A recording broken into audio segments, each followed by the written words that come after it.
For some reason, I have no idea why, Obs was muted.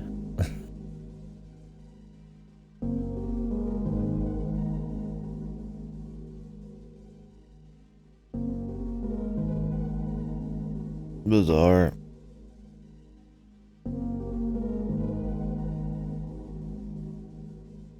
Oh, my streak go to everybody else's just got broken because I had to restart my stream. You'd think it would just be a daily watch, not like a stream streak. That's really hard. And for some reason in my mixer, Obs was muted. I was like, that was the last thing I checked, because why would it be muted?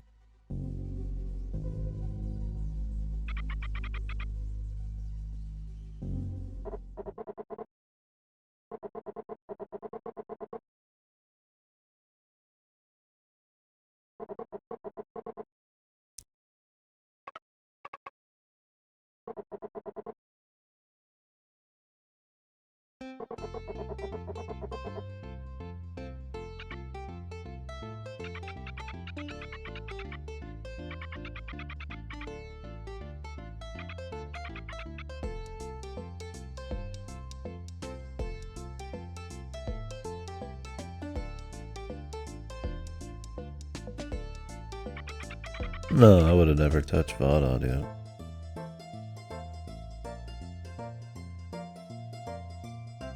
I mean, I streamed yesterday with audio. There's no reason I would have muted Obs on my TV. It must have had something to do with turning my computer off and on and the speakers being on by default both times. I don't know. Maybe it remembered some ancient Obs setting. And maybe when I switch it doesn't do that. It has.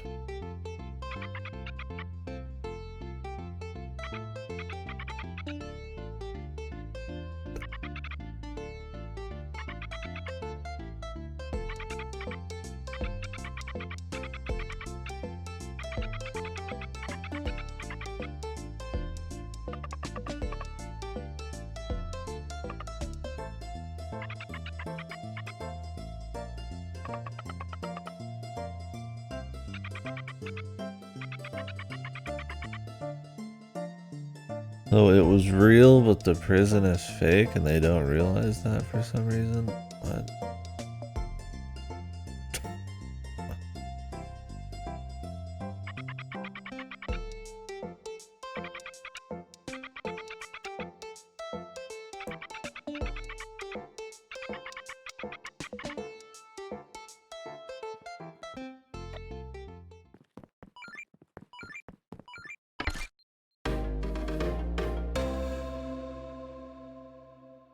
I don't get it.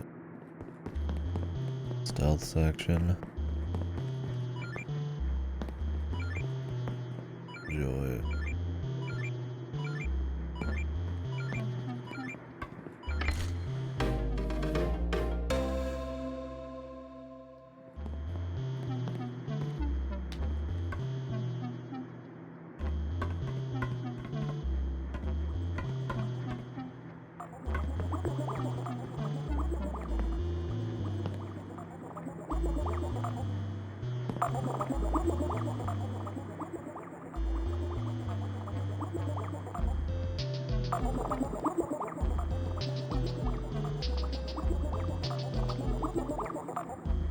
Oh, fuck.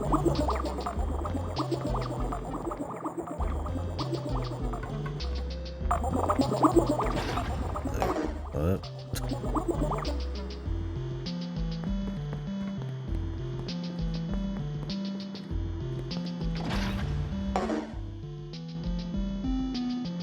Okay, so he's got like infinite LOS. Not just his flashlight.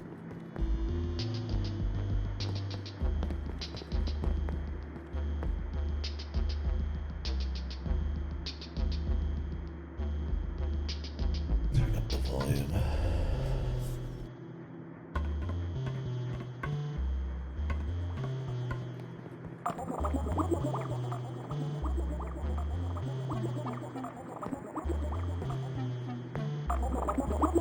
Why do I feel like these guys are just like off pattern?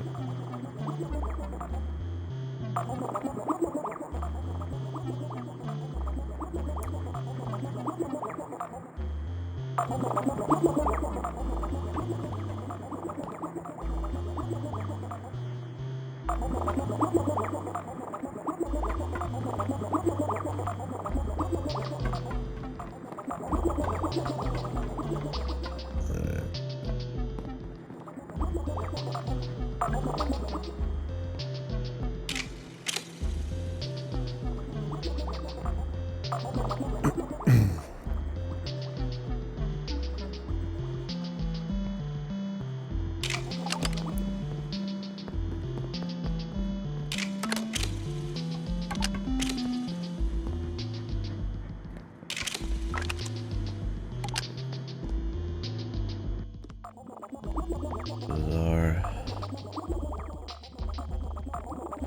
What's with the noise, man? Great. 10 hours to fucking press this button.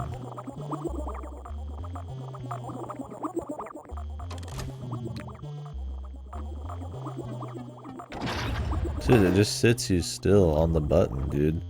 For like 5 seconds. Like, that's me trying to move and it won't move. Great. Proximity matters.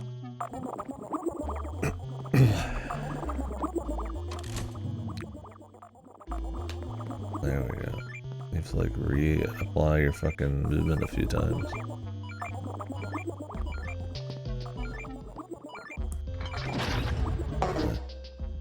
I have to drag that out, really.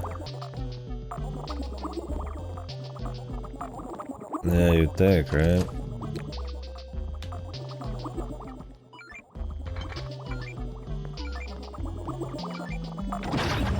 He doesn't come all the way. How did he see me before then?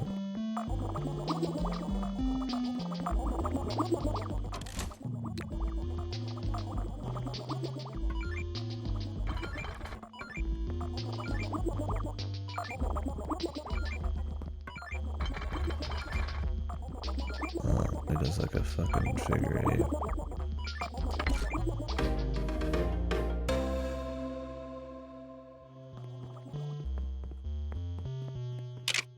Yeah, I don't know. My thing is just like where it falls, right? Like why exactly?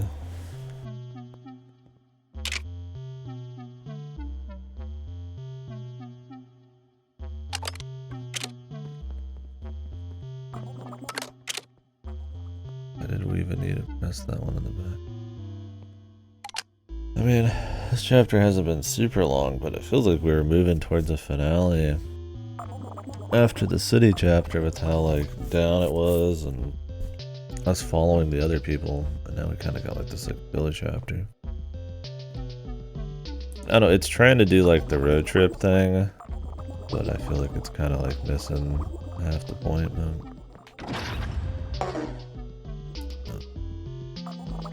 Oh good. I didn't even think about the no checkpoint there.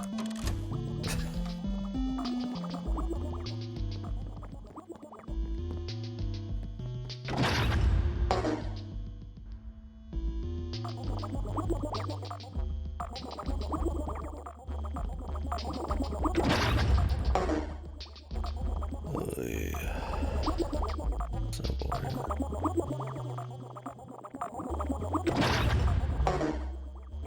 Can we just have it be LOS, please?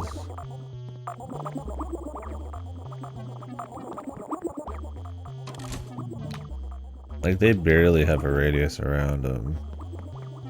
But it's just enough for you to think you're good, but still run into the problem sometimes.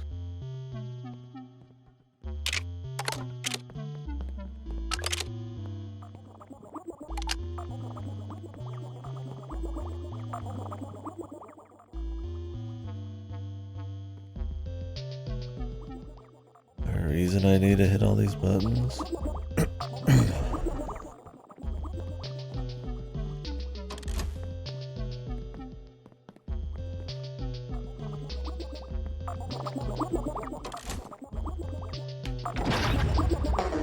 no idea when they're gonna turn because I can't see that side of the map until I get there because it's such a long run.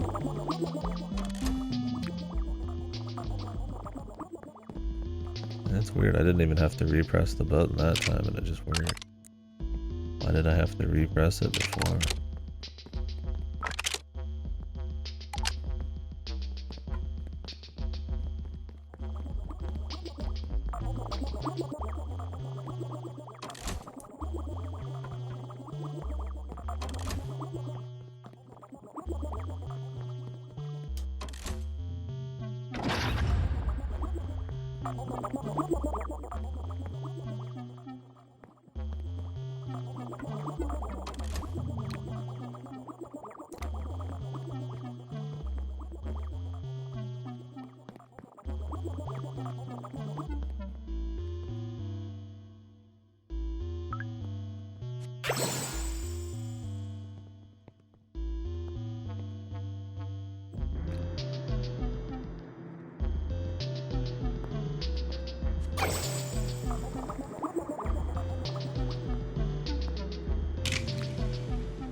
Is this thing really necessary, man?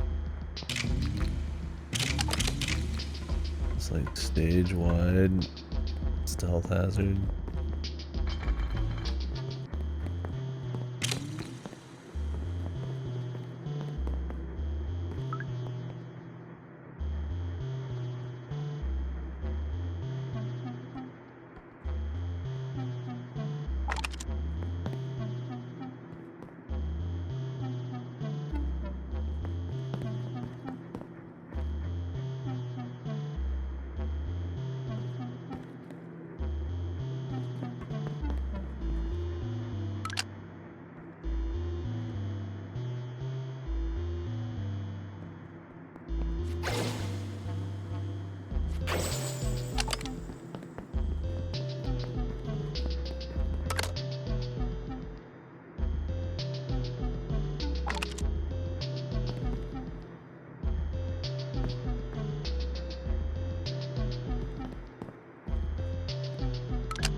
This song.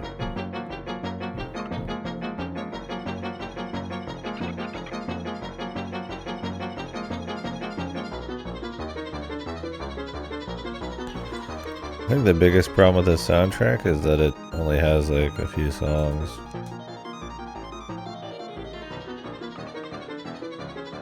For how many times it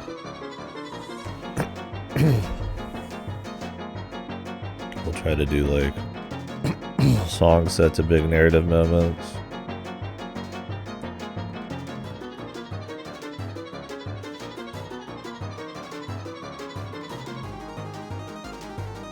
Not a huge deal, but I've kind of overused a few of them.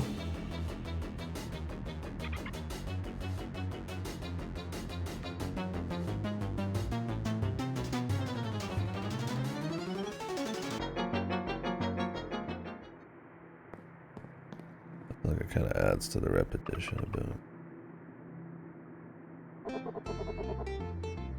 Like this song's up again, right?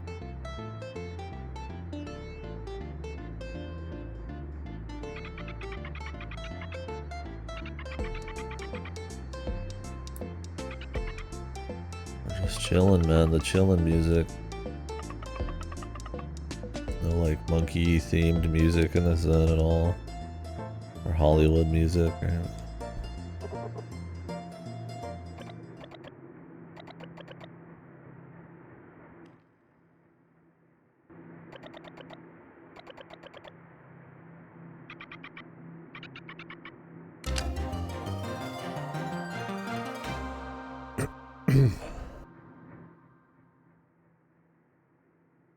Another gun.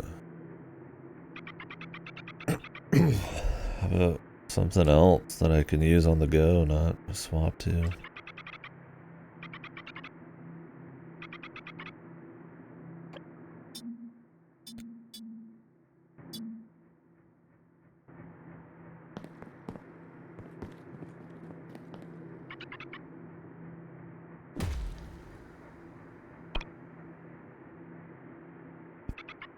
Is there any place ever to upgrade my weapons, man?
The backpack upgrades, man.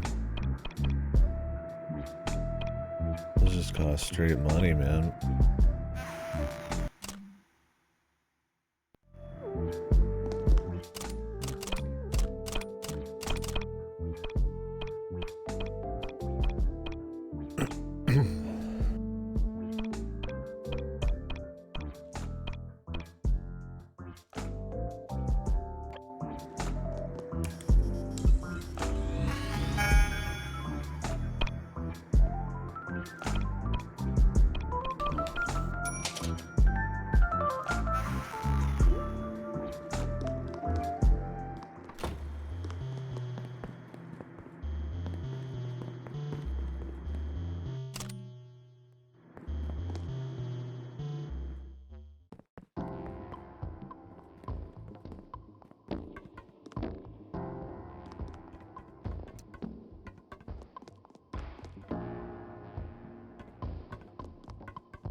It's this song again.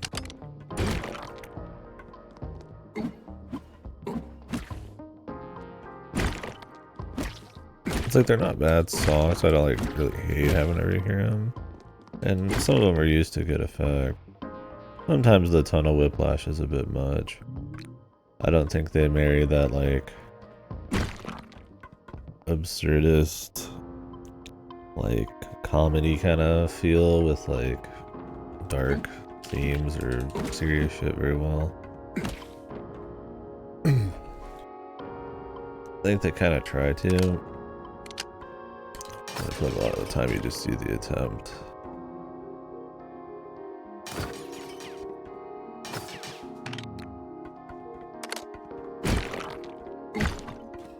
It's probably just got way too much actual dialogue to pull that off. Not that you can't do it, I suppose, without dialogue, but or with dialogue, but I just don't know if the dialogue's quite there for how much there is to make like a.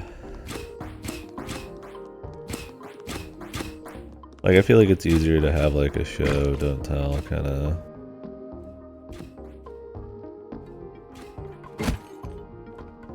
Bizarro story with serious undertones. I mean, Lisa had a fair bit of dialogue. It was fine. But Lisa's everything in Lisa is like has a serious undertone, right? This will just completely drop it sometime. Oh, great.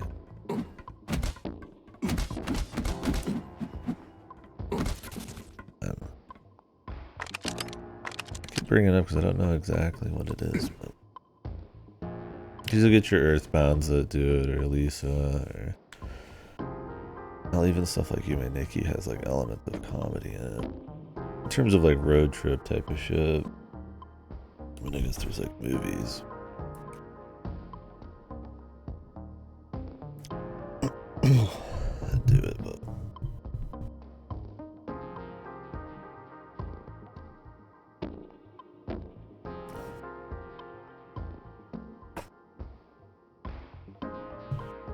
under 10.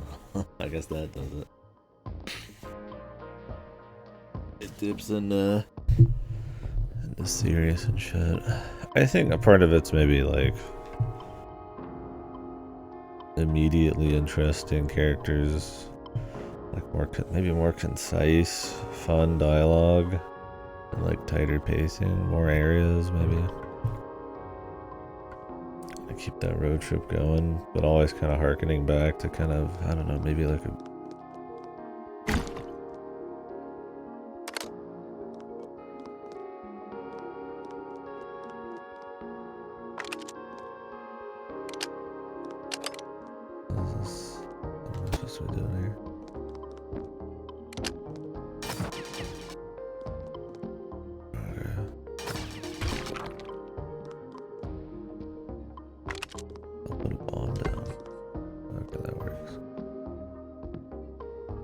I don't know. I don't want to sound like pretentious bastard. I have no idea, but it's interesting to talk about. Like I said, it's not that I'm having like a horrible time or anything. Why does this surreal comedy mixed with serious bullshit, you know, the story not work so good compared to other ones? It's not like it works just super poorly, but I feel like it's a pretty strong recipe, man. That's why so many games go for it. The Earthbound, quirky type games, right?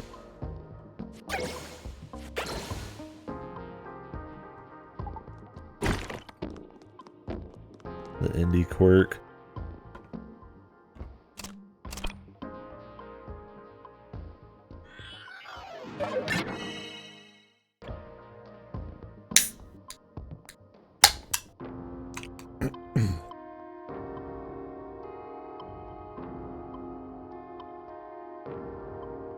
I think Cruelty Squad's on sale. I thought about maybe picking.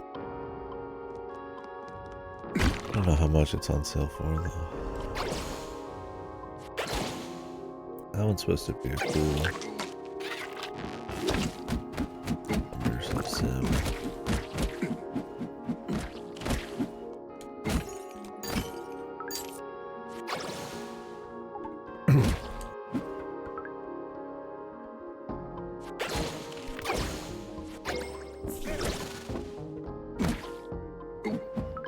Yeah, I think the amount of enemies and how spammy the combat is,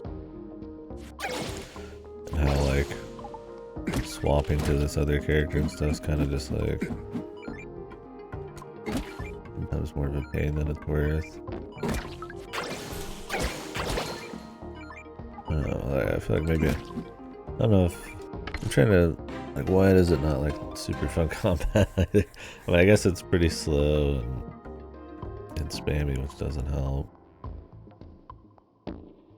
Too many enemies. Careful placement and any like extra moves aren't really like a thing. Like there's a charge, but it takes so long and it pushes you so far forward that it's hard to use. Having to press extra buttons to do stuff. Not having like melee by default. I think there's just some like fundamental little like fluid kind of problems.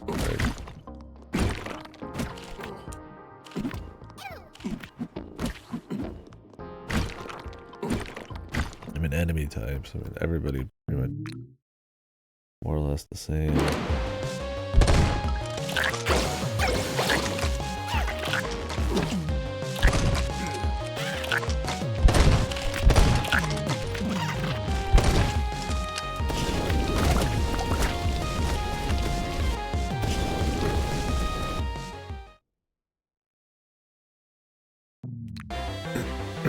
They reused the basic guys a lot.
I thought his shit would be upstairs, but no.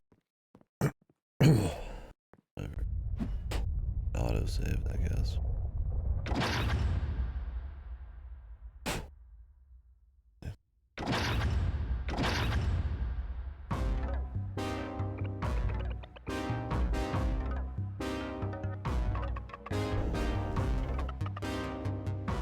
They're not asking why Solomon's here again.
Well, if the mail runs today, smile for me.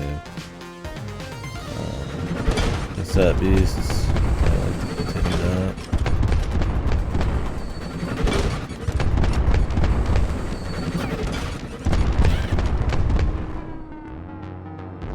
Would have started one of yours, but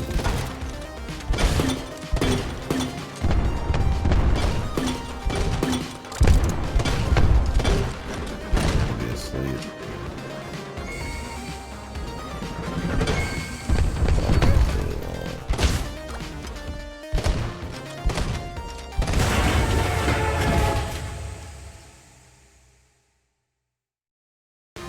Yeah, I mean, since I put in an hour and a half of cassette beast, I'd like to get back to it. I'd like to set up the old FPS setup, switch spots, and then do Amnesia, RE4, Ludicid at some point, but I really don't have much time each day. I mean, I could do RE4, I suppose, and Ludicid when you're around, but I already kind of started Cassette Beast and this. I'd like to get done with some of them. I would say so far it's kind of just been alright.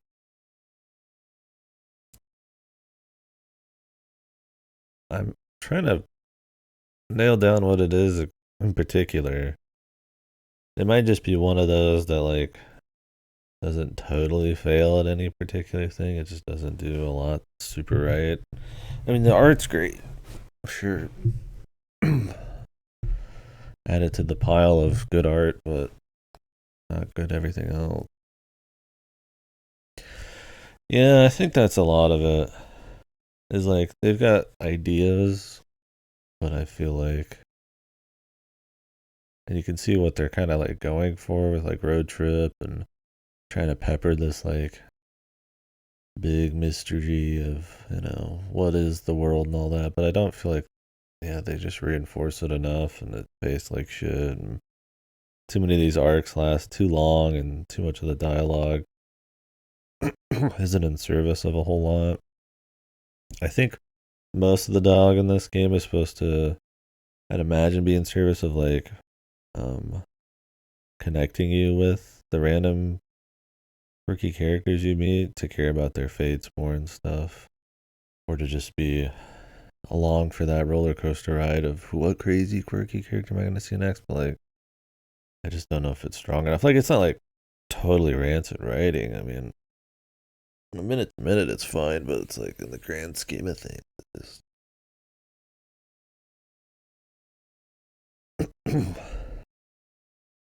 the game feels too long. I mean, this chapter was okay because it was like 2 hours or less. Assuming it's gonna end here. Like the 6-7 hour city chapter and shit, you're just like, or you really could have cut out half of it and would have barely changed it.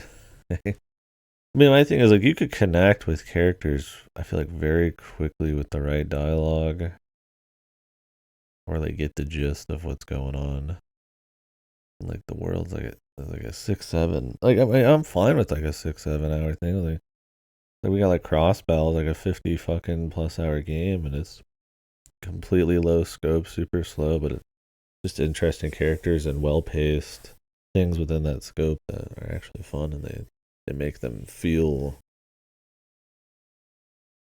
important for the scope. And you got an interesting, like, you know, underpinning of that you are like a cop essentially too. So there's an element of like action or something going on, or like a conspiracy. So I don't know.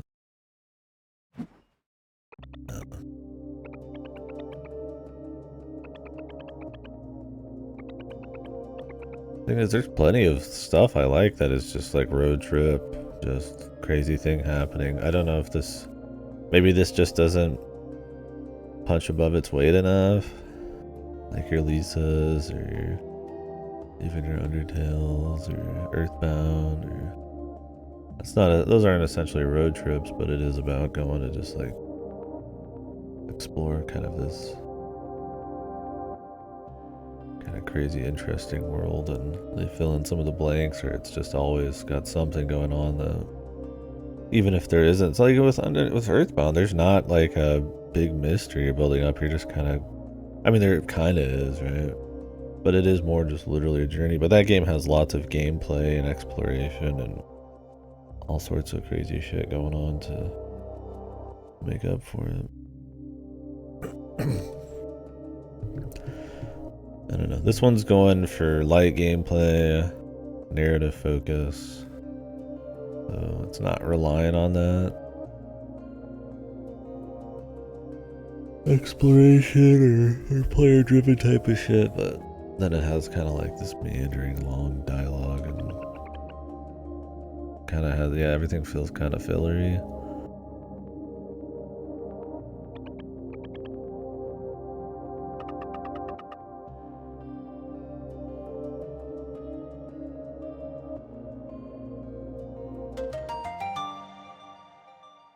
Why does Solomon get away with it every time, bro? Like this whole arc, all we learned was there's another Solomon. He's sad she doesn't remember anything. And that Isabel's going east. We as a player already knew that. They already assumed Isabel was going east. But that didn't matter. The Solomon thing. Okay, there's another one. It's interesting, but they don't do anything with it. Alright. So it's like a shaky one, and then I don't remember what the first fucking point I made even was. It's like, so it's just supposed to be for the fun of it, right? And I mean, this one's shorter, so it's not horrible on that front, but thing is, after the city, it was all sad, and we were revving up, but it felt like almost for like the end, but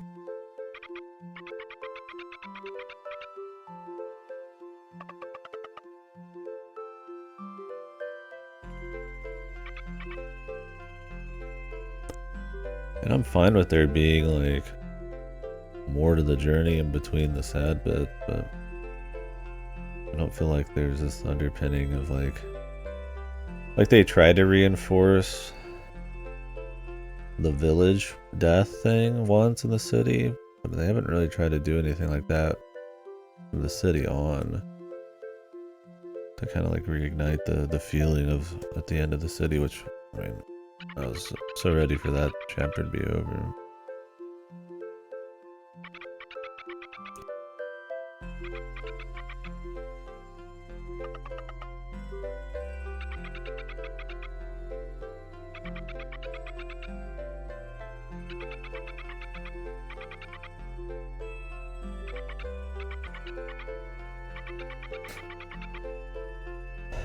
I guess the Rocket Knight shit's new too. I mean, it seems like there's timey-wimey shit going on. Somebody mentioned something about domes. I don't know if it's a bunch of like distinct timeline, like separate locations that they're jumping into.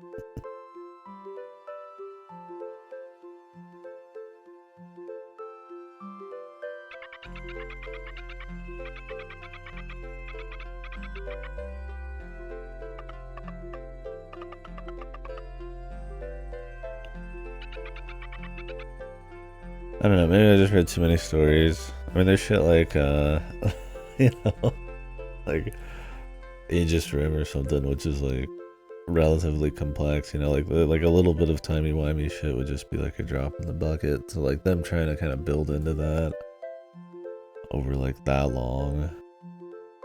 And this is just kind of like, that's cool. It really is about, at that point, like, I guess the journey there, how invested I am in the scope and how neat the characters are and how well they would use the timey-wimey shit. But like just having it be just that, I mean, time shit being in flux is, I mean, that's, yeah, it's in everything, right? Time moves differently in Lordran.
Okay. Are they gonna make me walk all the way, dude?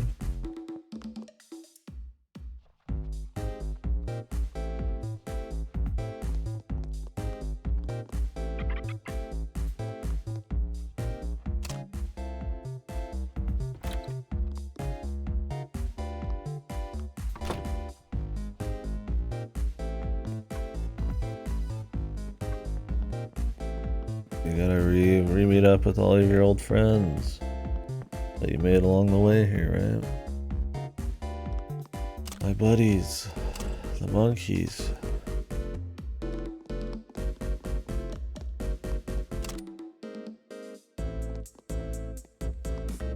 I mean, I was bringing up like Paper Mario too. I mean, that's one that's like, there's like 6-7 episodic chapters and there's like an overarching goal, but I mean, obviously those are just like, they're more interesting chapters, paced better, with like more interesting gameplay to go with it.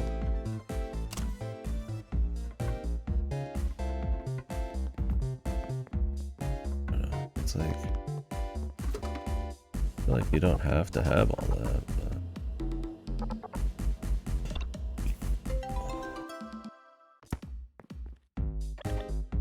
I guess whatever's there just has to be super super good or cohesive. I don't know. This song again. I feel like these songs are solid enough and they work when they use them, but once you get towards the end of the game, they're kind of overused, right? It's like a VN problem. Yeah, and I keep talking about it over and over and over and over because I just like, what? How do you in particular pull some of that off, right?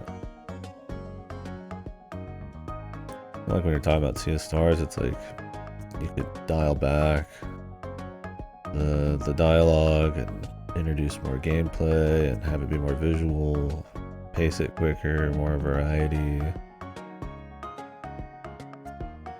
You could cut a lot of the fluff. I mean, some of it could just be a dialogue thing, right? It's not like the dialogue's in particular boring, but I mean, they do kind of just... There are plenty of scenes and lines that you could just probably cut out.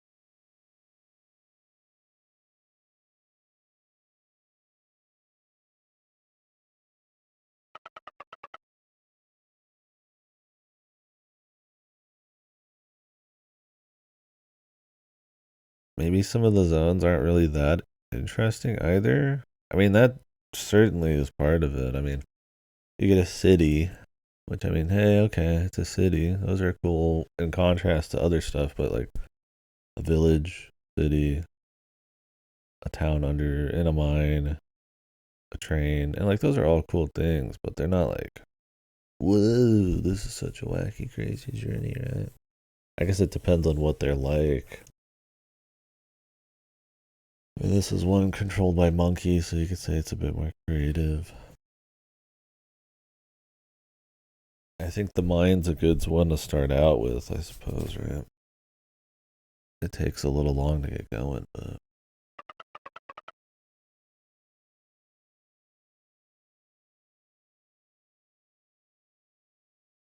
I mean, I think the city was the biggest problem so far. There's not really that much quirky, absurdist shit going on in the city that's really all that fun. And everything kind of has like that same tone and feel to it when it comes to the absurdist shit. So nothing really stands out. I mean, this place has monkeys. That's probably the biggest departure, but otherwise everything's just slightly kind of quirky humans. Not trying to be really crazy, right? Even Earthbound had like fucking S&M dudes you're fighting or whatever the fuck. I mean, there's in their city, right? There's all sorts of shit happening.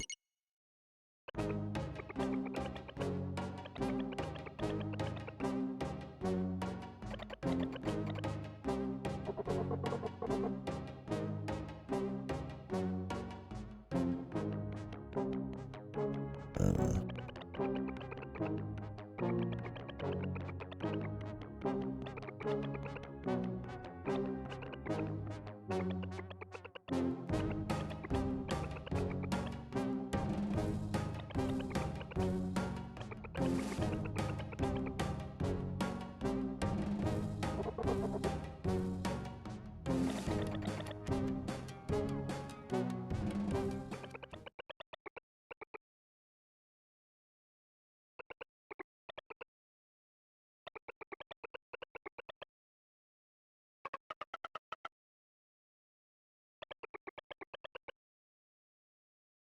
I don't know.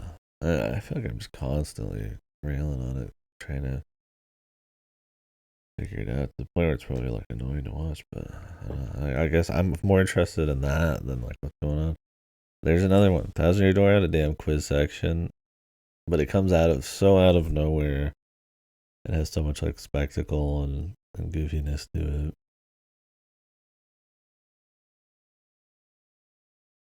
And you just did enough story, or not story, but gameplay that like it's a fine pace breaker. So I think that's funny.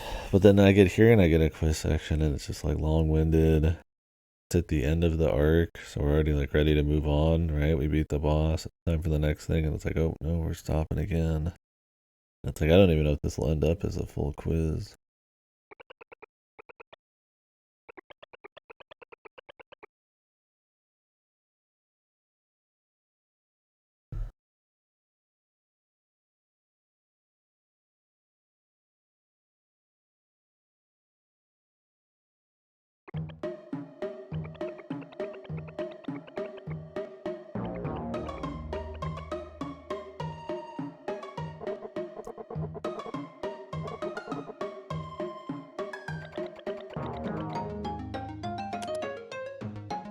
Oh, we're not even answering it ourselves.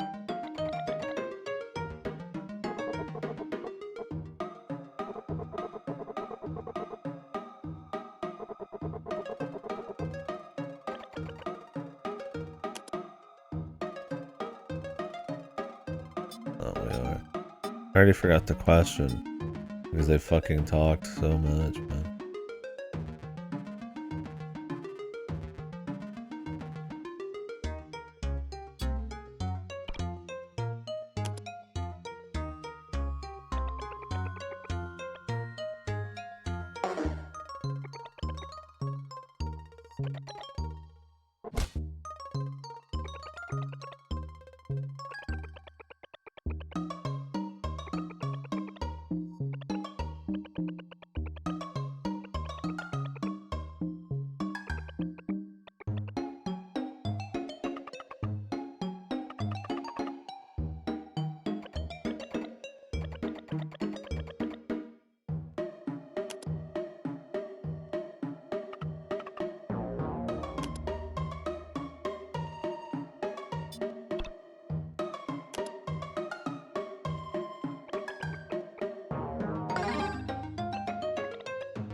Well, so far, because I joked about it, I would say B. So for them to write it here, the evil lady walked in and was making fun of the blue collar guys. Original.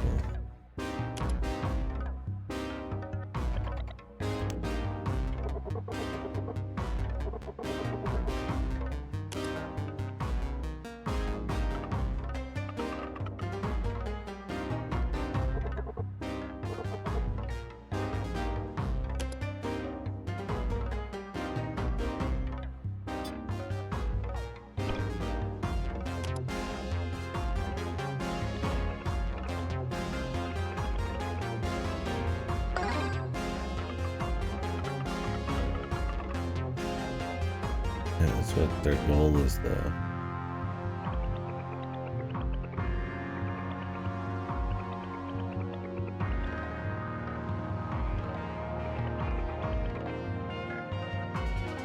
Even this one, didn't Danganronpa do this too? Where it's like you get like something whimsical, and then it turns, the format into something revealing and serious. I mean, it's nice to get a little something here, but they've already kind of like hinted at it. Creating advanced humans is, I mean, shit, man, that's as cheesy as you can get, which is fine. Just depends on how they own it.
So much for that harvester thing. Just forget about that.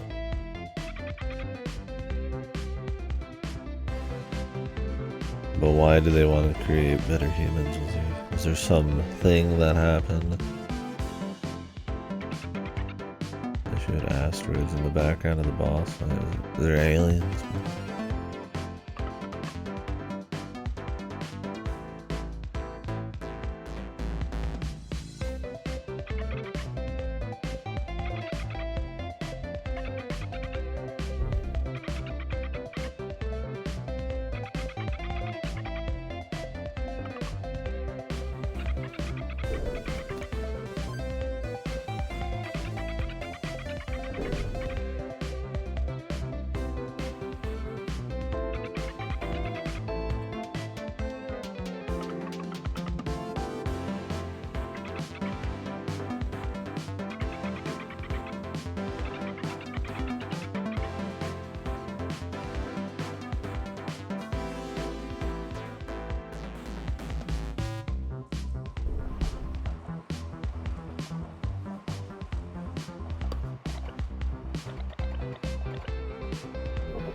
it.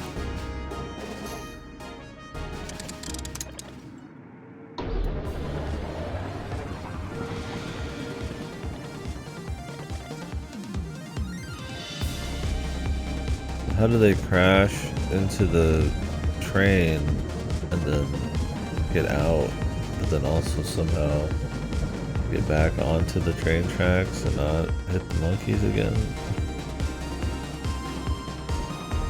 I don't get it. Do they like swap lines?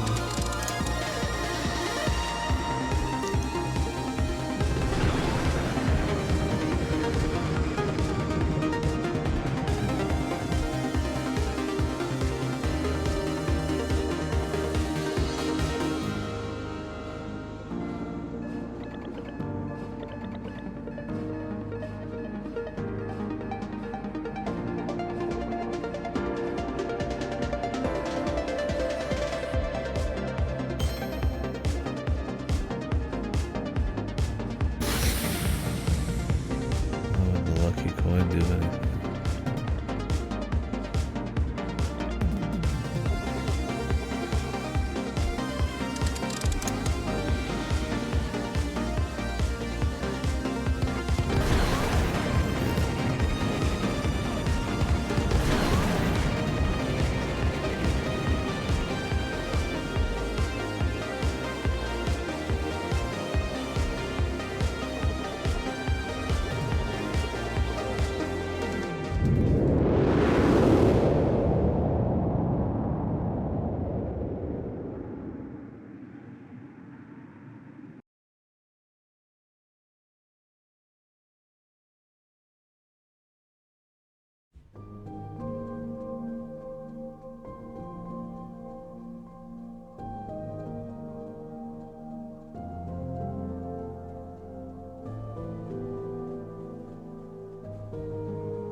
Okay. I feel like the music and the visual is good. I mean, the dialogue, I don't know about that, but like, typo cited. It's over for you. It done.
Pulls out, bro.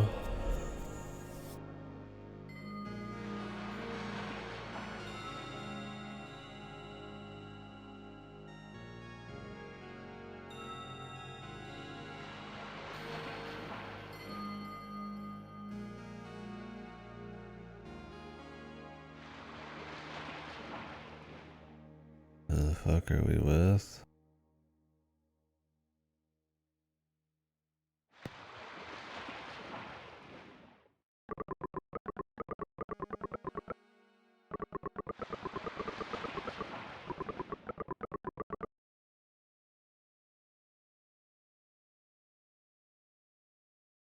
Professor Solomon.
Alright.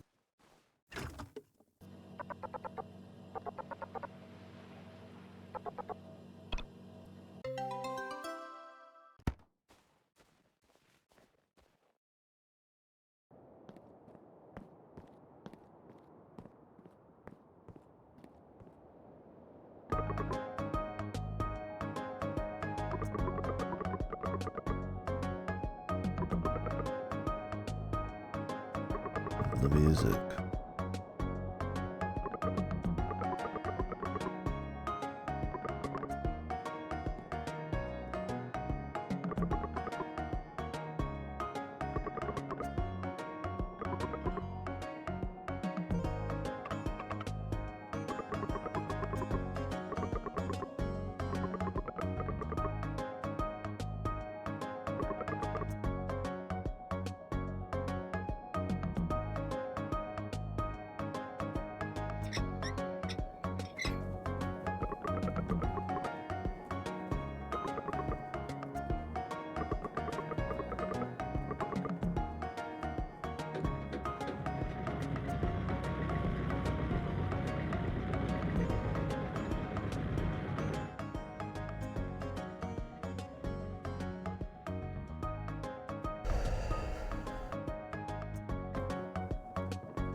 No more work, please.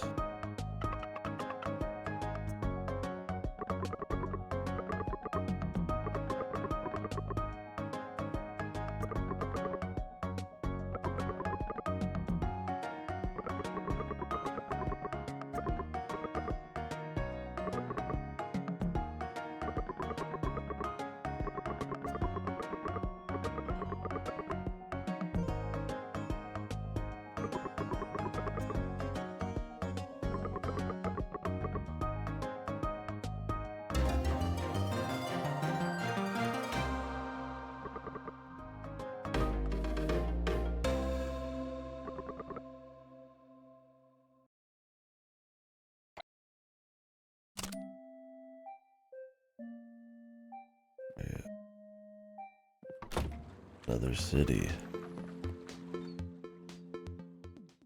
I was hoping for something a little bit more real or bizarre in Aster City. Something totally different, not just more fucking NPCs.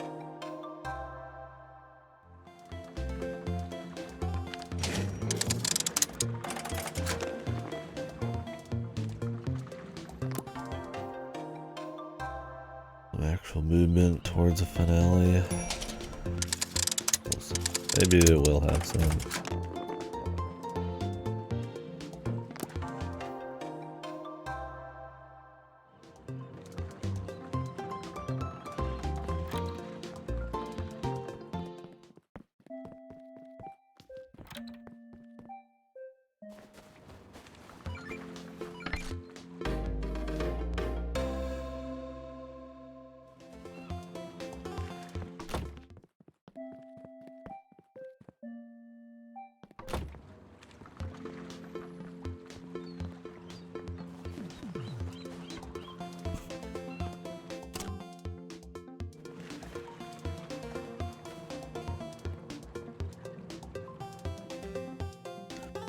Well, I guess with the timey-wiminess, I mean,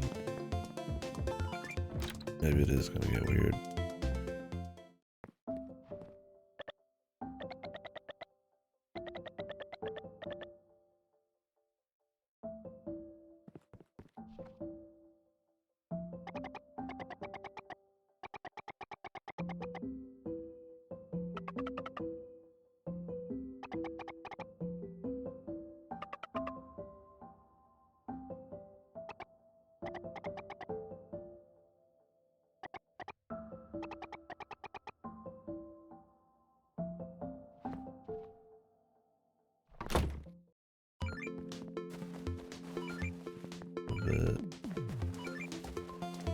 Some respect for your mama.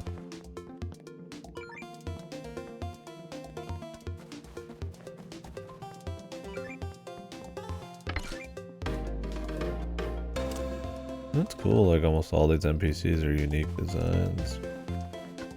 Some of them have, you know, unique little quests, personalities and all that.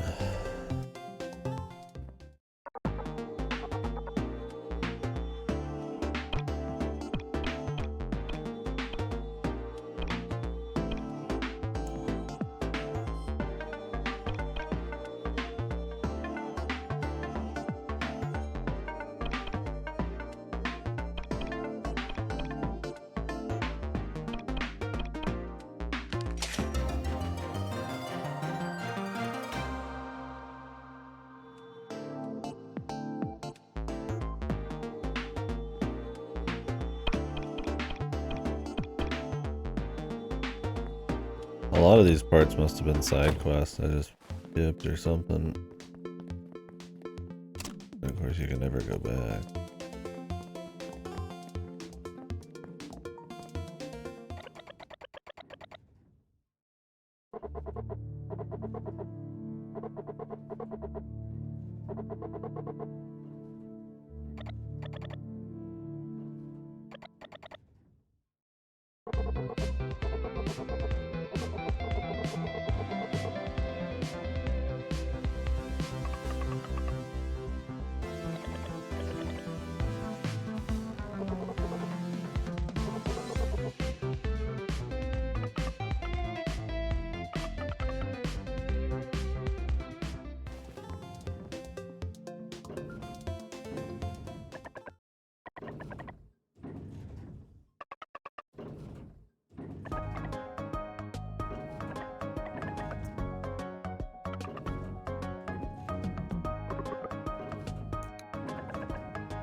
Is he just trying to recreate his son, essentially?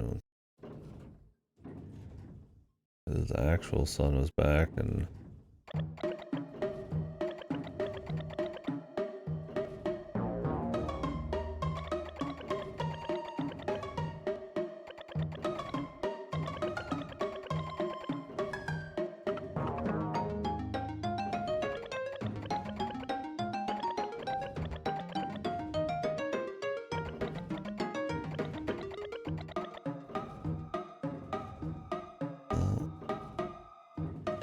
This looks like a...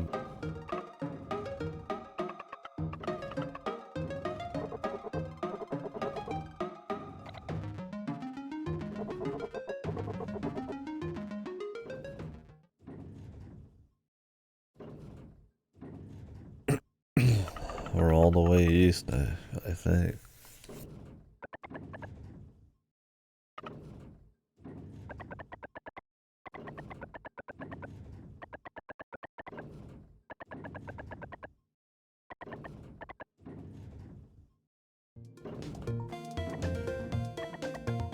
That guy's... Daniel's just fucked now. Didn't Daniel have plenty of emotions before? Why the fuck did they come all the way over here for that?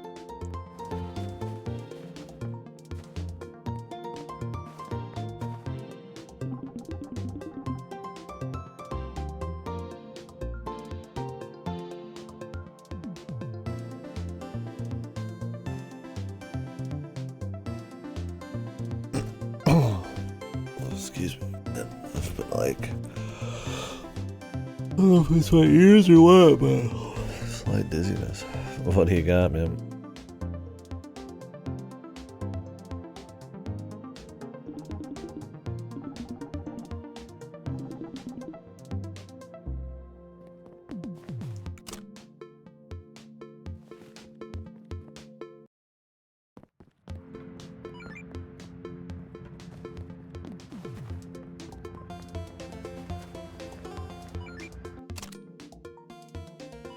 What's happening?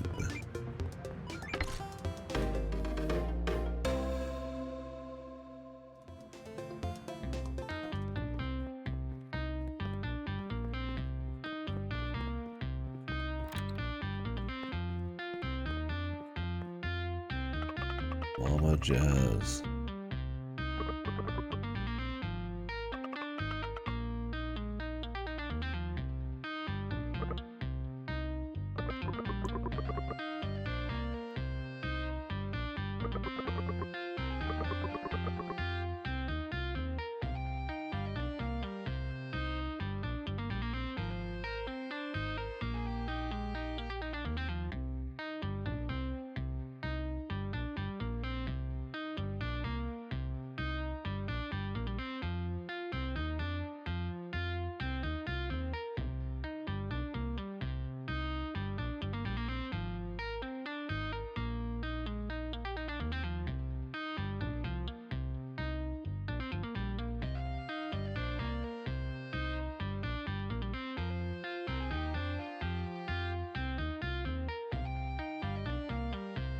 Huh. Yeah, I mean, it would make sense. We're all humans after all. We'd all kind of possibly end up maybe in different paths, similar similar destinations there.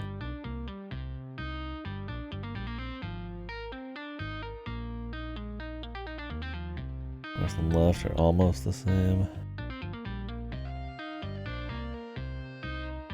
I know that Yemen came from right.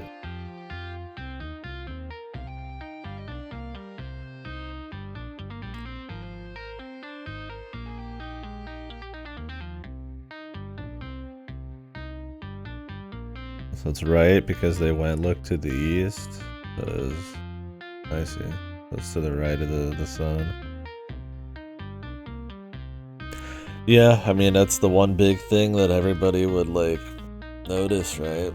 I mean, people attributed the sun to gods and, you know, their own actions, like would be, you know, like with the weather and all that kind of stuff, so.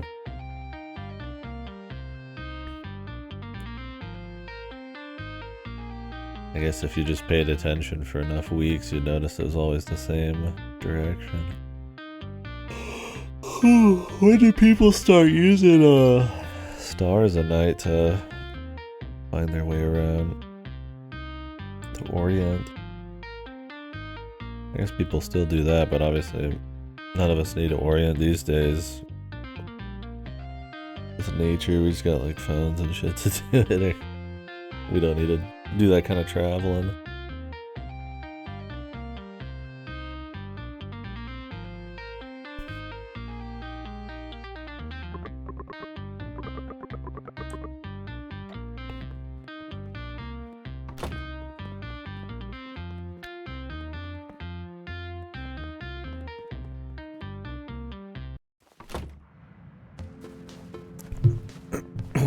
Yeah, being able to do it with like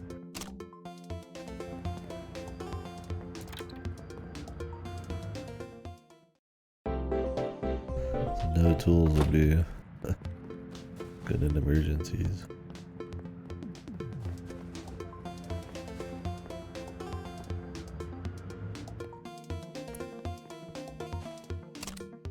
Yeah, like you think it would always be there. But you'd imagine it'd be easier.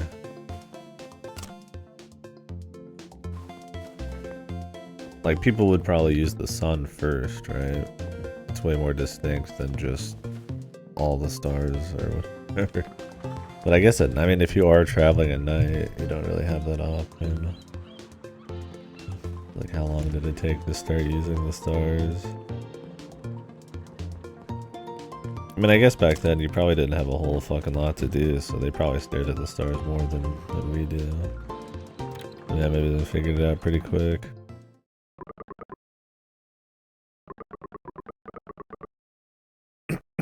Wonder if that's like... there's any history there. I mean, obviously, like, advanced star shit and charts and stuff would be way later, but... just basic star navigation. Not sure.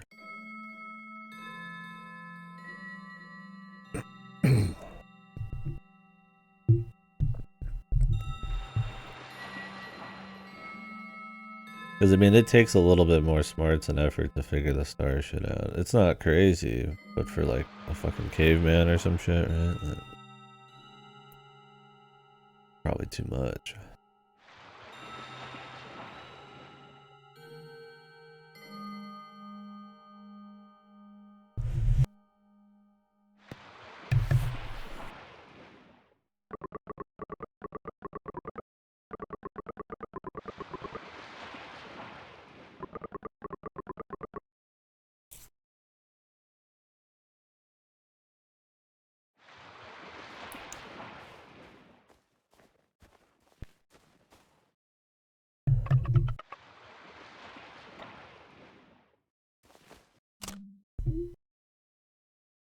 Oh, look at all this.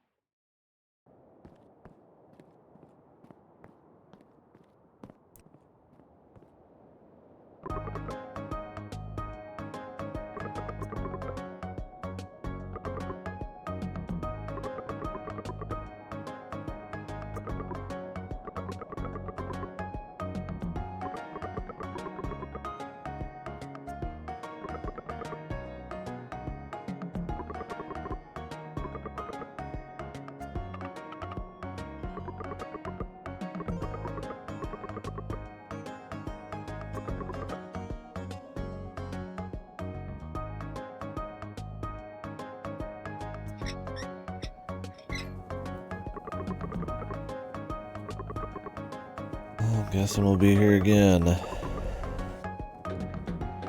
seems to be a whole dungeon to the right.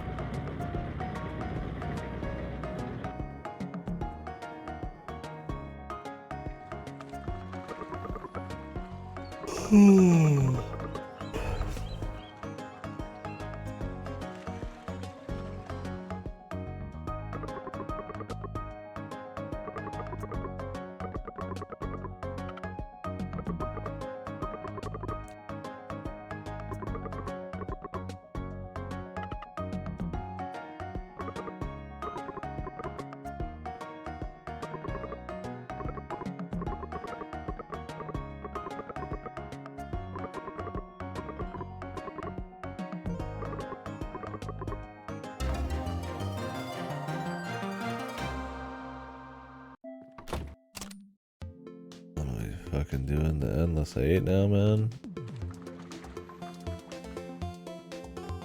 That's exactly what this game needs.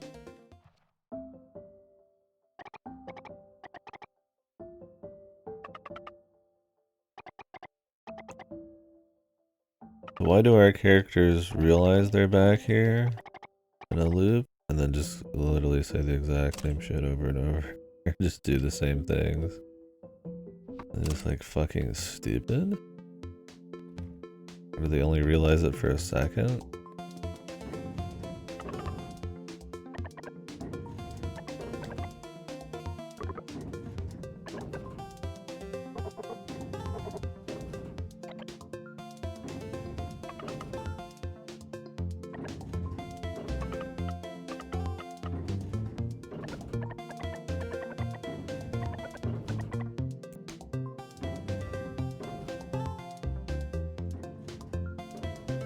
Huh.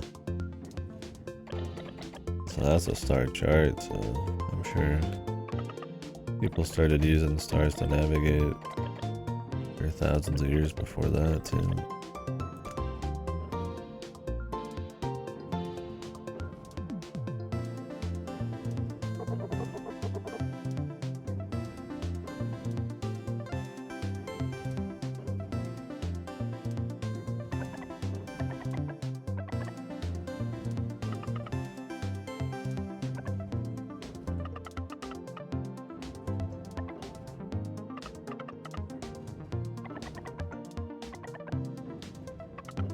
Emotion chip.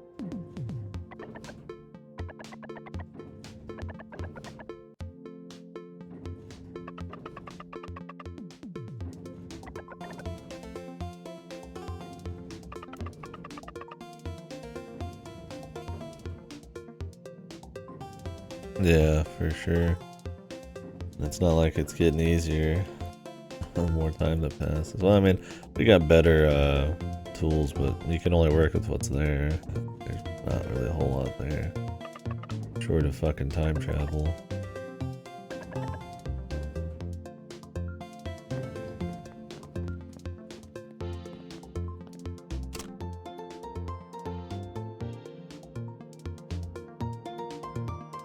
We're getting slightly different dialogue.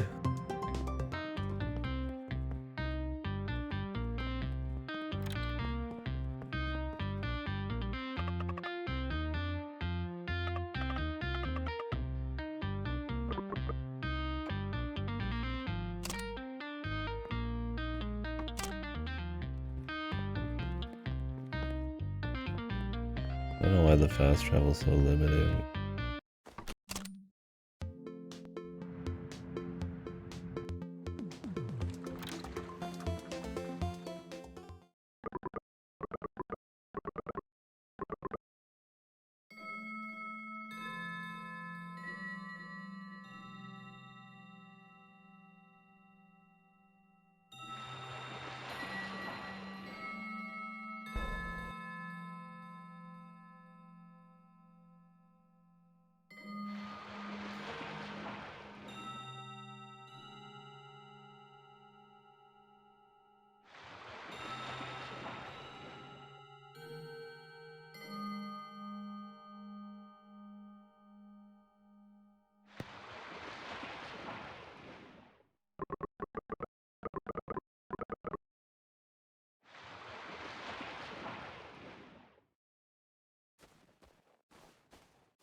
Oh, he's gonna take it from him, and that'd be essentially killing him.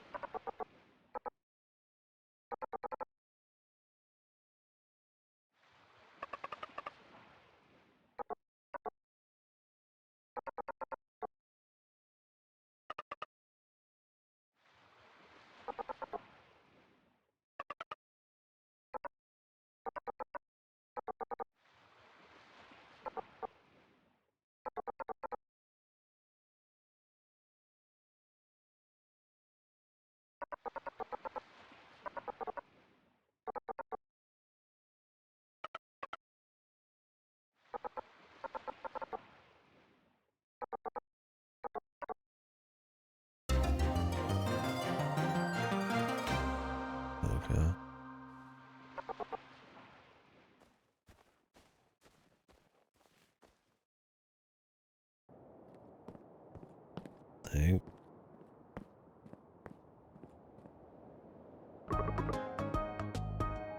Has anybody in here actually like navigated with stars before? I mean, I know you learn like little bits in school, but I don't think I could just go out and navigate by stars. I mean, maybe the big north one, man. The big N. I'd probably just be fucked. I don't know where like some of the constellations are compared to each other. Yeah, like that's pretty much it for me too. Map is the most caveman I've gone. I've used paper maps before, but they don't really exist anymore. Yeah. I've never been out anywhere needing to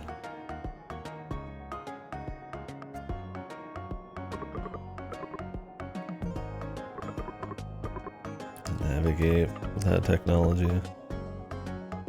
Yeah, light pollution does fuck shit up. Good luck even seeing the stars half the time.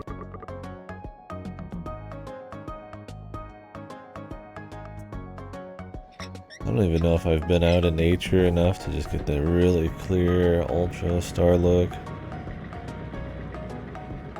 I mean, clearly I've seen the stars before, but it's pretty different when you're probably out in the woods or something. I've only camped a couple times and it wasn't that far from civilization. I'll do that in games. I'm a modern navigator, brother. I'm all sorts of navigating using landmarks. I miss when you get lost and you die.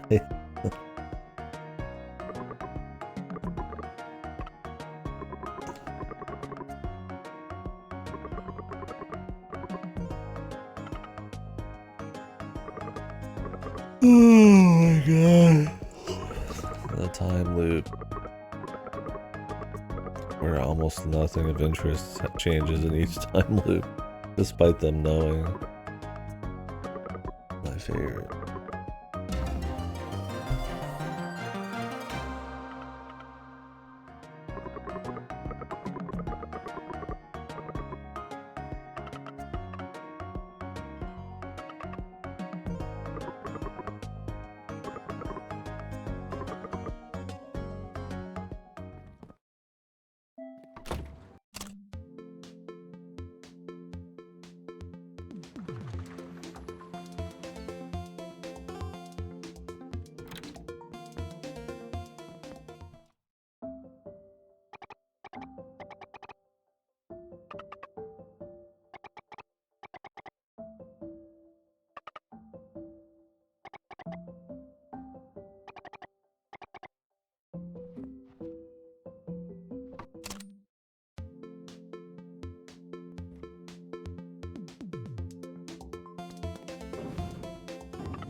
What? Did we not always know it was this William? What the fuck?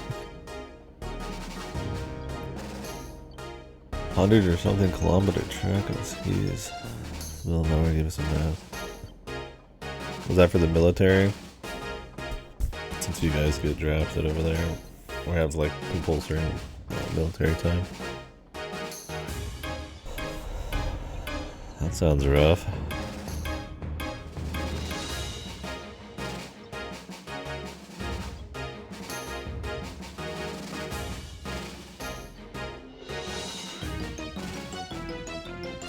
Yeah, that's my thing, is how do they make sure that nobody like accidentally like falls over and gets fucked? Is there like they have like GPS on you or something? Or really with compulsory military, they're not just like super Spartan about it. Radio communication. Okay. Even then though, it'd be hard to find you if you drop.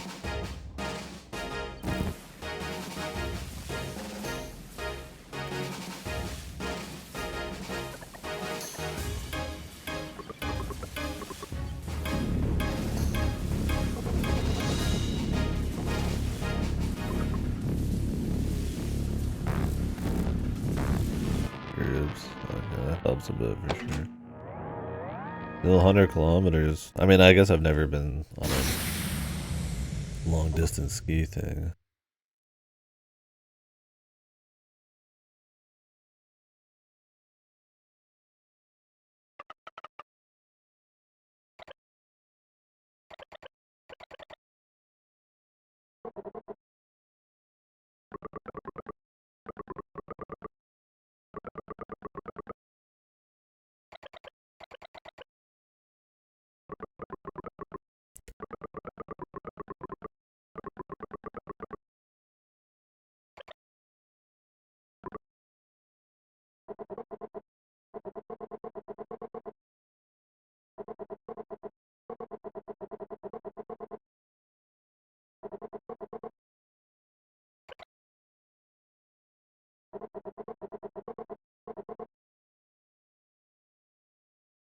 The train graveyard.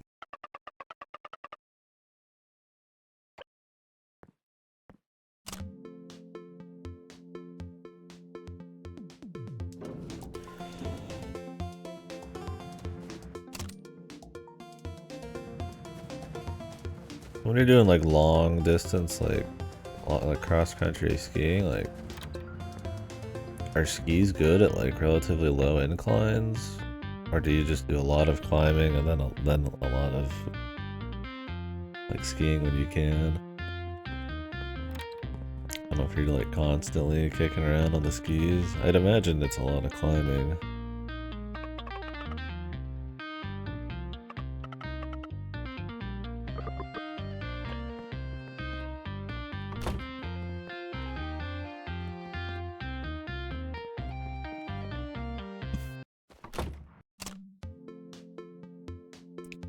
Kilometers.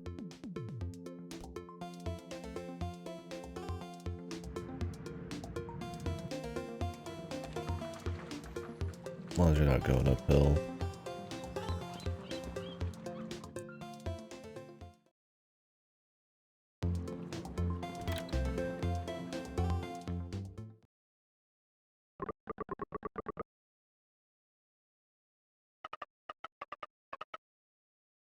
I guess you get plenty of chill time then. Slopes are right.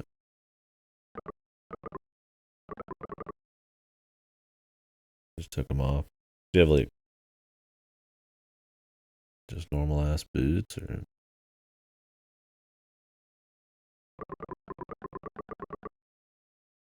I know they have those one boots, the wide ones that have like a fucking like a waffle pretty much underneath them, but I'd imagine those are for more like extreme snow type of environment. Normal boots. Or like sports grade. Gotcha. The military's finest.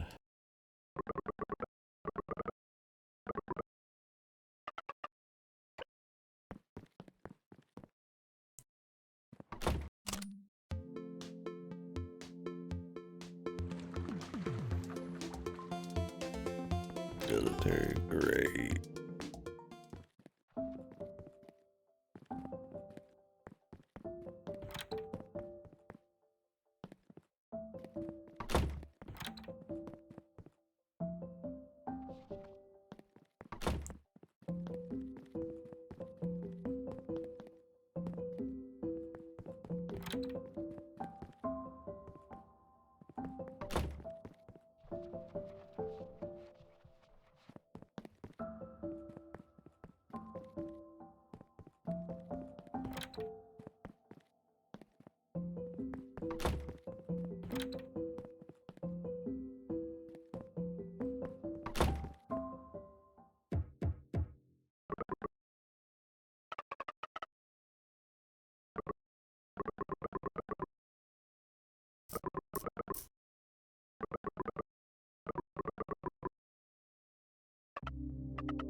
The time field.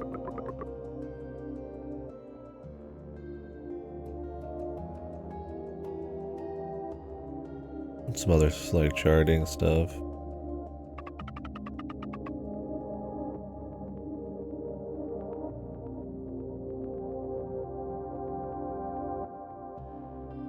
wonder what happened if you primarily use stars to like navigate, and then it like snowed.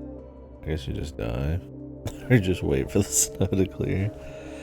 Back then, probably even the smallest thing that goes wrong, you're just probably fucking dead, man. Way back when. Nowadays you got a lot of ways out of shit.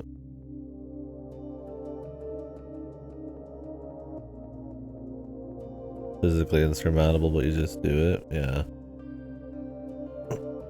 That was how Fuji was for me. I mean, I was never in shape, so... But I mean, you don't have to be in shape to overcome something like that. And it's not that Fuji was like a tough climb, it was more that we were doing it for like 12 hours or more straight. And you just have like no choice, because I can't just like take like a night on top of Fuji. It's like I have to go back. I have to get down. I have to go up and down the mountain. You're just like, yep. Yeah, it's interesting. Just kind of... I mean, you're completely dead afterwards, but... Just kind of keep going, yeah.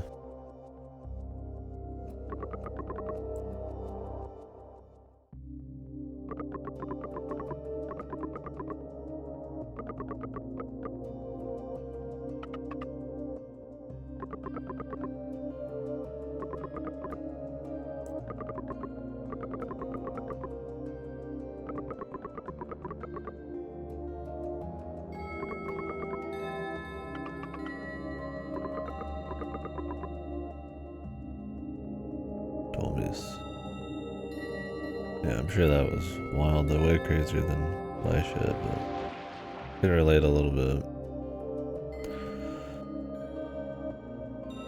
But yeah, I imagine most military training has a lot of shit like that. All the stories I hear from my friend, my work friend, or he's my friend, my coworker, my boss, whatever you want to call him. All sorts of wild shit, yeah.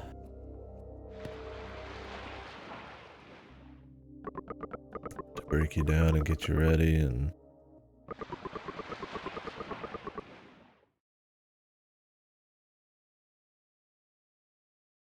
all that shit.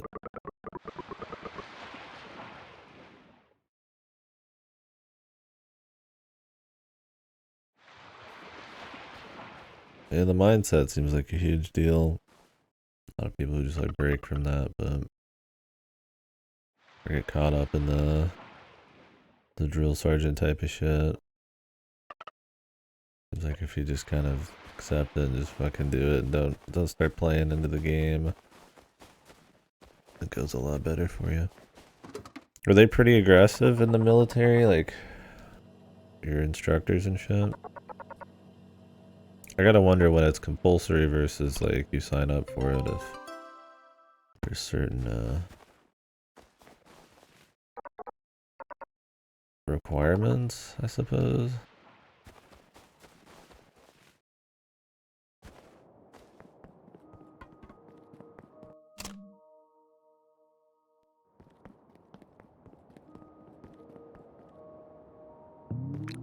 Not requirement, but you know, if everybody has to do it, they're probably going to be a bit more lenient. They're not going to be like super aggressive assholes or something compared to if you just like sign up for something. Not aggressive, but very disciplined. Okay. That makes sense.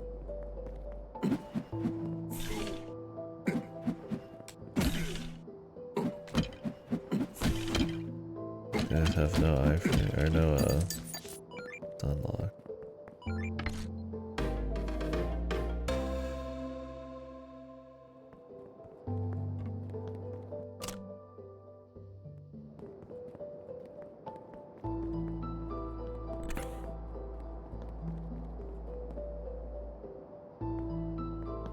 Right, right.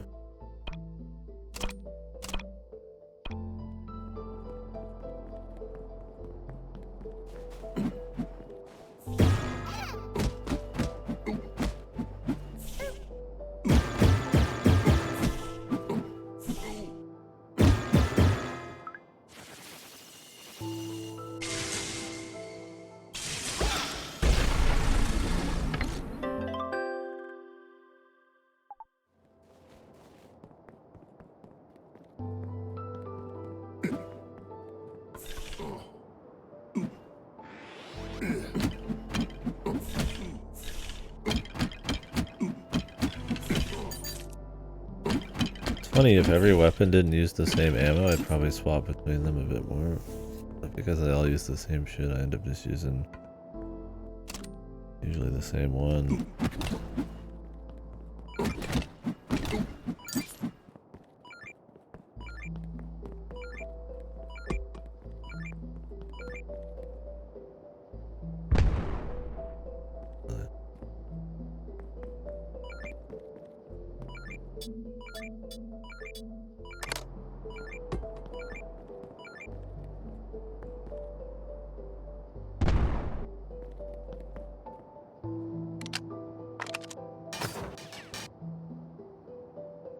What even is this, dude?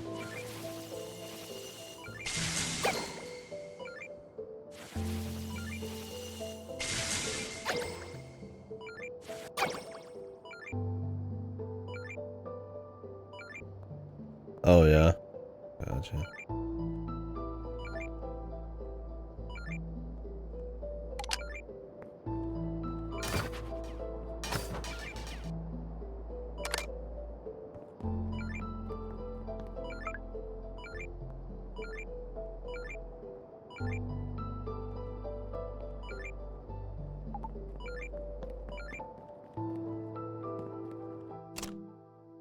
Am I gonna get some kind of way to deal with this, or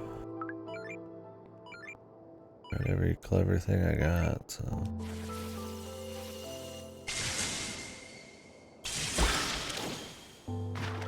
You just need to charge it even longer. More range.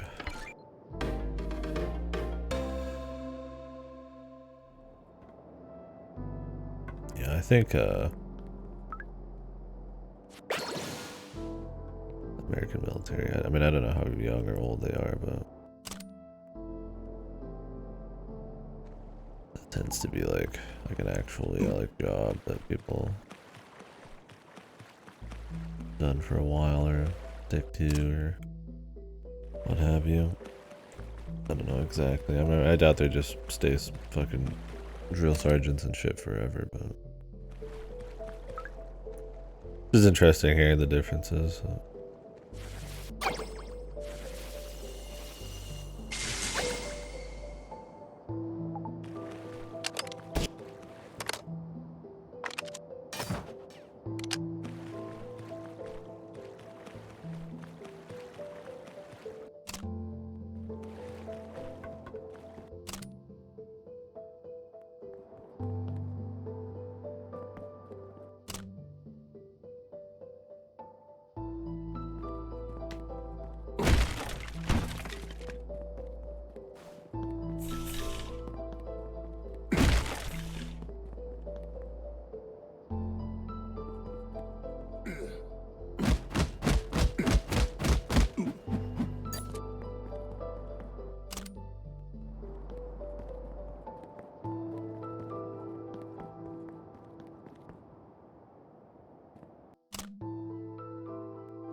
Gotta say, I'm glad it's not compulsory out here.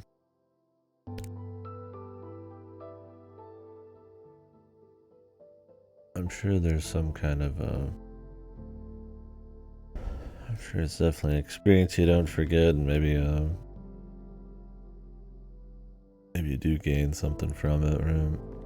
Discipline and maybe it's a nice kind of starting point with physical fitness and shit. But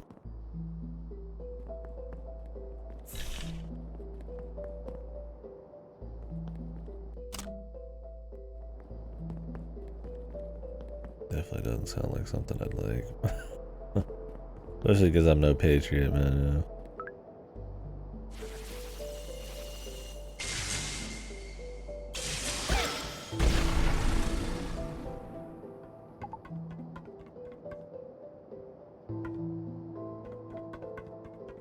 I guess nobody probably really likes it.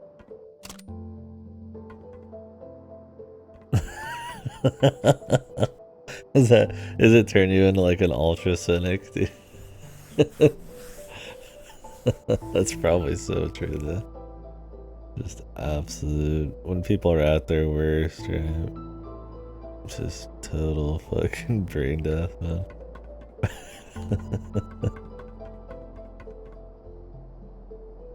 See, that's yeah, I think it would be an interesting life experience for sure.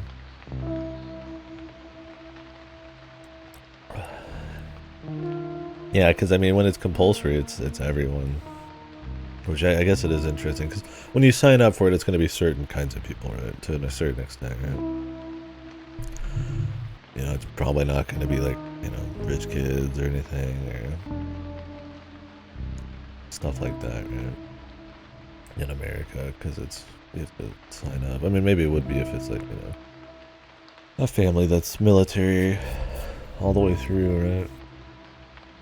But with the compulsory, yeah, it's just like everyone. Like, all walk.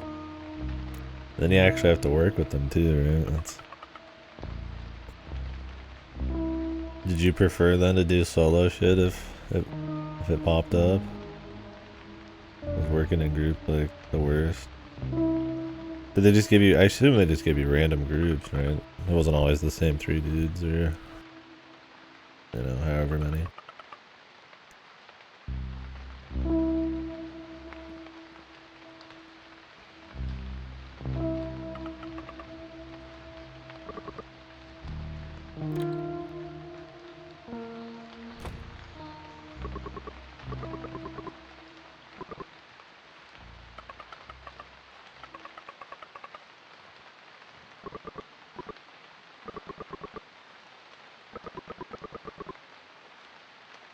Same group of 10. Gotcha. So you can roll the dice pretty bad. It's some super dumbasses.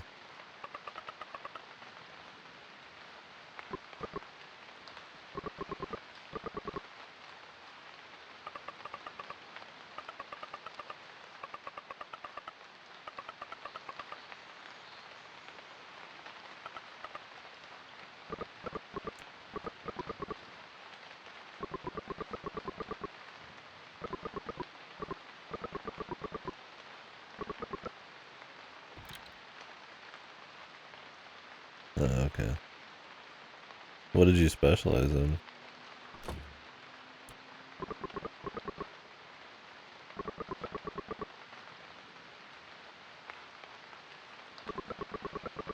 Medic. That's what my friend was. He was a Navy corpsman. So he'd work with Marines and shit on the front as medical and all that shit.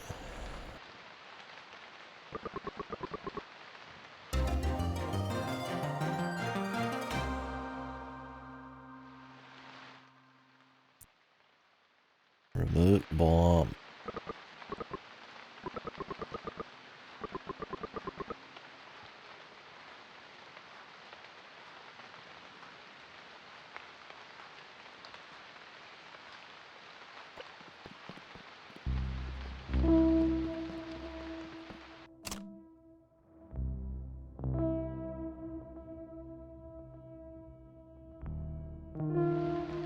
has secrets. Okay.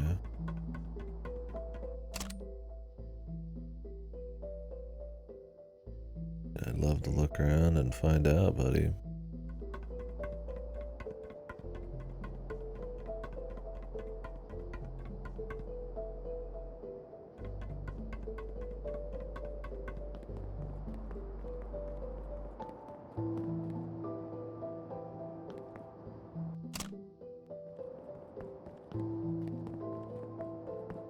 Problem is now we don't even have the thing that gives us ammo. So now I just don't get to use it at all. My guns and shit. It's just pretty fucking annoying.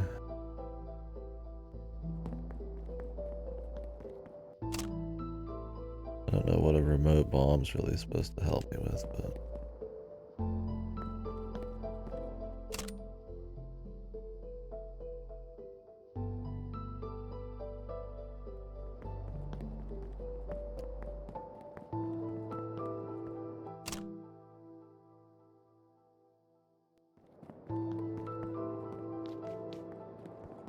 not really terribly different from, you know, everything else.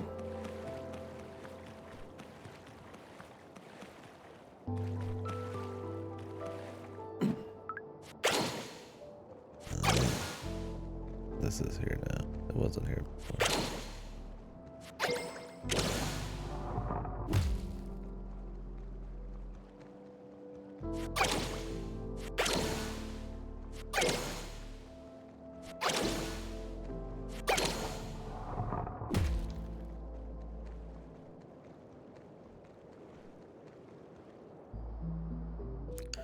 Time to get another spell never used because it costs so much and there's rarely combat as is.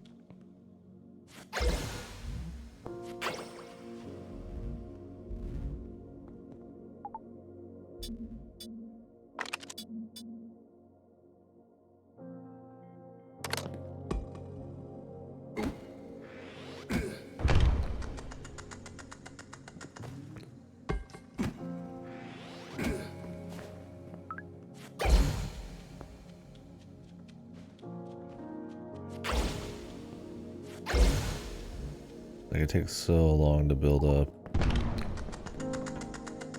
her fucking power. It's that blue bar. You have to just kill shit for it. And usually I end up just using it to get like a little bit of like healing. It'd be much better if you could use it more often. I'll never get that in games with very little depth or just not a whole lot of mechanics, when they'll add like a system that like you get to use every 20 fucking years on top of that. Like, just let me use her powers like 4 times as much. They don't have to be as strong, but just more to do, right? More strategies. I can actually walk up to an enemy and make use of something, dude. Like, when it's so rare, you gotta ask yourself why even bother, man. Like, it never becomes a part of just like natural play.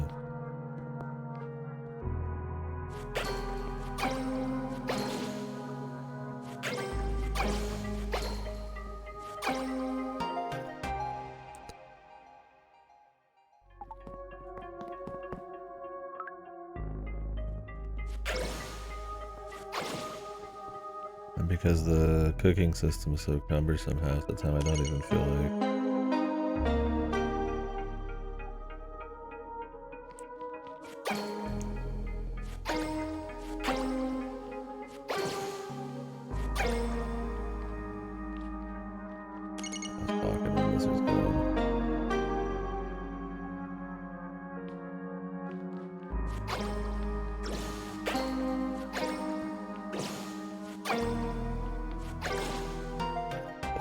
because the cooking's so cumbersome and takes so long.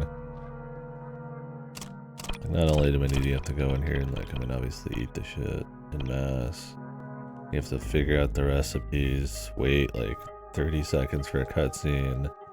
It's just like, I'd rather just die and then just restart the fucking room. Yeah.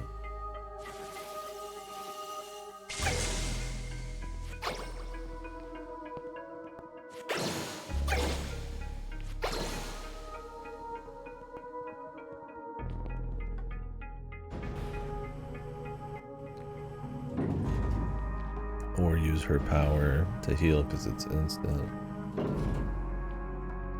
I just have to have enough juice.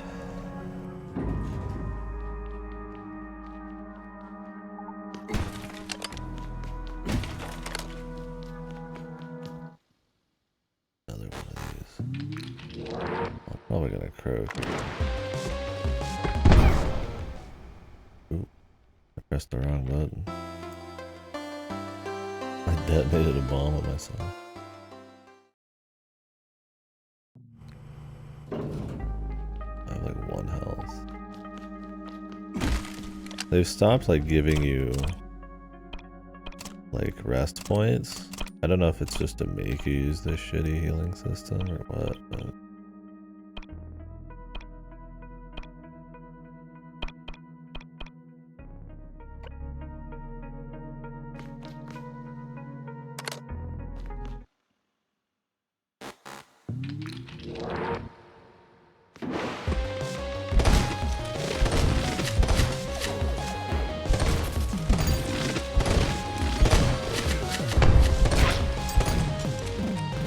he'd be the only one.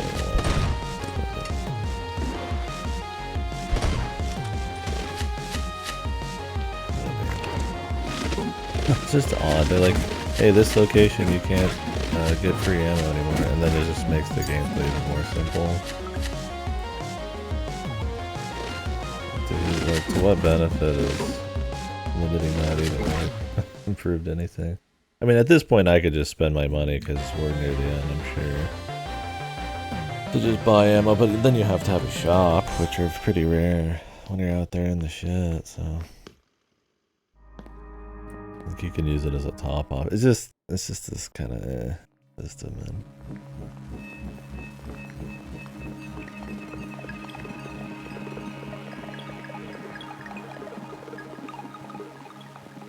And that's when there even is gameplay.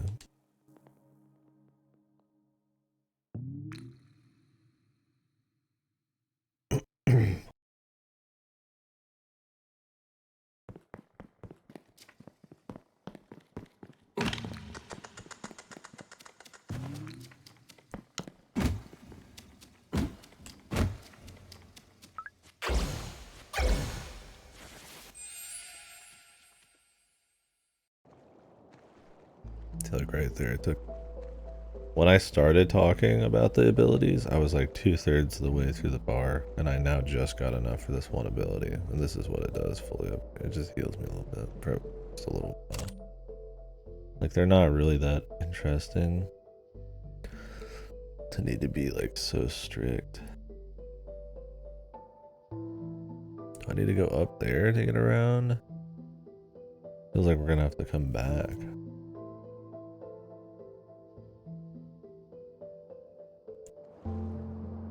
We'll see.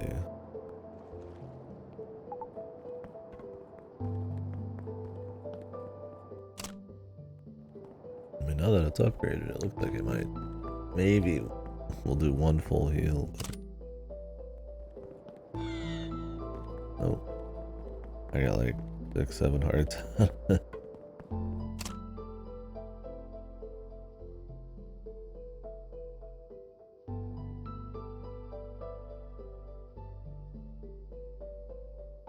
I want to get up there, but I don't know how. I don't see a spot for it.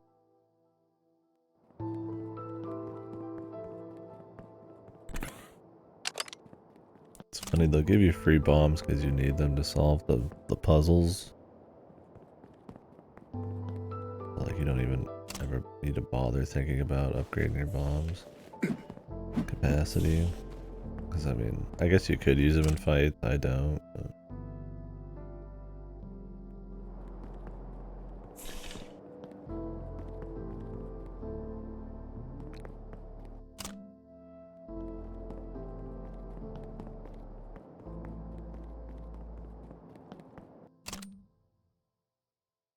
let's see what all this is. But I highly doubt it's all side content. The largest amount of side content you'll see is what we just did, that kind of shit. There's only like 4 of those so far.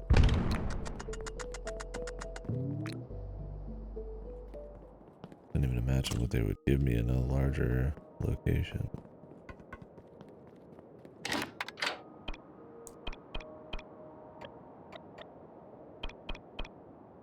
Three octopus.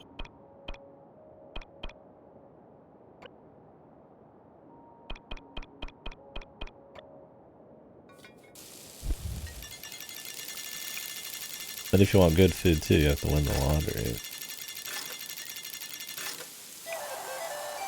This is my first time winning it.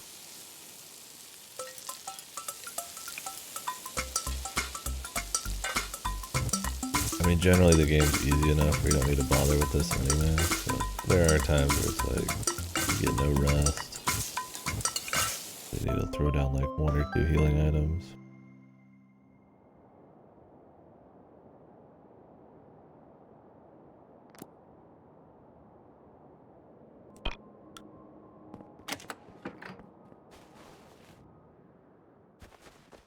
I think I've used like 4 in the whole game.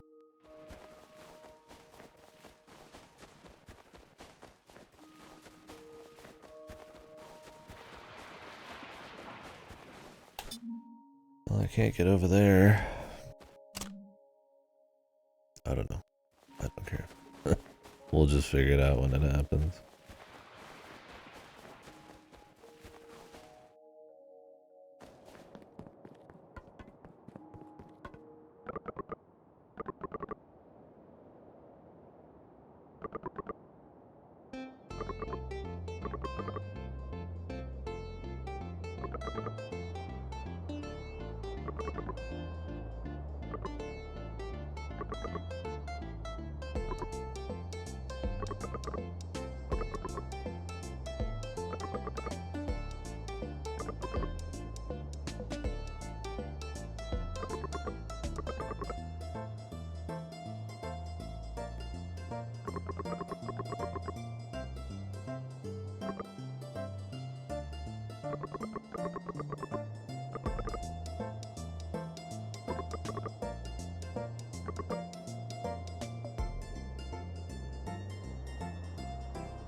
Yeah, I have no idea if we can go to the north side.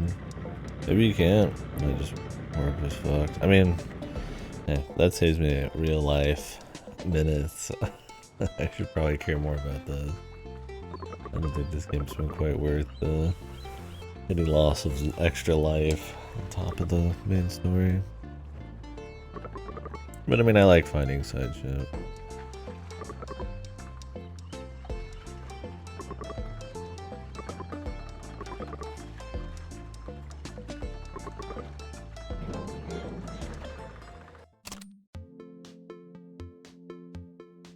He's in the train graveyard.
Did we break the time barrier earlier? It looked like Thomas was living outside of the big one.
Okay.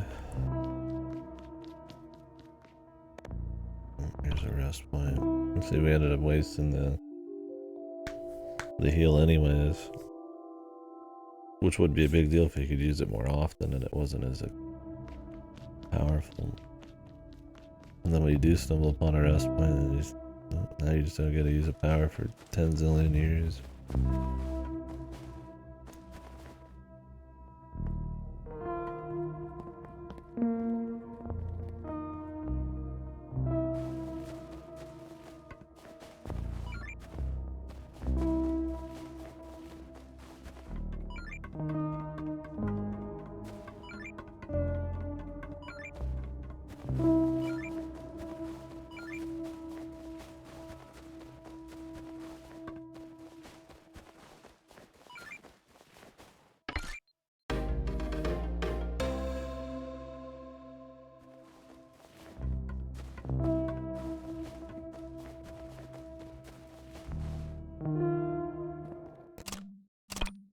How many do I even have? I think I have enough for one upgrade. Well, this look.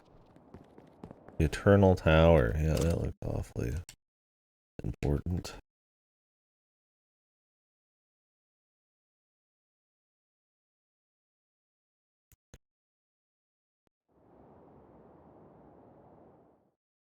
Oh yeah.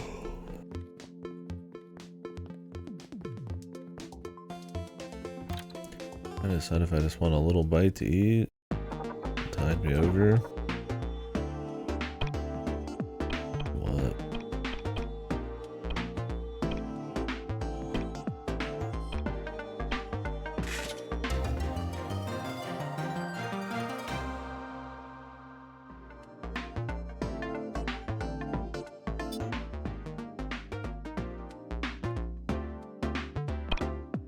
I'll eat something big later.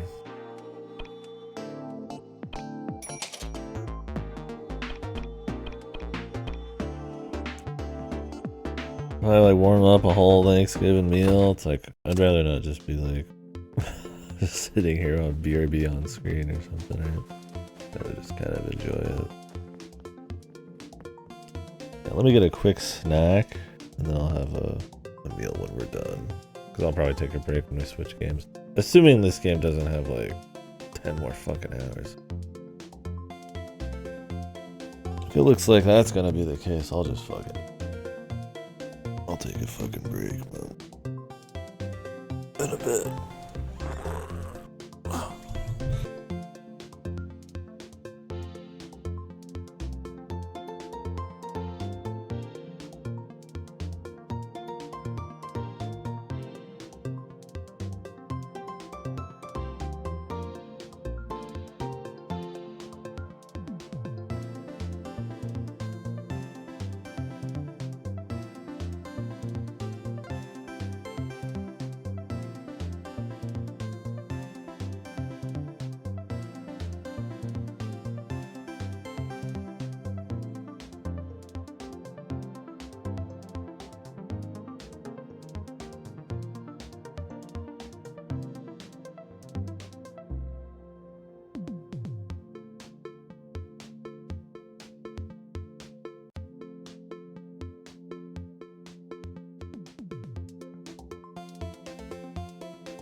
forgot to check Black Friday shit. I'm gonna buy in an SSD just for my games. Maybe like a backup OS. Mirror image or whatever.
Either of these on sale?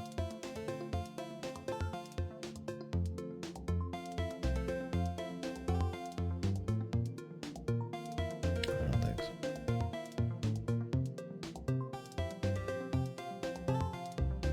Oh wait, this has a Black Friday deal. 2 terabyte. 80 bucks.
What the fuck?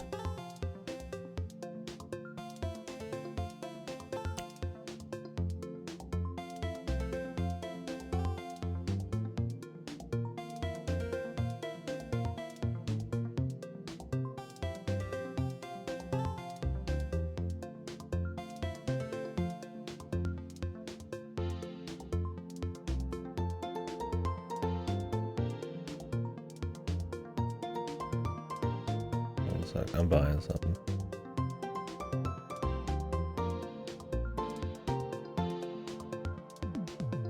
It just gave me like a month and a half delivery date.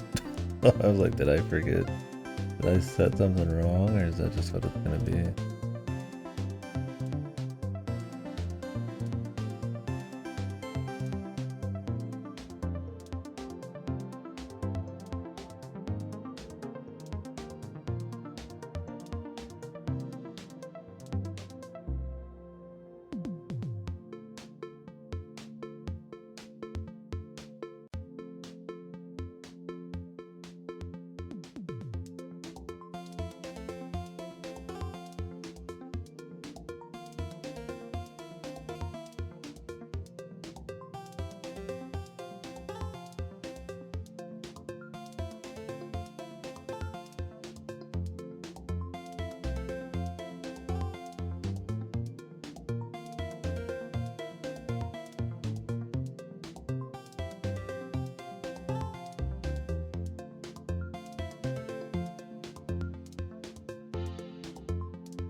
One sec.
Bought an SSD. Some Black Friday sale. About with packed 87 for 2 terabytes. It was actually the more expensive of the two before Black Friday.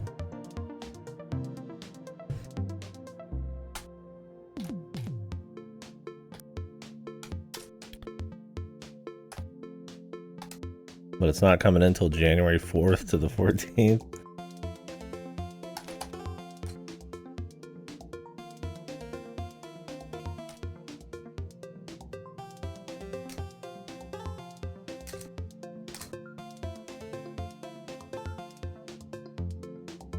I don't think my computer's gonna break before then, so it'll be fine.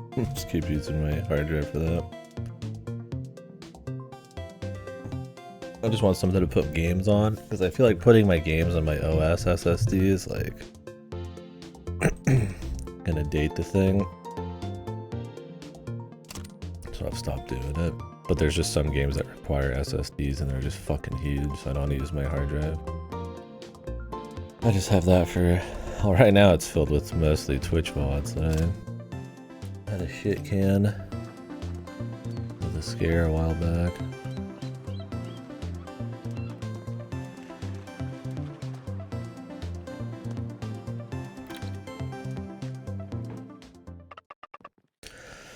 I didn't really want to have to buy it. That's like 80 bucks I could spend on like games, but I should. It's one of those like I should do it. I wonder if my computer it'll even fucking work, man. I'll just be able to plug it right in, but God knows when.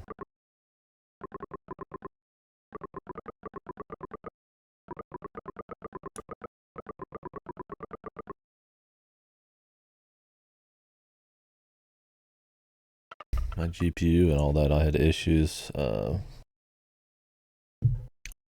depending on which slot I was using. But I mean, this is going to be a memory slot. I think that's different. See when I get it. I mean, worst case, I set it back.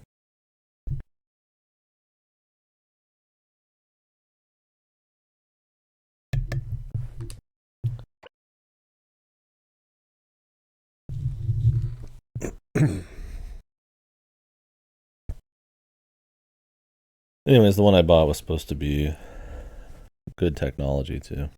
It was a big thing. I could have gone a little cheaper before Black Friday. This one was actually cheaper now, but speeds and reliability, I guess, were different.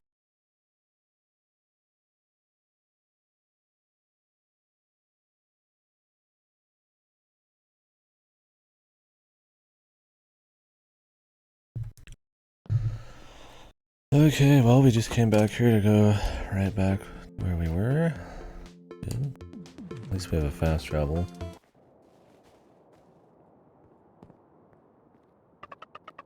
The old man.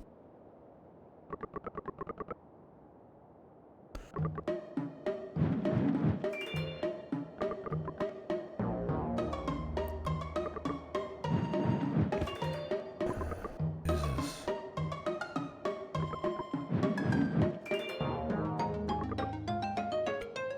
These the Earthborn characters here.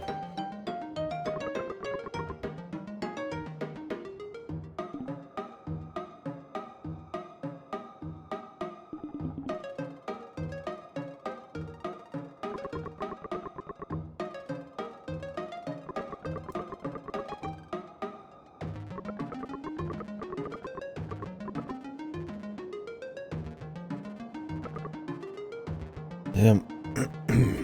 This really feels like the final area with all these deaths and human breeding and Ubermensch bullshit all coming together, and what the fuck? This game's total fucking whiplash. It does not ride the line very well. Doesn't help, but at this point we're kind of looking for answers, man.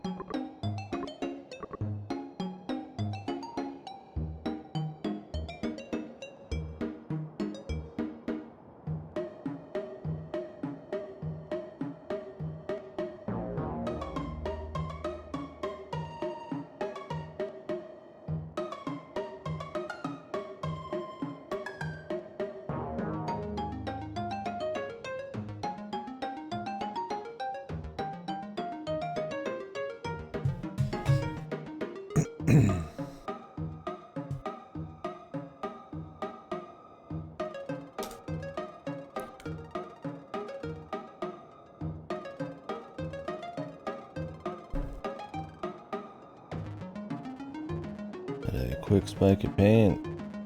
I think it was just acid. Jesus. Quick shot of love. Holy fuck.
happy music.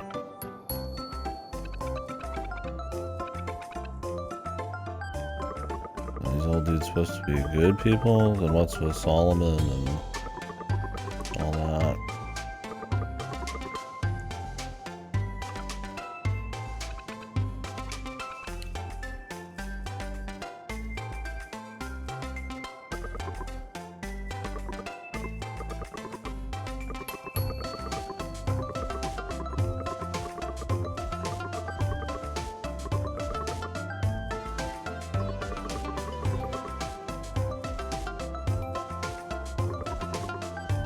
I like how what he's saying is probably more interesting than anything they're gonna say, but they bust through it as a joke. Like, yeah, I'm curious how the timey-wimey shit is working.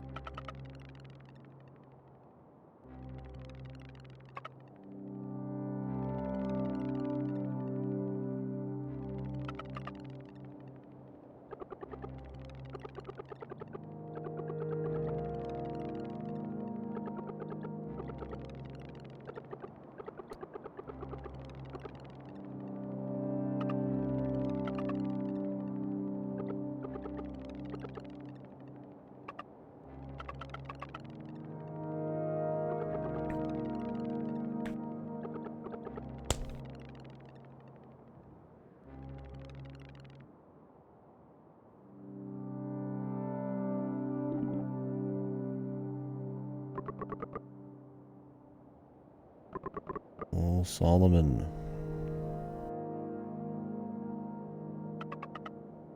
Is it back on the Isle of Time?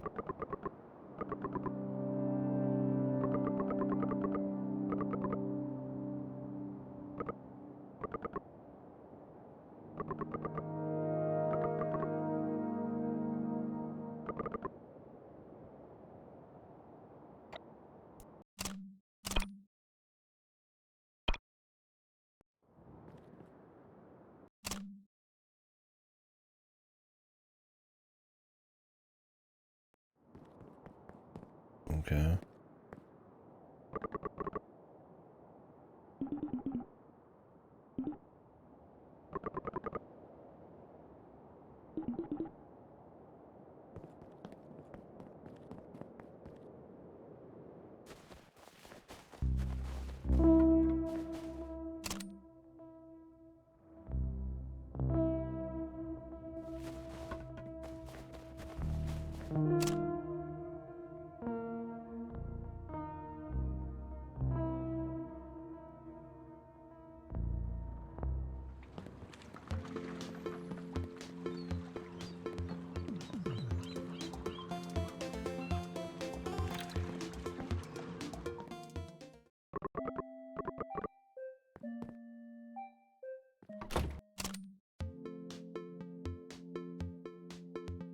Where are we going now? They've told us where to go pretty much every single time. I assume the Isle of Time, that's why I came to the dock, but...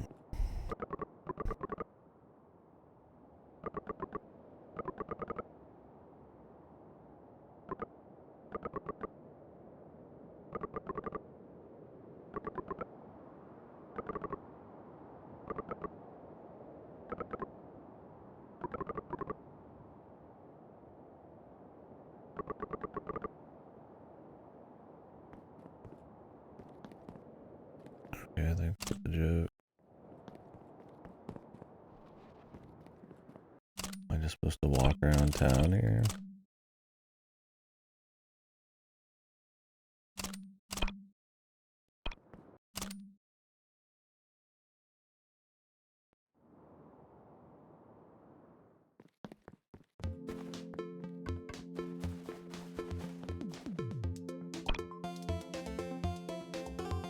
Oh, you can buy tokens?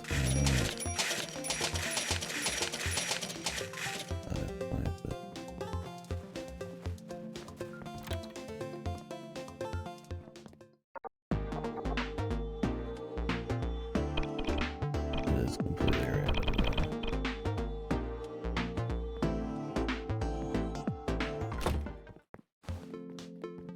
I don't know if I care about hitting all the gacha up.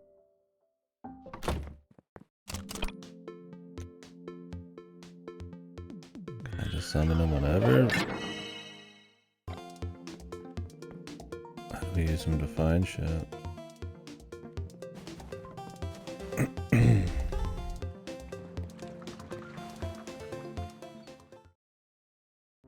Okay, I was like, I'm just gonna walk to every oddball area.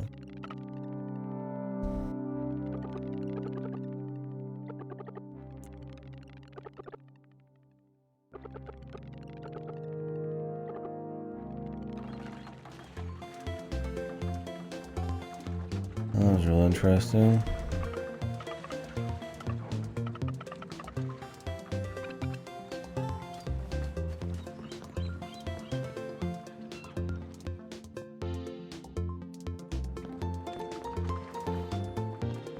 I'd like to roll all the pix balls.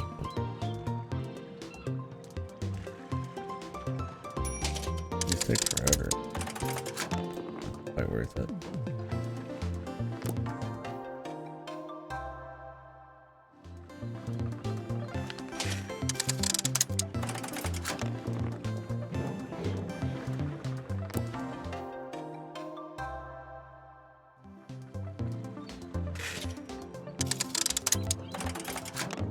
Oh, the super ultra rare one was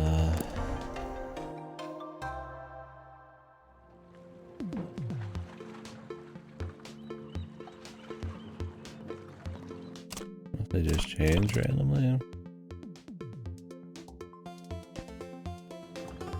we need that guy. I'm not even gonna use these ever. I've beaten it once. I'm not gonna do the full beat though, the second round. Other than just rolling here, I feel like I'm just gonna go on the warpath to the end.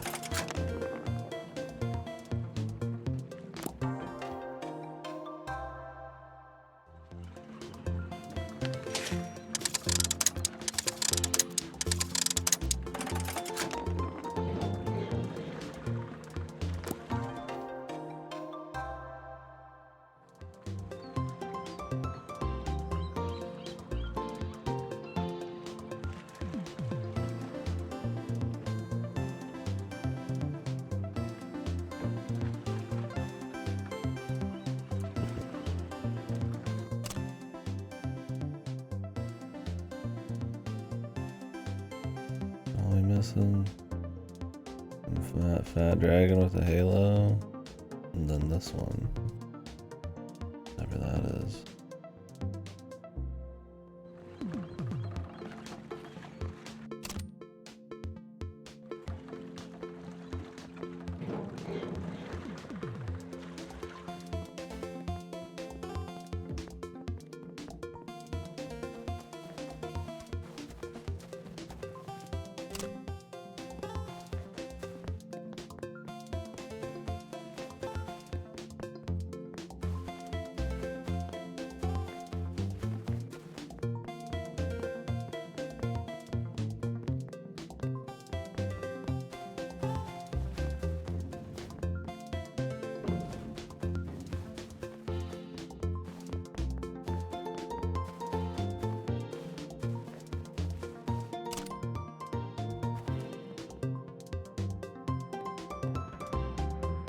Walking around until we hit a point that we're gonna see her.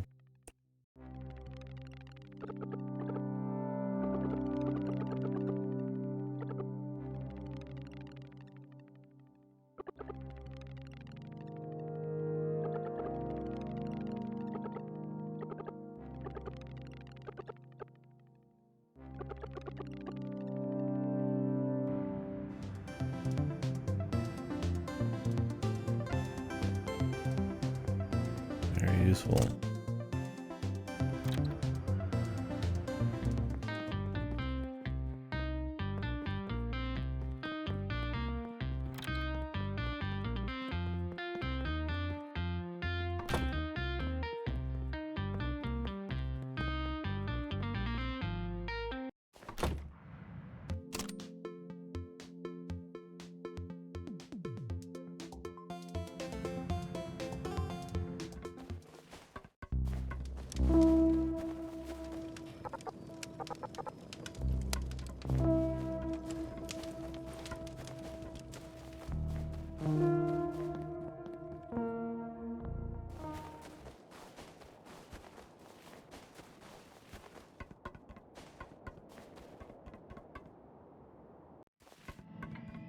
Could the flame of time be on the Isle of Time?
She talked to Ivan.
Okay.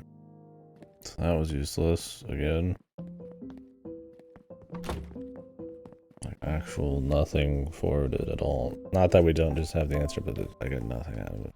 Just that she's still hunting and that she stopped there, which we didn't know that. Nothing would change.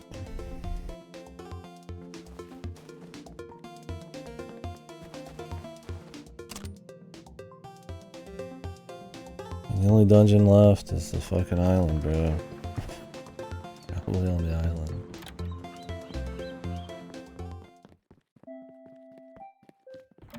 But they won't let us over there.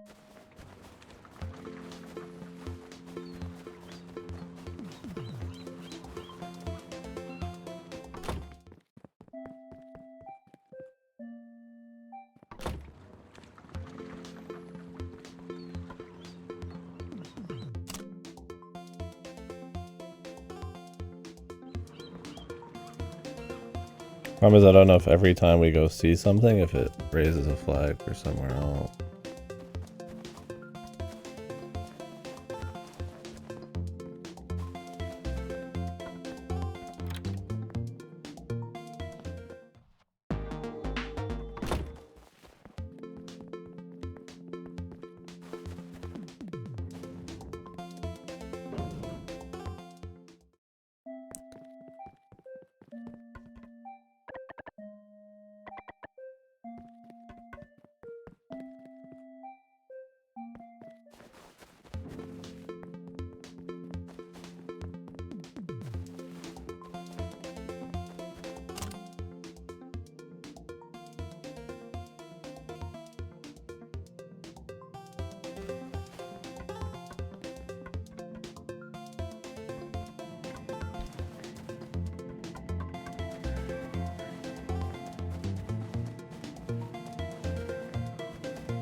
Just run around looking for a sign somewhere.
That's the origins of the sand route.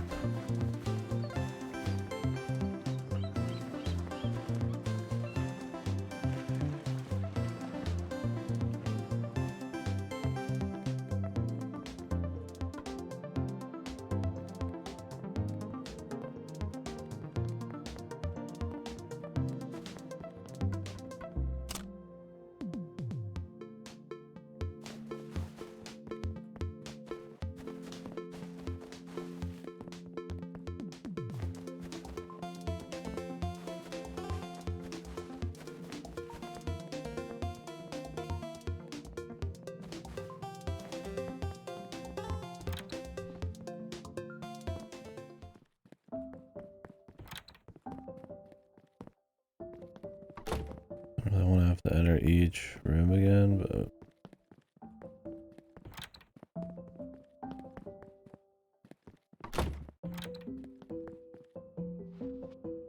you can imagine she had a place to stay.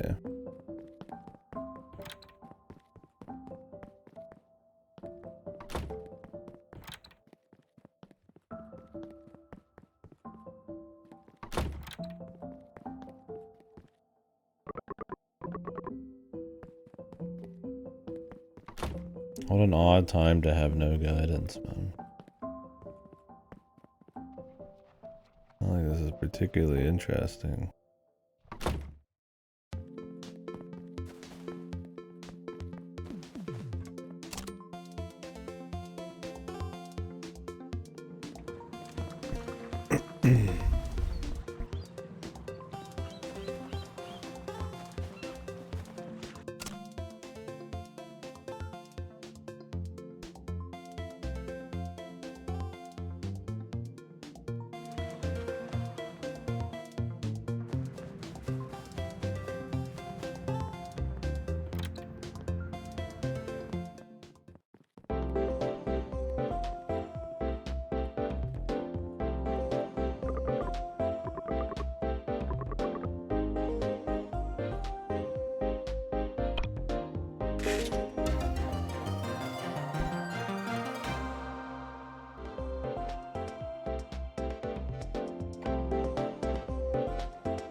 Oh, nothing in here.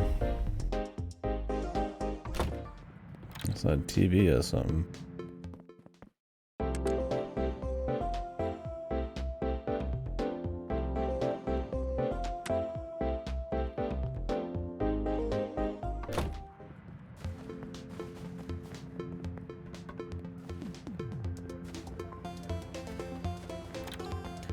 already tried the jazz place. Unless I didn't start in the right area or stand in the right area.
Very interesting section.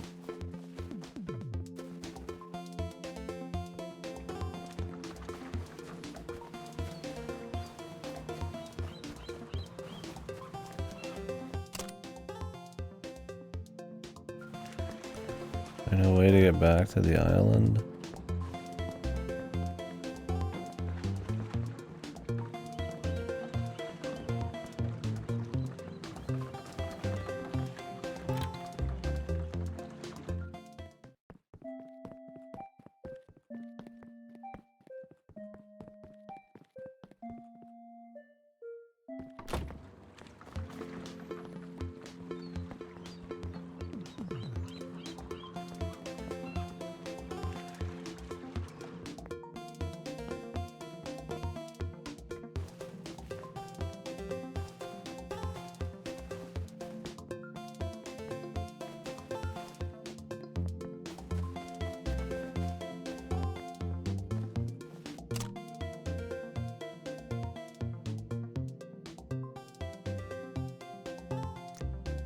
Like I've stepped foot almost everywhere, man.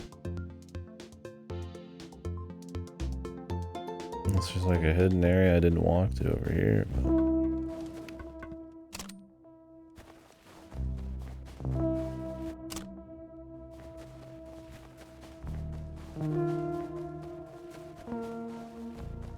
But the only area I haven't seen something in.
I think there'd be a way just to get back to the island.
very interesting section. It's weird because they like you're just off the rails on this one. It's like the worst. You just run to every corner of this place and don't find shit. There's other times where you would have no idea really where to go, but they just tell you anyways. For some reason here they decide this is where they're gonna mix it up, man. This is where they're gonna take the stand.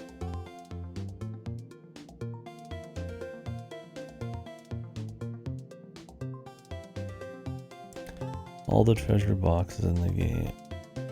There's either a lot left or I'm sure I missed at least 5 to 10.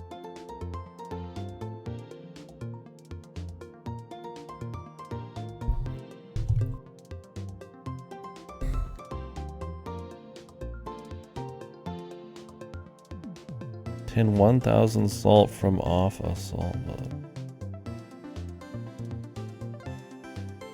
Yeah, these are painful. I would never want to do all that. That's like super 100%.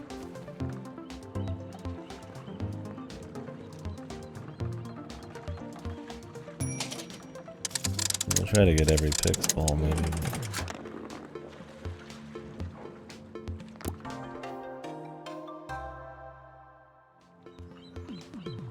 Ones. I'm not gonna get the alternatives, the variant.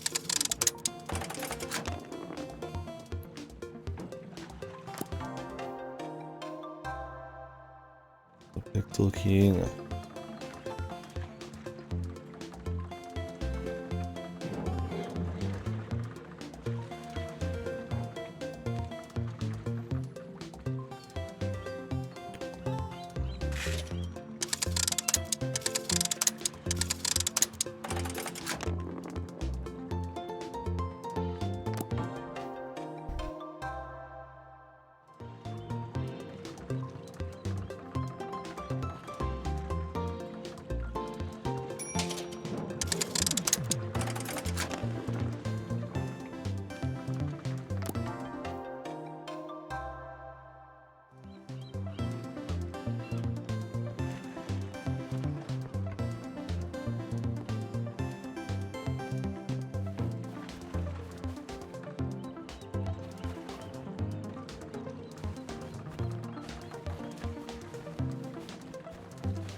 I wonder if there's a new game plus in this. There's an achievement for getting all of the big balls. They're variants, but since this is like complete RNG, you could just run out of money. Really funny if you had to get good luck and replay the game.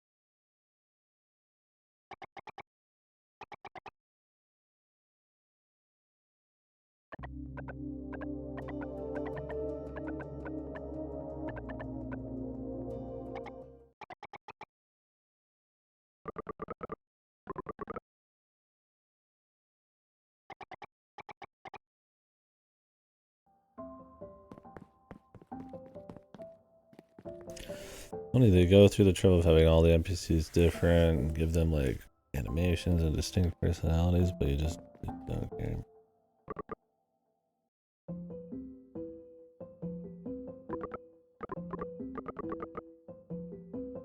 I think it's a lack of just caring about the world. I don't really care about the inhabitants.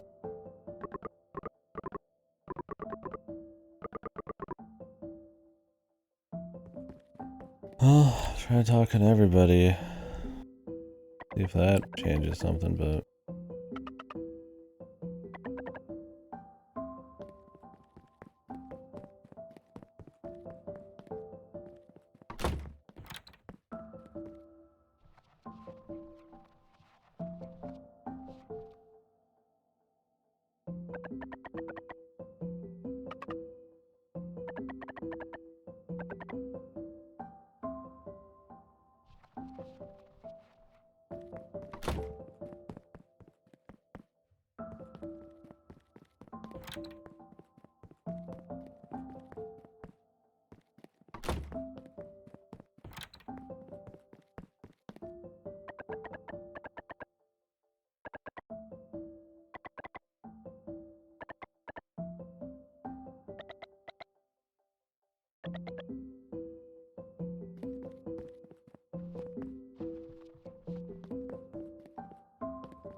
Where? Fucking stupid spot we have to stand, man.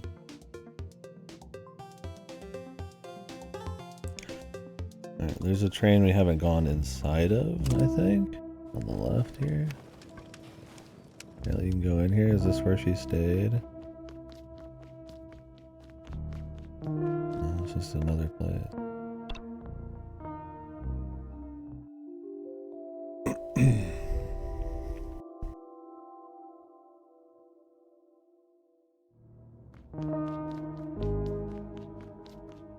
Hoping for sure that'd be it, but...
Yeah, I had to restart the stream because of tech issues.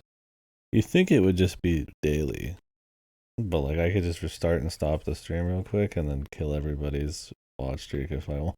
It just doesn't even make sense. I could also like farm watch streaks too. Why wouldn't it just be like daily? I mean, if I don't stream daily, that's one thing, but like just the day of the stream if I stream that day, right? Yeah. Who knows? They don't care that much. Well, they care enough to make it something that could be spammed everywhere. And I've heard from some people it'll warn you, even in channels you don't follow, that your streak's gonna disappear. Yeah, exactly.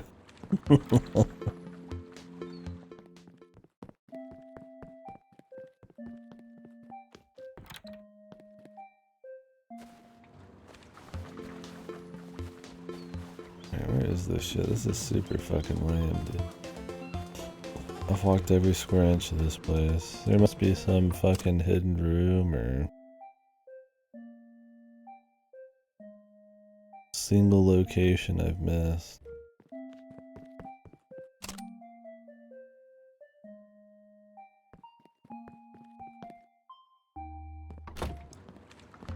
I'll look it up because it's not worth my time.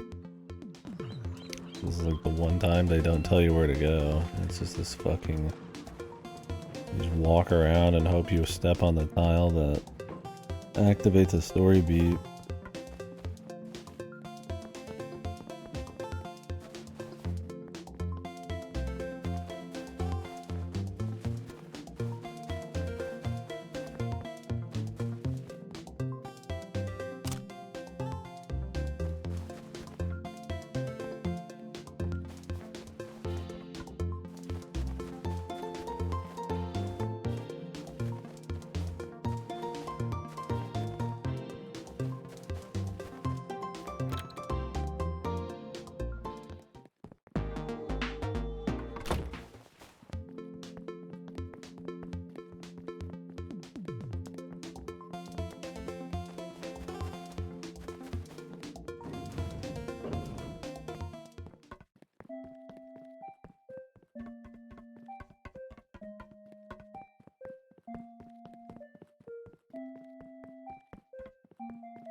Could have been here, man.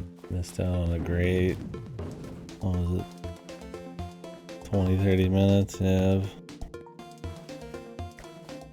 Eastward here.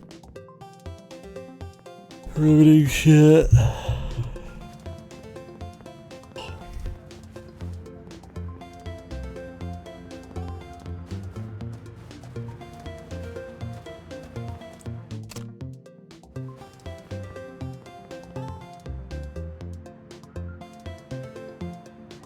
Thanksgiving miracle, and of course.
That's me right now. Just completely fucking brain dead. All of a sudden.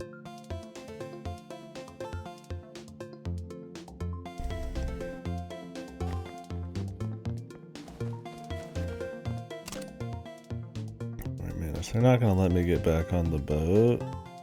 I gotta wonder if this is like glitch too. I doubt it, but that we'd happen to see like the first major glitch in a fucking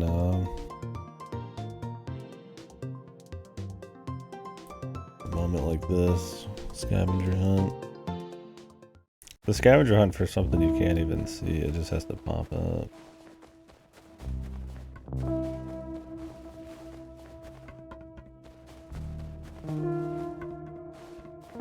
It's just funny because you know it's just gonna be on the island or some shit after all this. The very first thing you think of.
I tried starting at areas that just made sense. The area that makes the most sense is the island and I can't get to it. think I've talked to every NPC pretty much. And I've walked about every square inch. There must just be some area I'm missing, or some trigger, some flag.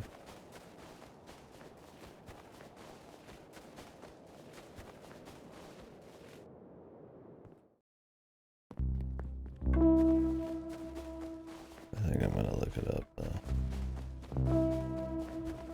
I don't think this deserves the time, the extra time already on top of this.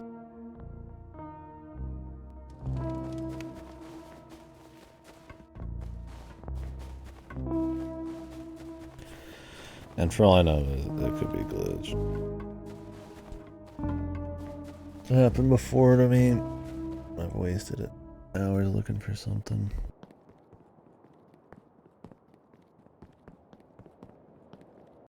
I don't think it is, but at this point, who knows?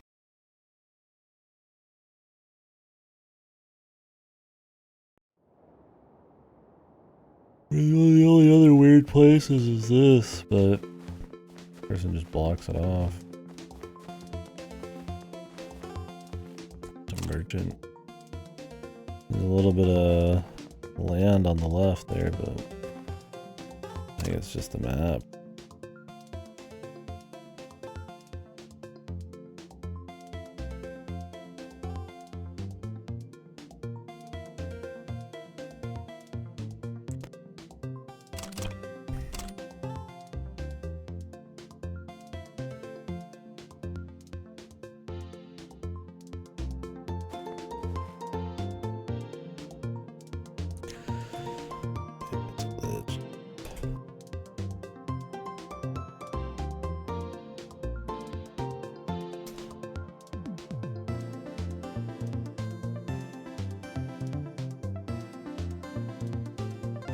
Four scattered around town.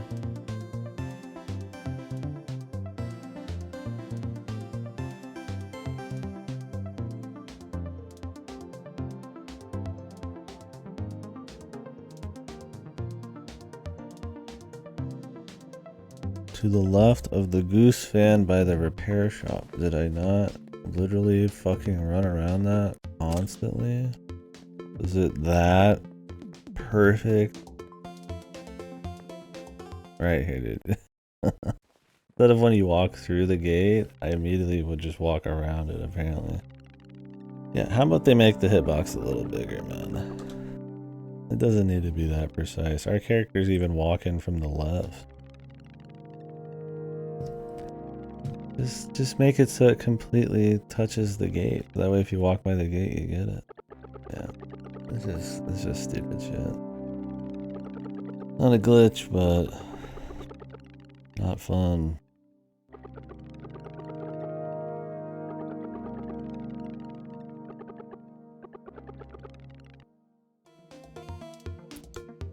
Useless.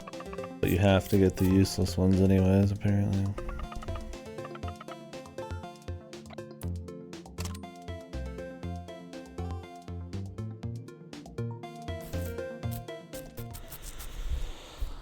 Let me guess, man.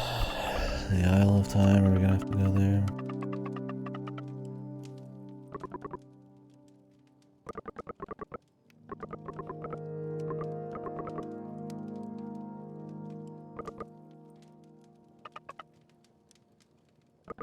Wow, the Island of Time. Yeah! We need the Eternal Flame of Time or whatever. Where could it be? The Island of Time? Thanks for wasting that fucking like hour.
Okay.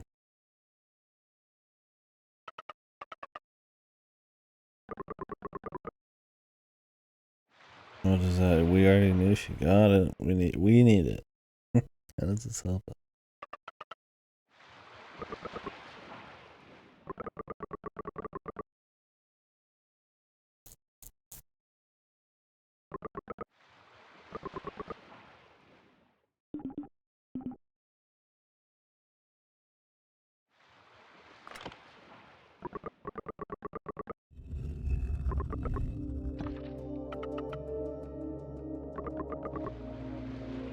Just complete.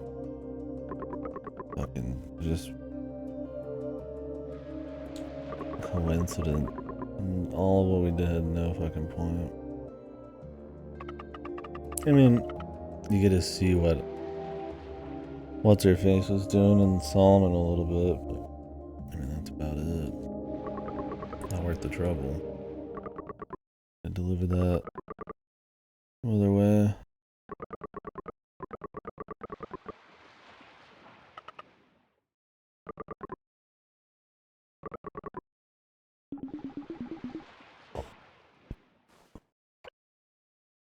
Okay.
Extra heart.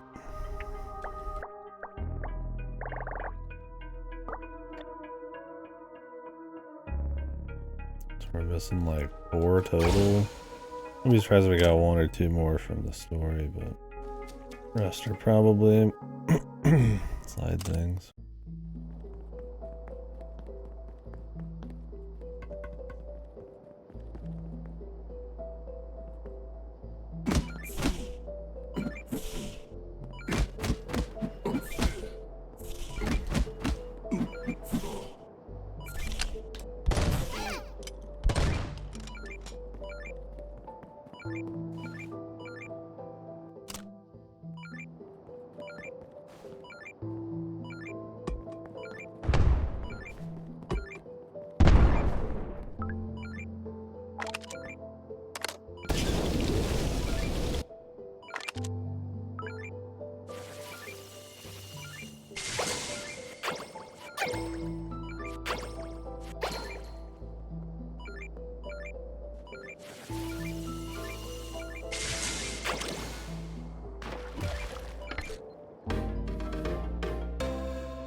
See the chain slightly off screen. Oh, that's cute. So if you didn't buy the detector, I assume you can get it in more areas than just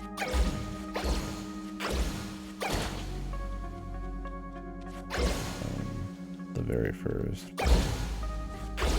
You wouldn't even know how to get started looking for shit.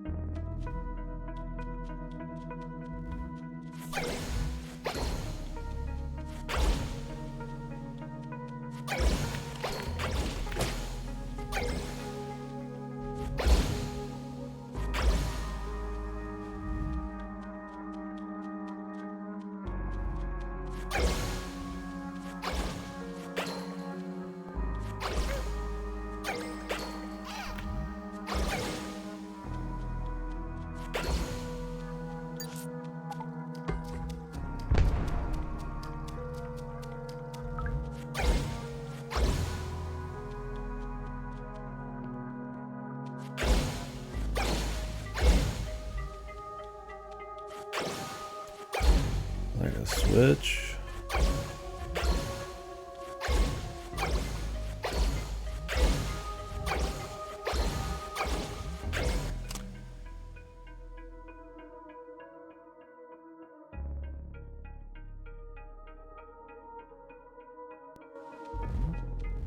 Maybe that's just a shortcut.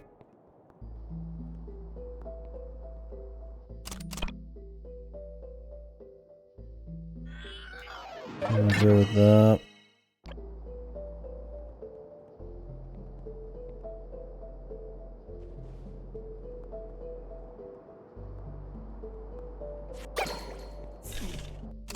And that missed.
Wow.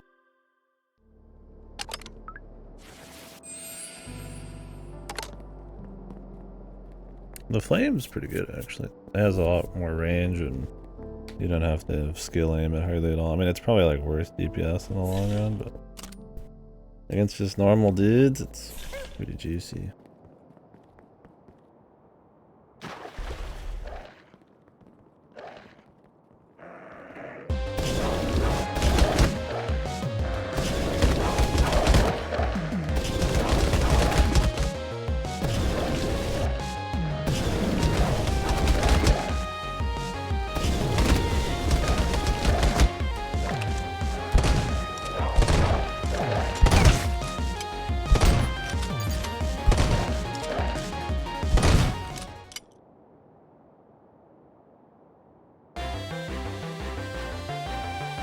Who knows? It might have more DPS. I'm not sure. It's probably worse on the ammo.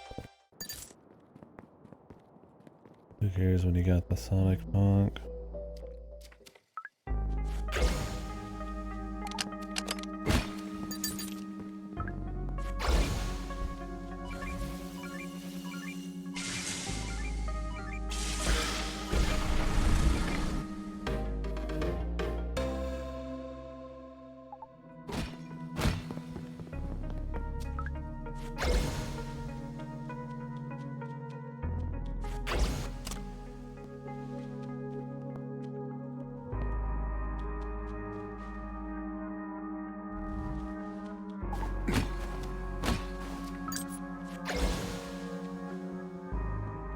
Thing is, when we got keys from different worlds, how did they, like, did they expect you to do this entire journey, essentially, to get into some of these areas?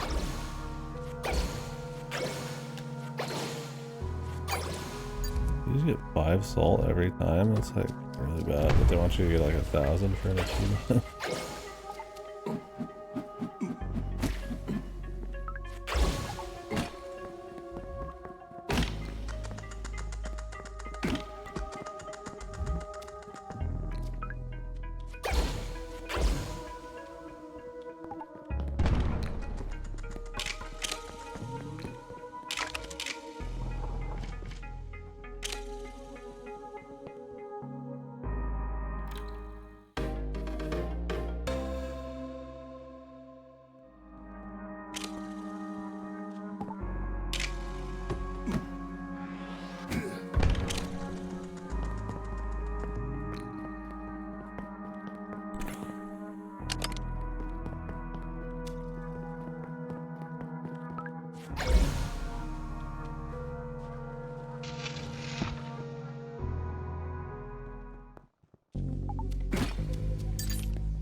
Do it to each of those.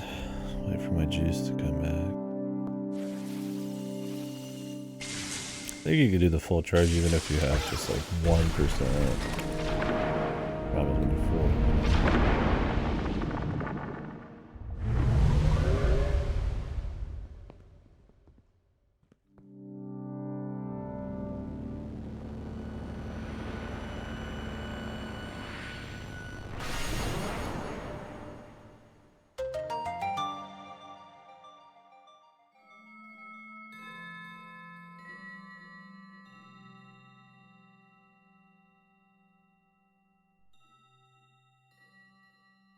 To be continued.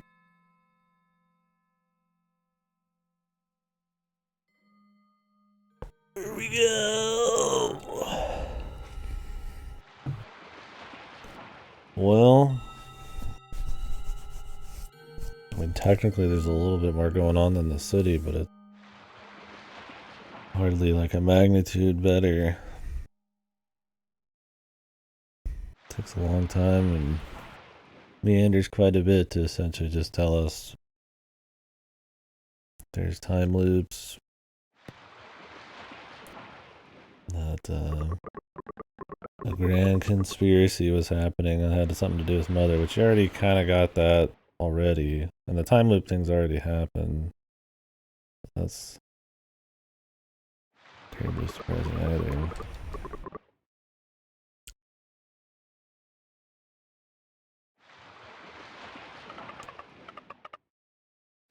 Delivering mail and all that, probably not the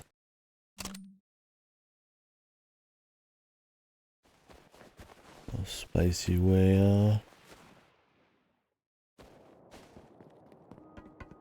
handle a time loop.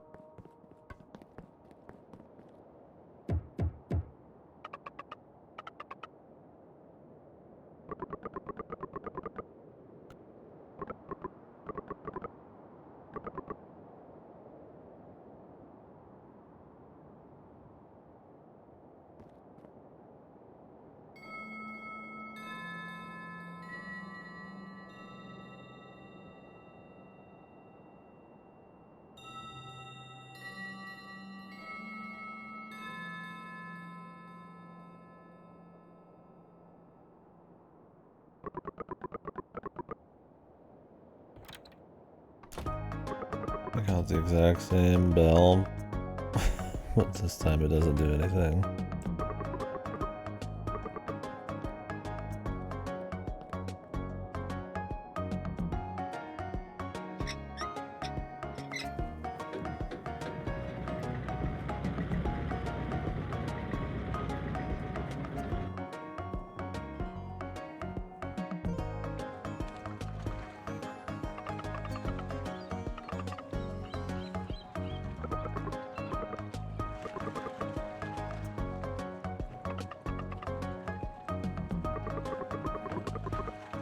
And just the tone, we're just like happy-go-lucky shooting the shit. These guys are all in like tights and stuff talking about inventing Earthbound or whatever the fuck. Or Eastbound or whatever it's called in the fucking... The JRPG minigame you can play.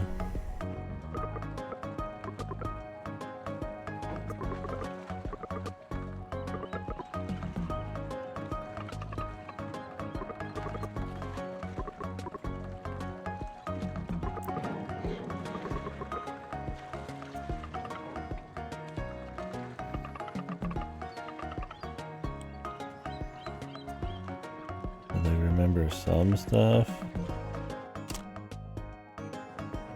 Remember the Sam thing.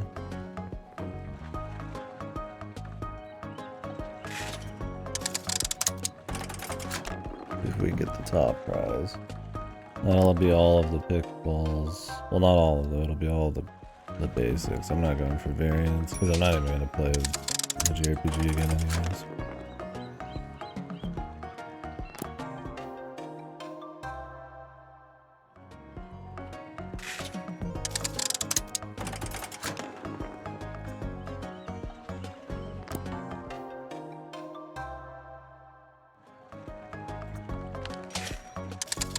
And then look at the achievements, there's like 2 more chapters, including this one.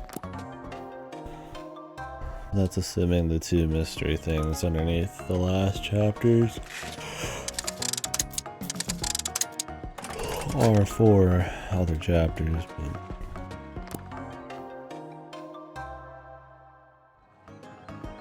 there's supposed to be some true ending or bonus ending thing or something if you go through the Earthborn minigame.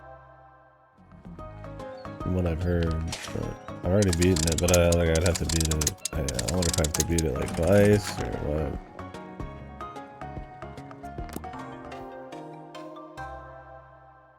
True Demon King.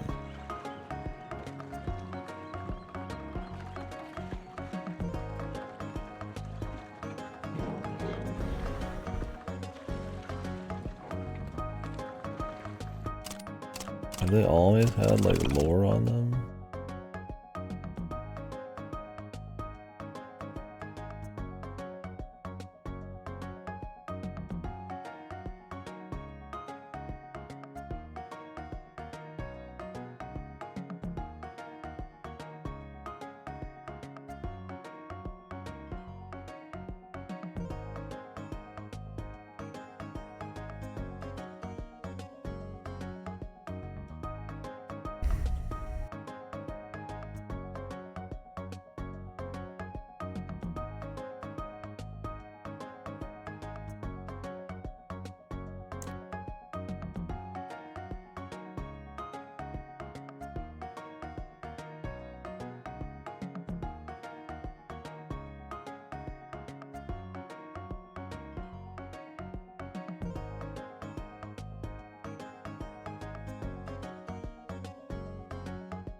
Alright. Moving on.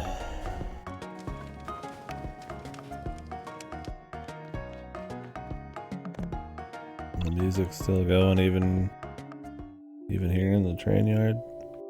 Okay.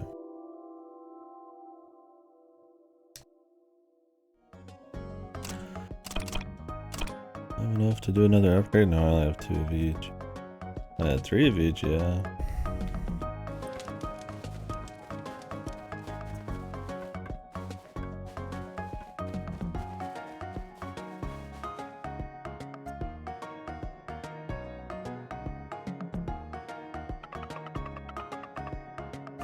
Why is it still so chipper?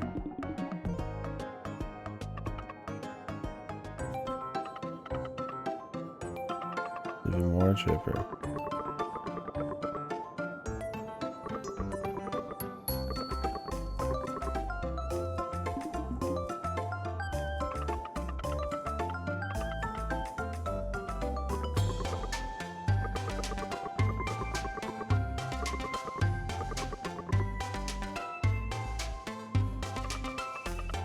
Is it supposed to be like an everybody's here, our buddies that we've really grown to love? I barely know who these people are.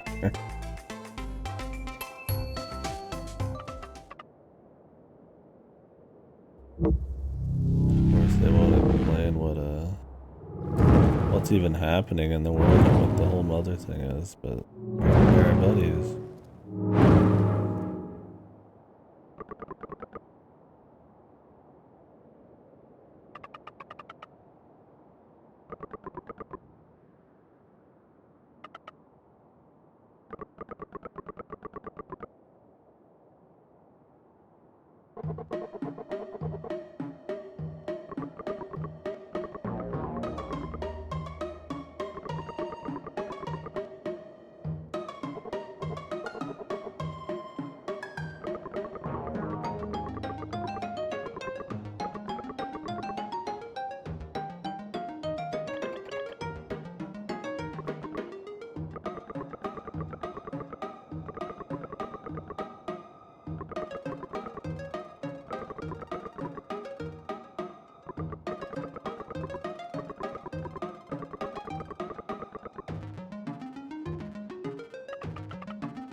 How convenient.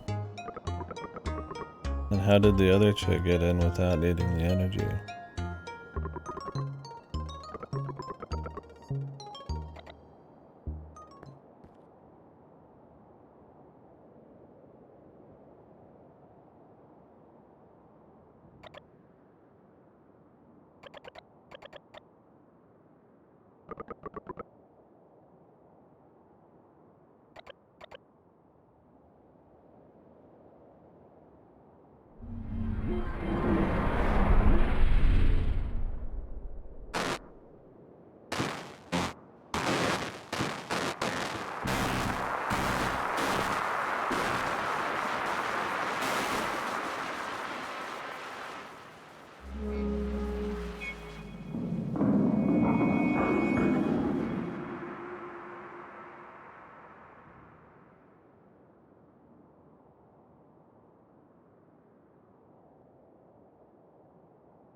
Okay.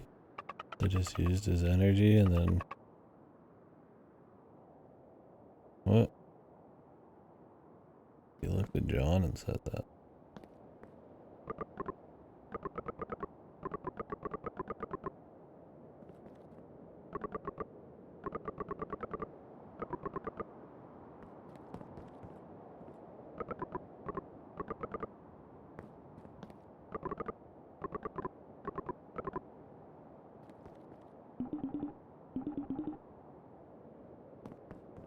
how did the other chick get in?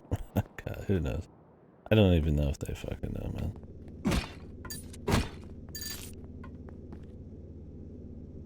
The writers know.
Everything's on a timer in this dungeon.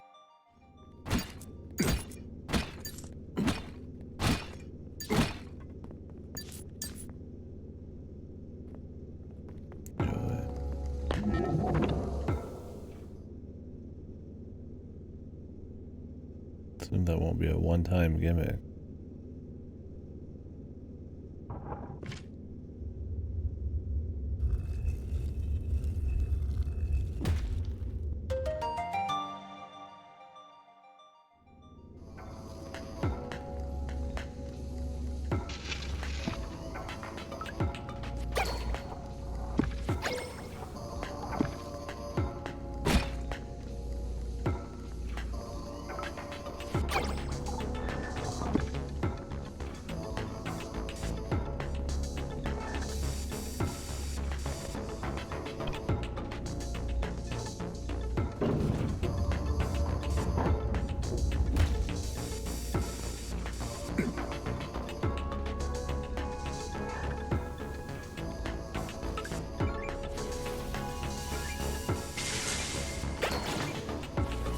See if this one would work.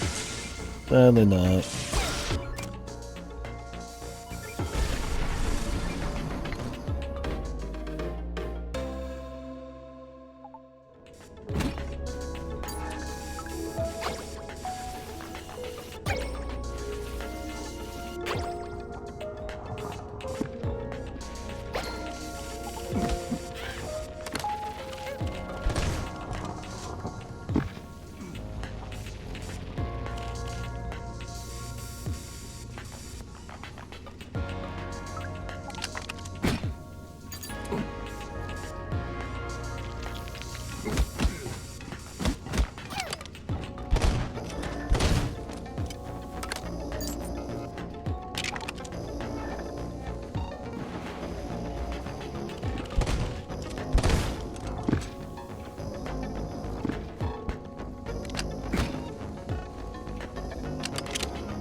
Well, we're still getting gear parts. I'm imagining we could leave and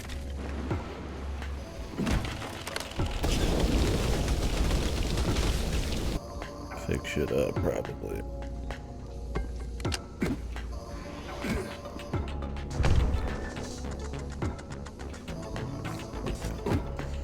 I thought I could fit through that gap. Oh yeah, how many bomb puzzles, man? Puzzles. Just kind of tasks.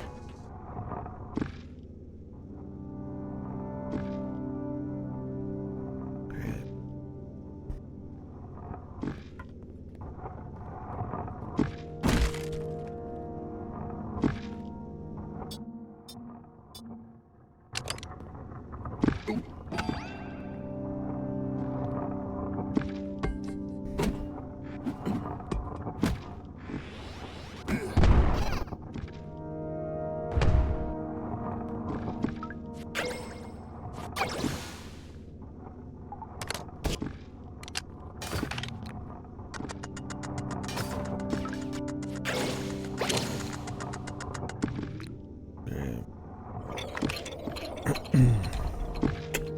That's exactly what I need. A boring puzzle, but now on a timer. Perfection.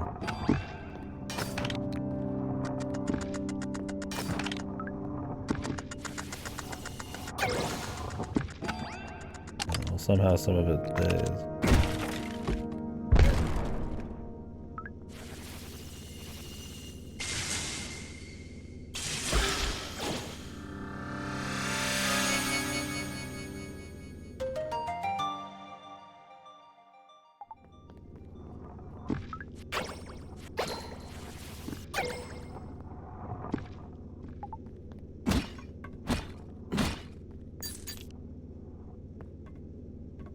This feels like a final dungeon type of thing, but this game's been far from just traditional.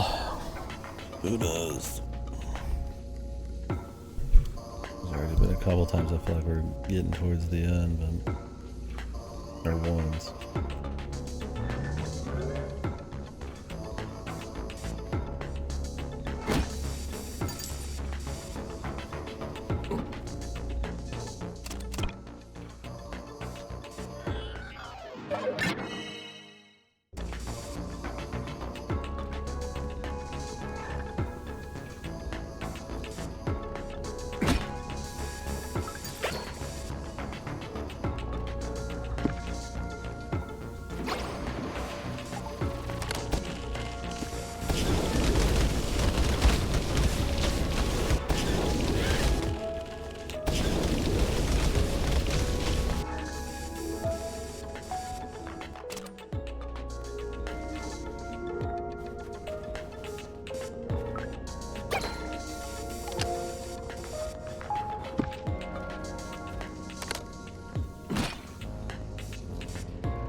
There's just not much to say. There's no kind of build up a story. It's like it's more solemn and shit. More of, you know, saying the mother, so what that means.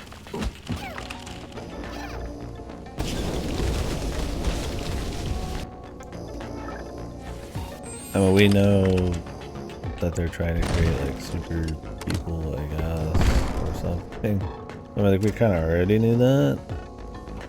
From just context clues and shit, and just the way like the evil her talked. Or that she at least had a disdain for that. So you can imagine if they're trying to grow humans and that she hates normal people. It's like there's probably a good chance of that. So it's like, you know, it's fine for them to say it in plain English, but it's not much like a surprise, right?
I mean, they are building. There is a certain level of anticipation. I'm wondering where it'll end.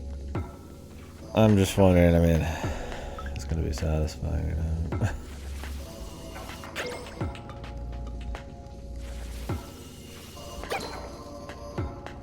I can hope, but we'll see. This bed we made, I saw you on that on Discord, but I didn't look up what it was. Let's see. Sounds like an adventure gamer VN or something. The first thing I see when I Google it.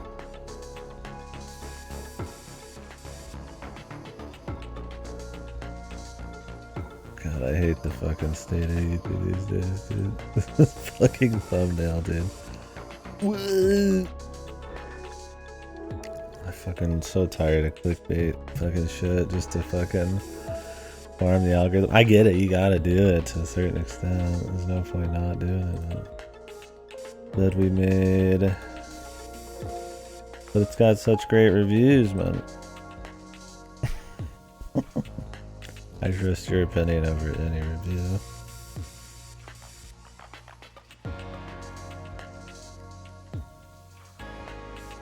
Third-person mystery game in which you play as a maid in the 50s and sleep around strangers' rooms to uncover their deadly secret.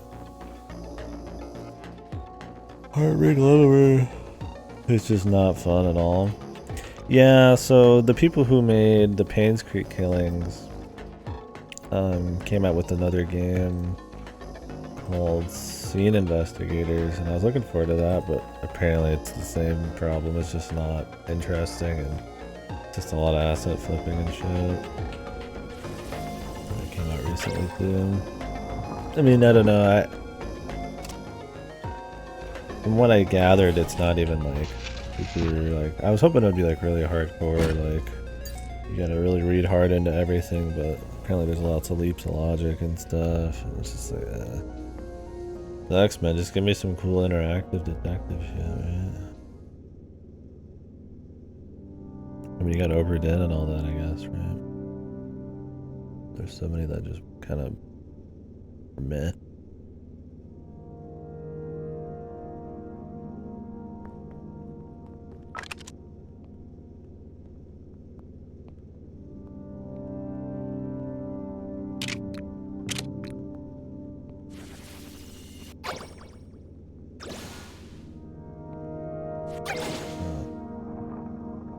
There's no point even continuing, man.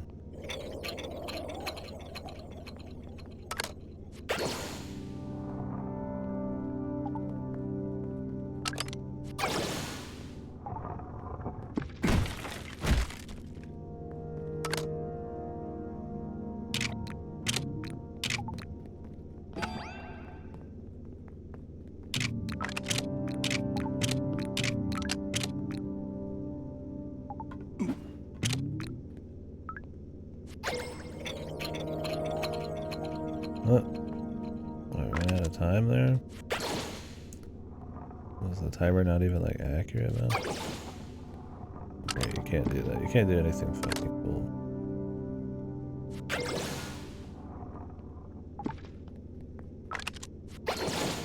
I can barely even see the exact time the timer's coming out.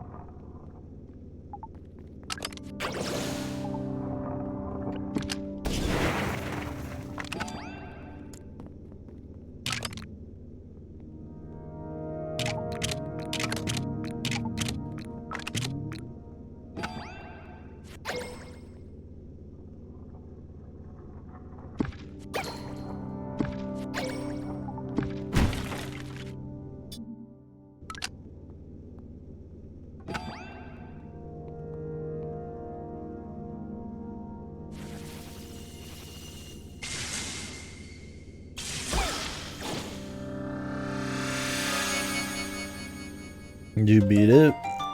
It was like really short.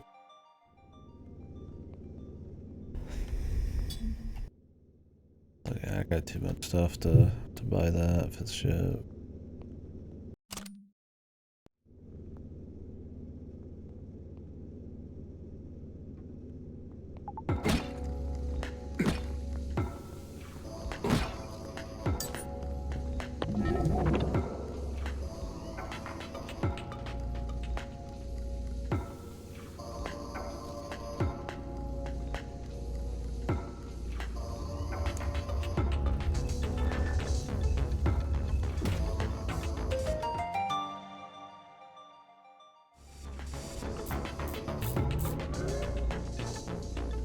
I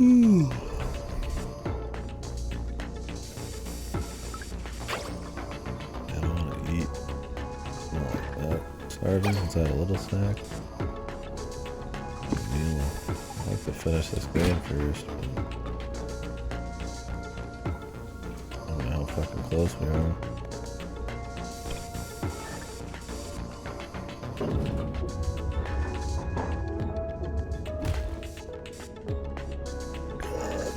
Another 2.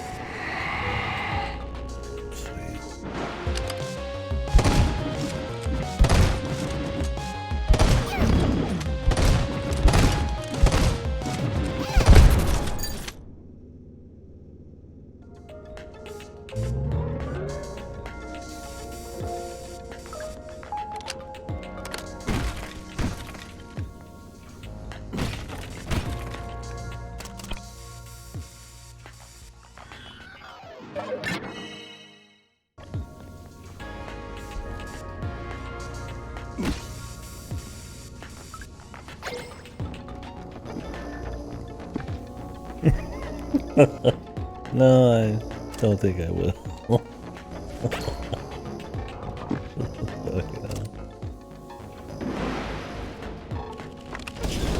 Is there anything this series would nominate that for?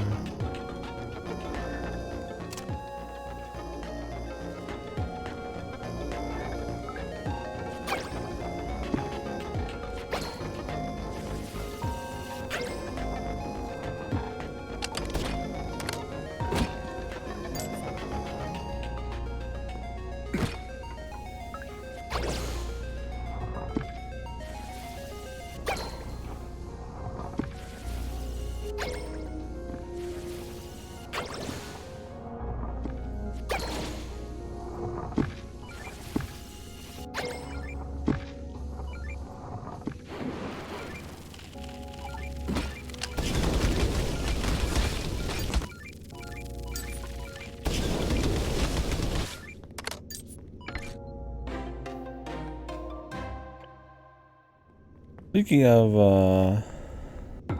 Cell of the End.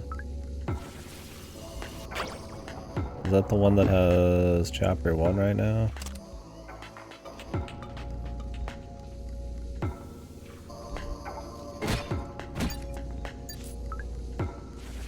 Or am I thinking of a different one? There's one on my wish list that you recommended that only has the first chapter. Oh, the key one.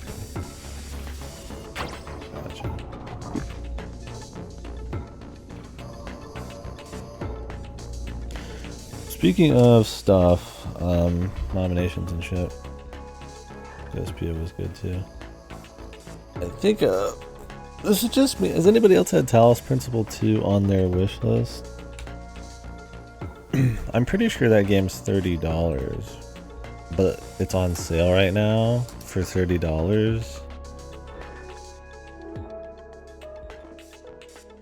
Talos Principle 1's like $3 right now. Did they raise the price to $60 and then put it 50% off to put it at 30? Oh, it's not on sale anymore. I think they might have done that because I saw it like at the very beginning of the sale, $60, 50% off at 30. And I'm pretty sure Crow Team's done that before with Serious Sam, where they made it like hundreds of dollars and then they put it on sale. To make it look like it was on a big sale. That's just the price it normally is. I'm like, man, are they at it again, bro? It's like, I'm pretty sure that's fucking like illegal. It says it's just flat 30 now. So it's like, well, 50% off. That's fucking sick.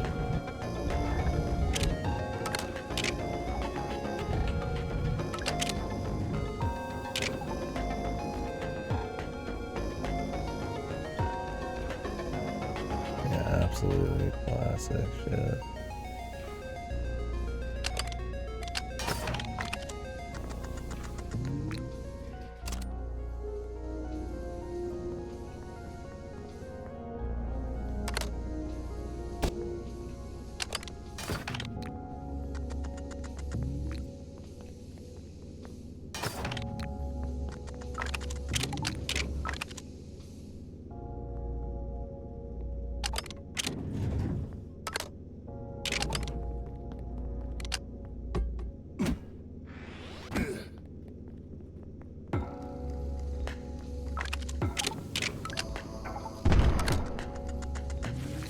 I dumped on or something like that. I'll have to check that. The news.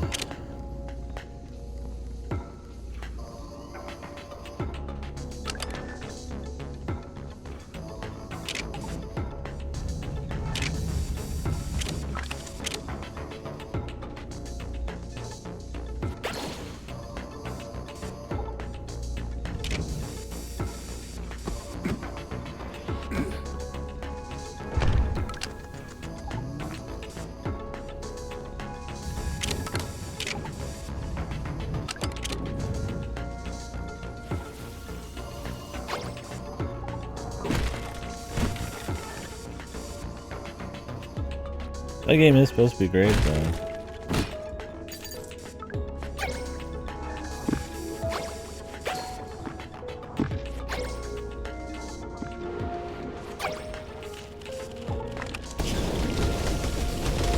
I sure love these 4 fucking fish. Little attacks here, man. Damn fucking group on.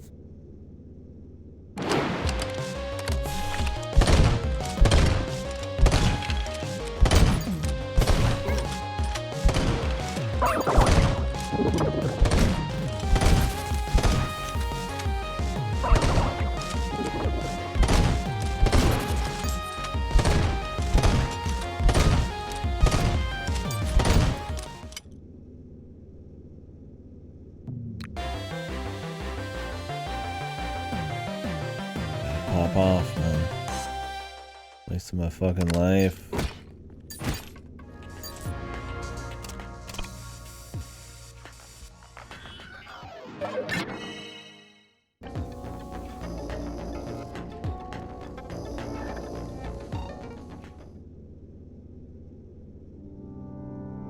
Jesus. I got another side to do too.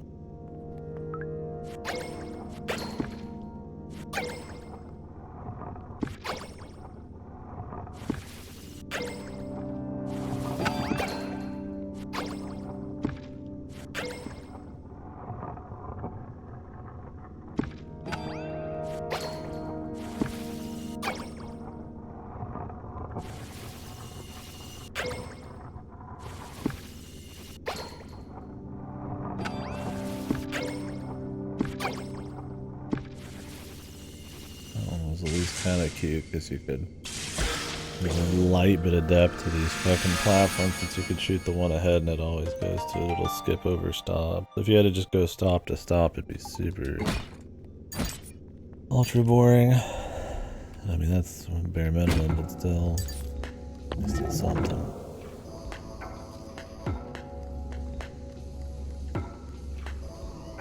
Extremely long cutscenes letting us know something we already know.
Where's the chest? I'm pretty sure this is where we're supposed to go. Yeah, the shit chest. Perfect.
Yeah. Good work.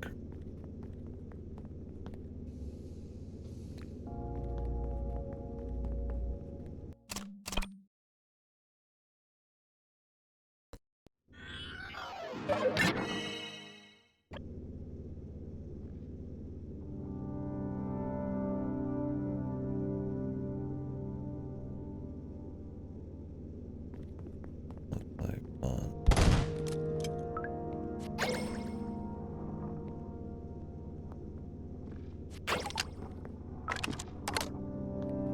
Already over, dude.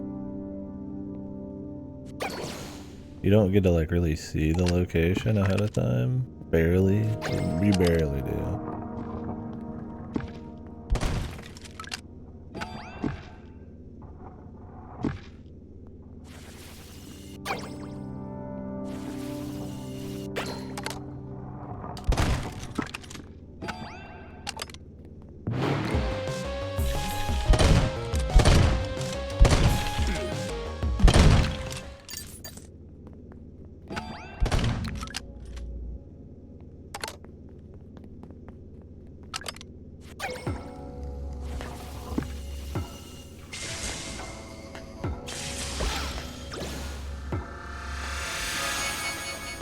Didn't even need to pull this thing up, could have just done it regardless. At least that one was pretty straightforward. It looked rough, but it's fine. I'm not sure why they need to be on timers. You either just have to redo half of a boring puzzle again, or you just do it first try.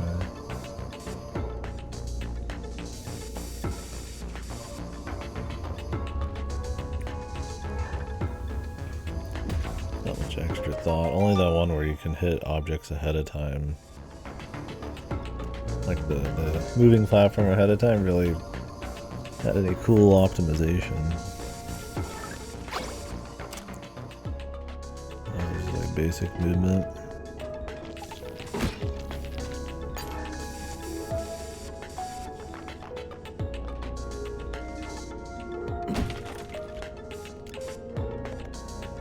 Here's hoping that's the last floor.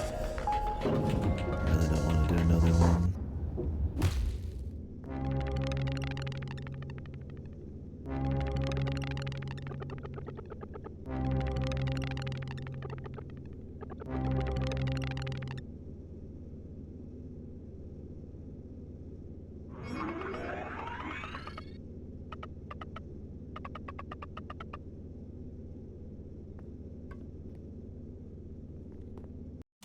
This is supposed to be the point of no return.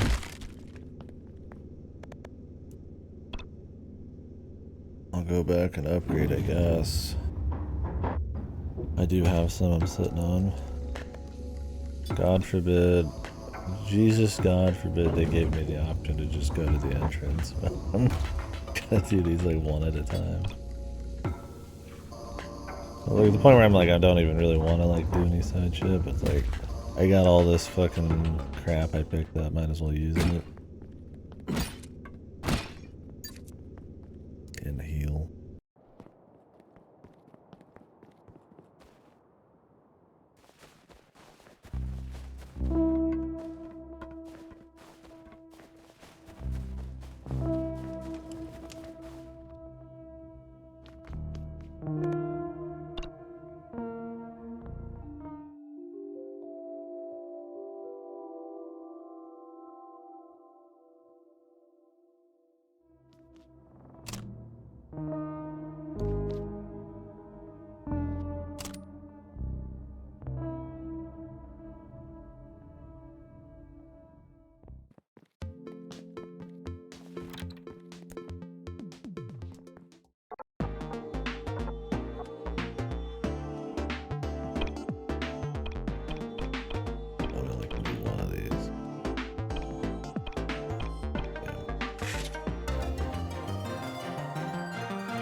basic. Thought we got enough basics and enough advanced ones.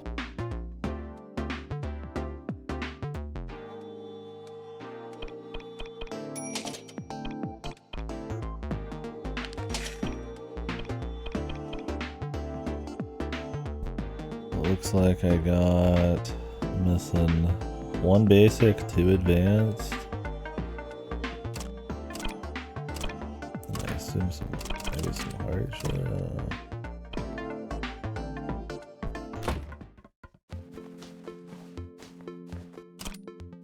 That's assuming this is even the point of no return.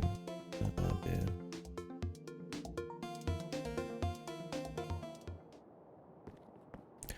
We might just not be able to come back to this particular location.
We can't even get like a good quick restart.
Are we done with these?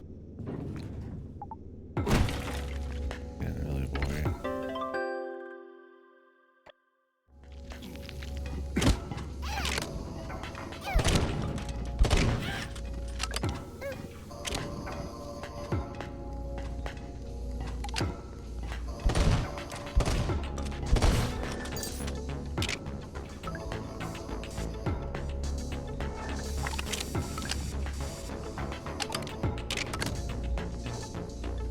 Of course we had to bring him.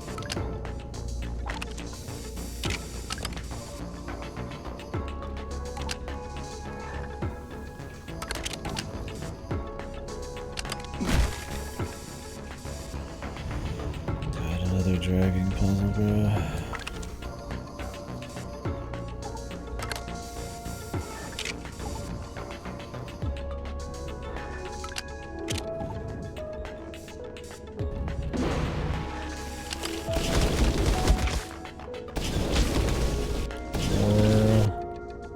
Anglerfish. You shouldn't have.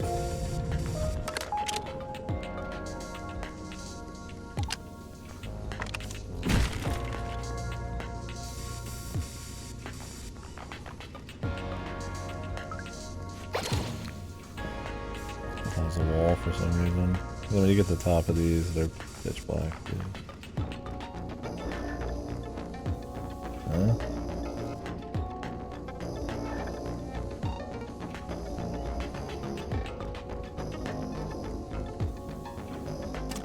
Blip, I guess.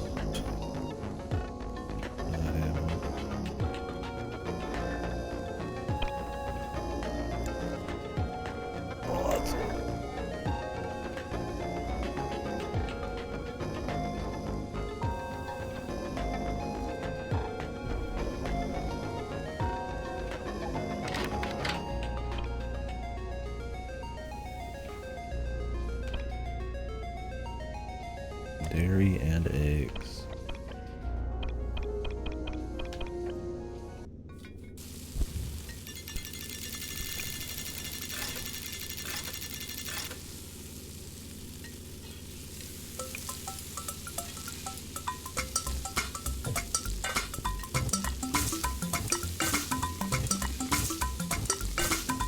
I think it's one of those not roulette, but slot systems where if you just move at a particular pace, like a rhythm, they're all the same, but they're just staggered, so you could just get it right if you get the rhythm right. At least that's how I got the last one, and I got close on this one. Who cares, because I don't want to cook any more than I have to.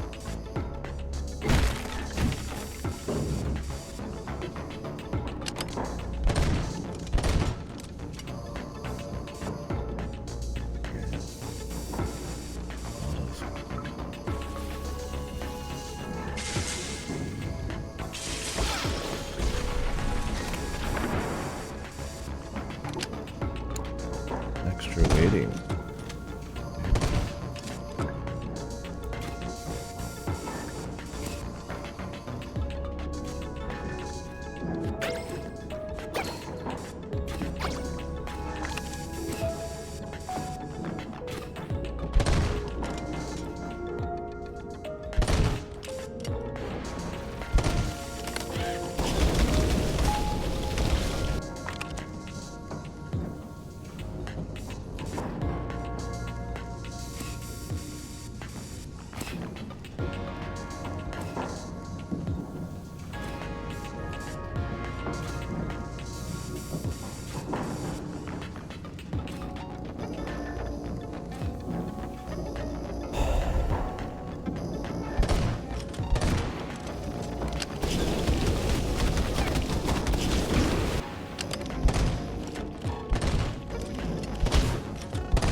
Supposed to get in the way.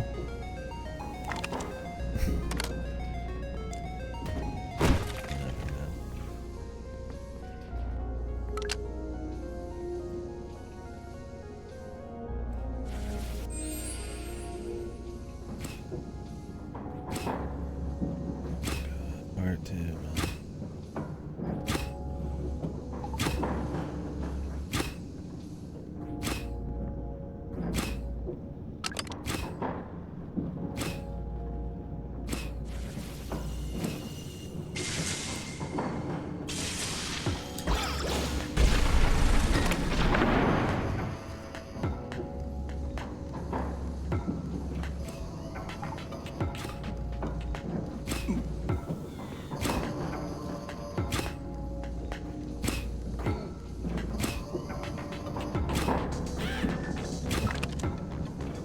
You could probably just take.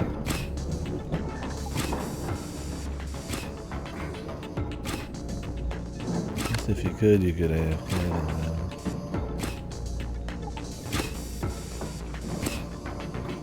Especially if there's a sweet spot you could stand for the distance, the speed, and how spaced they are.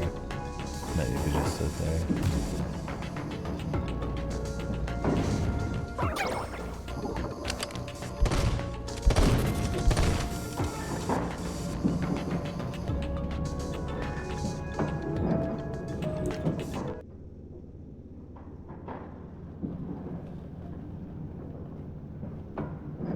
Boring dungeon, a lot of waiting.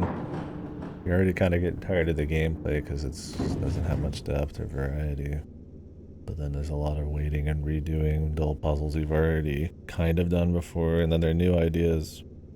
Timers, which mean more redoing of stuff. And auto scrollers just compound on the dull parts.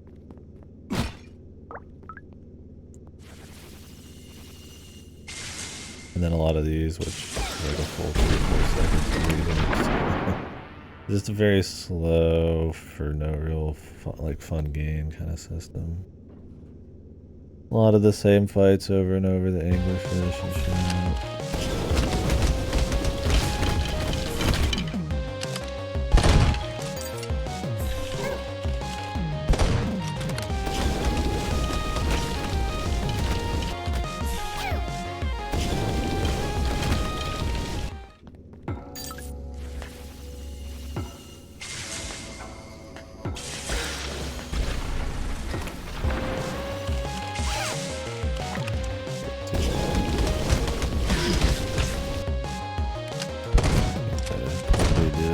Maybe there's like a sweet spot, who knows,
How about another fight?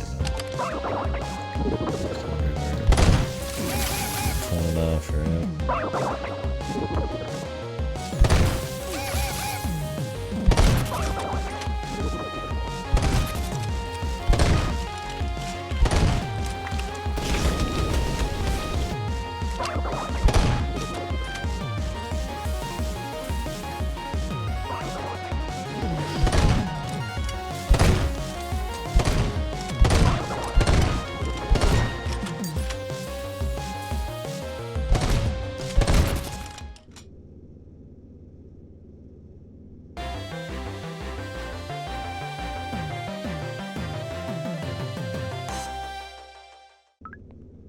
Pop off to really all those kills, and I didn't get enough to use a single spell.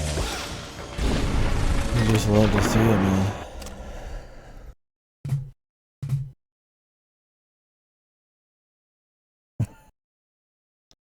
Yeah, I saw that go.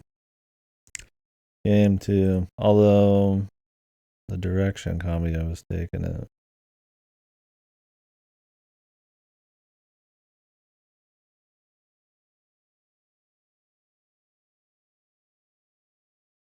Who knows if that would have ended up good for 9 games. We're talking about Bayonetta. He said he wanted to be like a 9-episode thing. I don't know if that includes spin-offs, but I mean, I love 9 Bayonetta games, but curious where they'll take it from here. The summon thing and all that was, I didn't find it super awesome. I mean, I still love Bayonetta 3, but I like the first 2 more. Just that downwards trajectory, I don't know.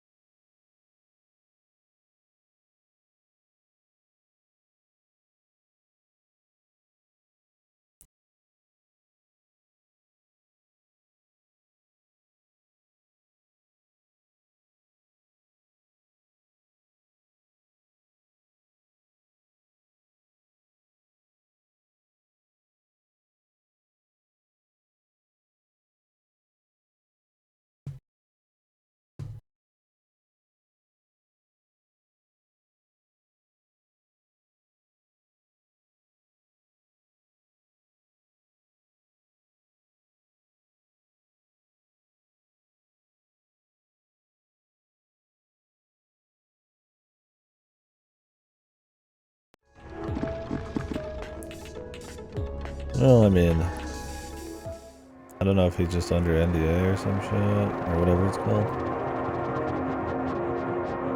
Oh, everybody's dead. I mean, he chose to leave, I imagine. Doesn't he have to wait like a year or something to even start making games? Because it's like a do not, no competition clause or some shit.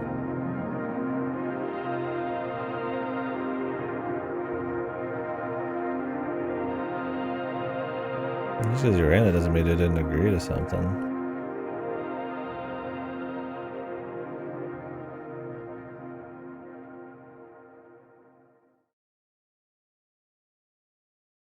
Like the board or the fellows or some shit. I'm pretty sure he's not allowed to make games for a year because of something. I don't know if that includes talking about it or what as well. I'd have to look it up, the no competition thing.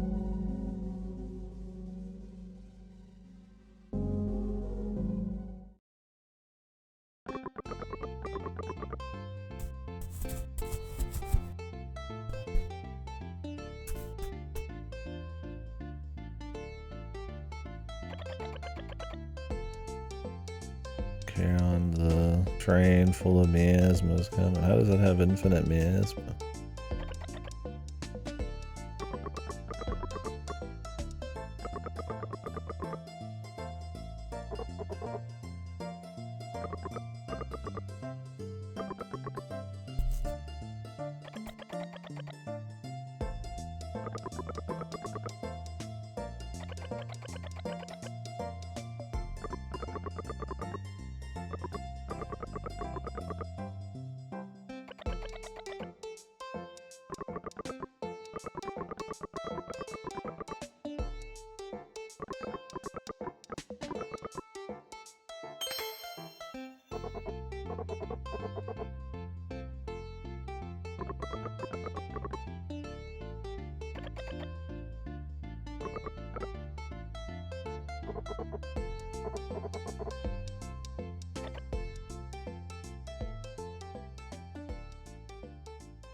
Is the last chapter gonna be that other train? I mean,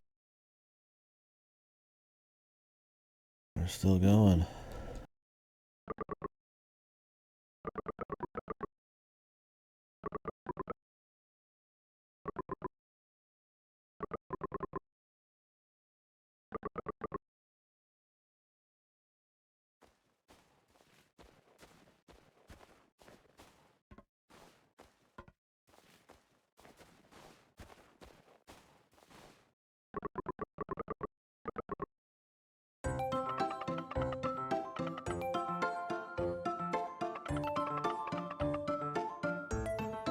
Are we not here for answers and shit? Where are we going now? Where did that one chick go? Are we there? to find her.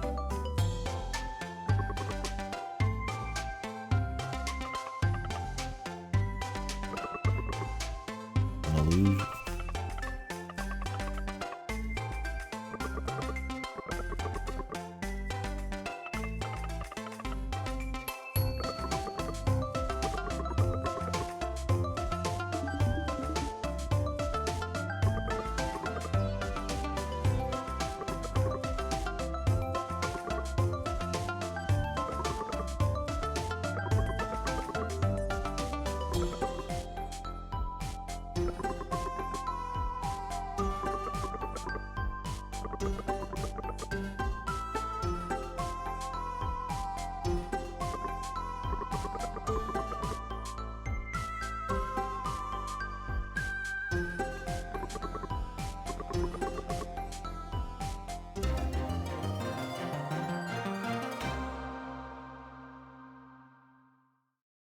Okay.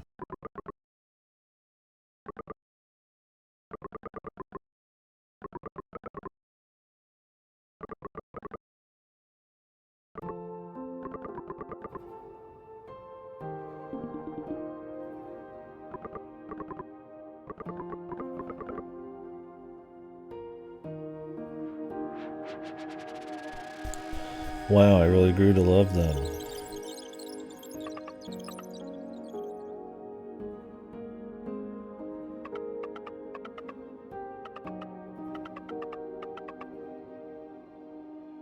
I mean, it's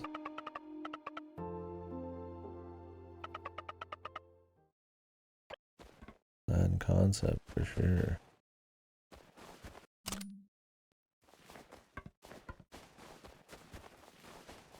A little something, but I don't care about the character. Yeah.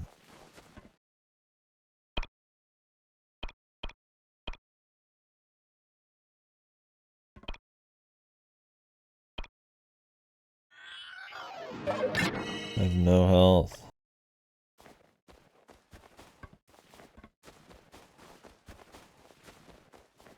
Are they gonna give me a refill?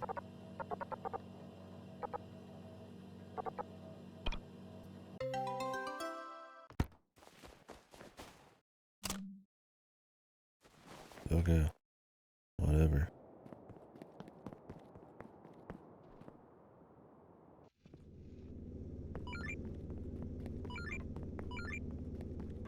There's a refill.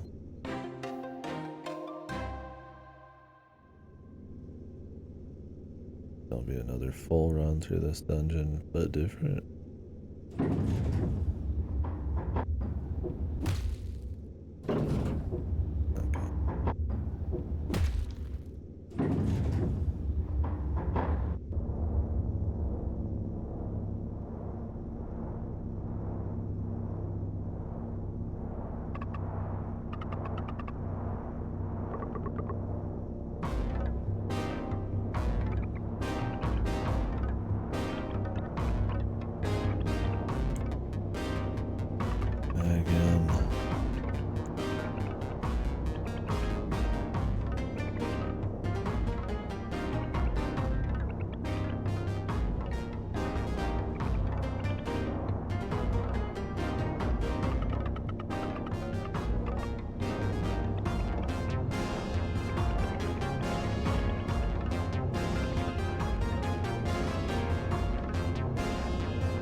How you feel reading some of this guy?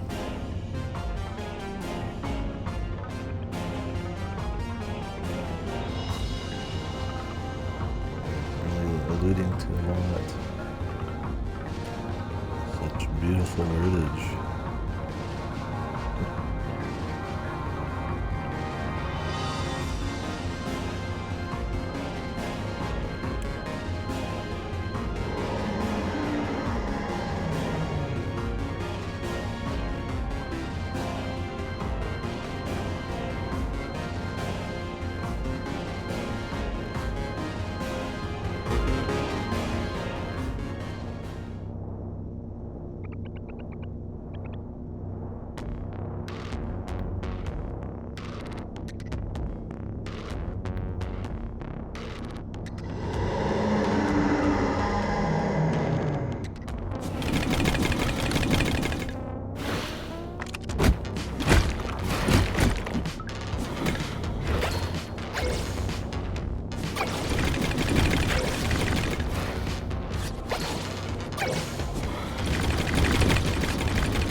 Mr. White Bodies.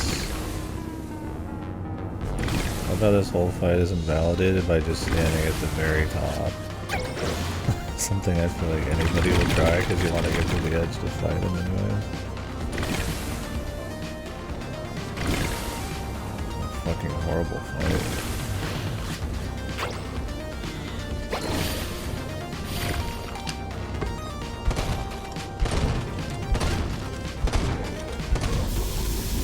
Jesus Christ, dude.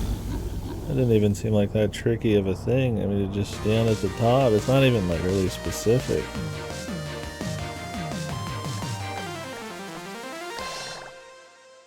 You could just stand there.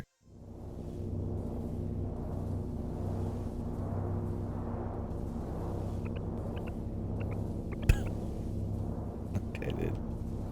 Hey, I'm down. Shit was fucking lame as hell anyway, so.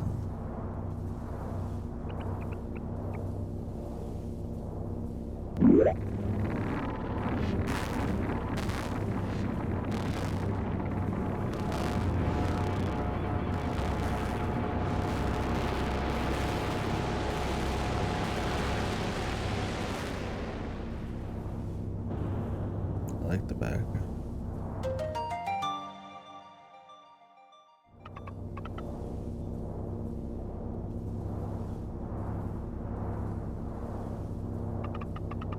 Did it say Solman's that time? Did it? That'd be funny. They just, all polish is just gone. Super abusable fight and typos and galore.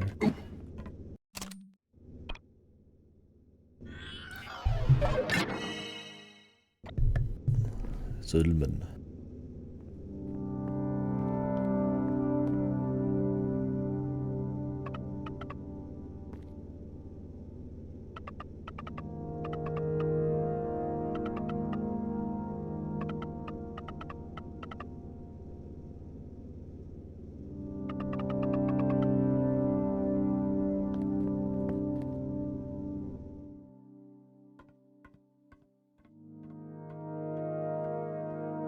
AI is fucking fucked. He's like walking away. Whatever, dude.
Okay.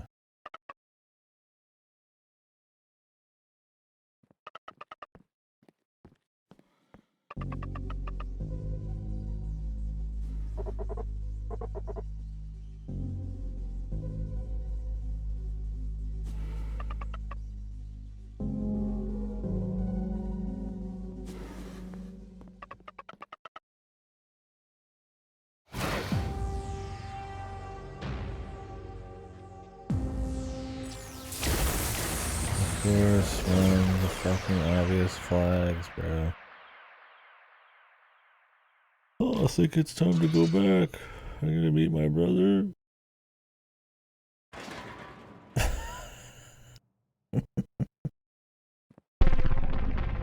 Yeah, they're usually just gonna kill him.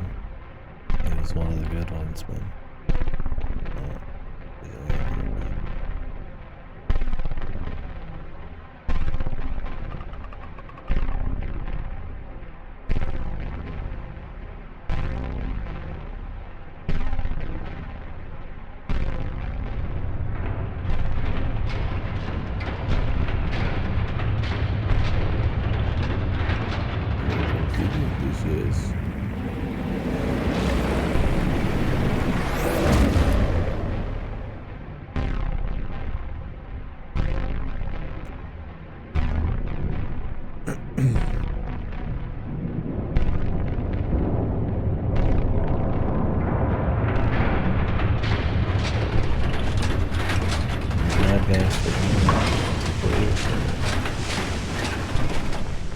Right after he said he wanted to go finish his book.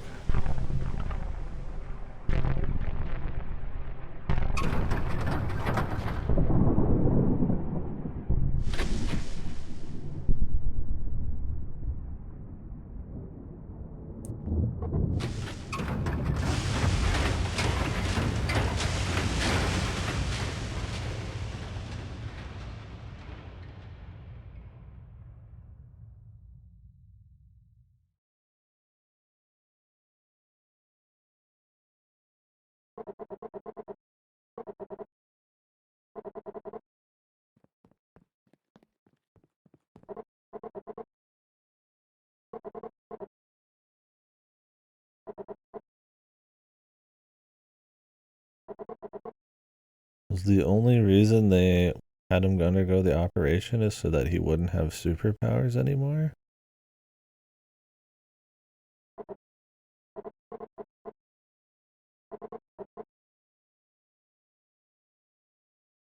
Look, man, I get that that might kind of suck in like a normal situation, but in a world like this, that was really the only. I thought they wanted to give him like better emotions or put him in like a human body. They wanted to make him like weak like a human. Like what?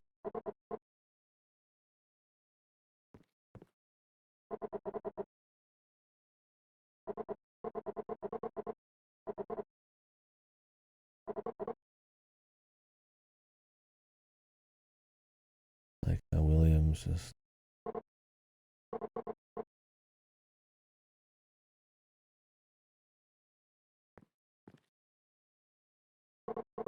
They're helpful.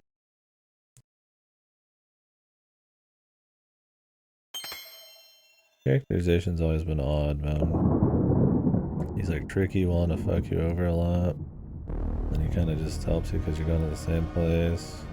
But I guess he gives a fuck. I don't know if it's just the lucky coin that was everything or what. William. Guess he's dead.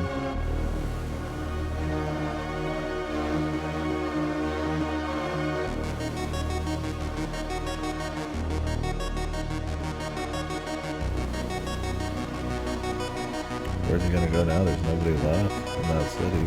He's fucking stranded. No eyes.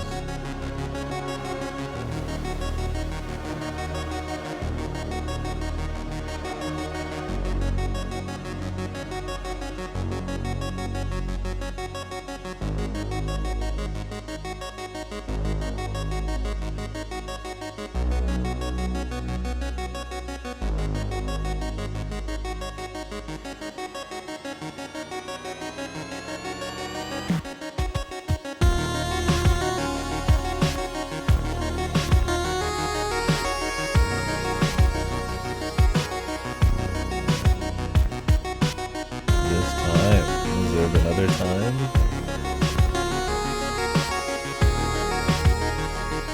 Did he ever hesitate in his life?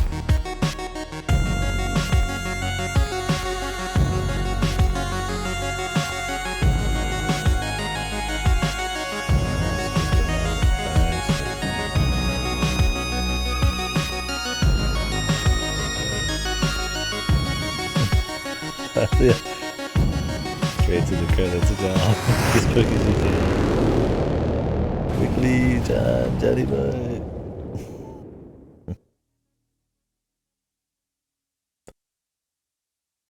Okay, this has to be the last one. I mean, it doesn't say Eastward, but wouldn't that be really funny if they just had a sequel bait? I don't know if we'll get like a nice resolution, but I don't expect it to be complete, just straight to credits. That would be kind of fucking funny though. Faster, John, faster, credits. I mean, I'd be fine with it. I'd be out of here, man. Hello, John. That ain't looking normal.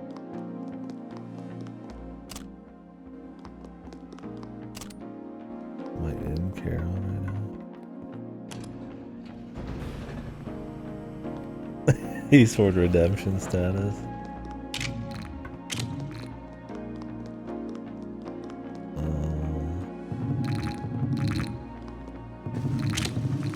I'm having to drag a block 100 miles while shooting assholes. This is the first final puzzle of the game. That tells you. Oh, and of course it disappeared.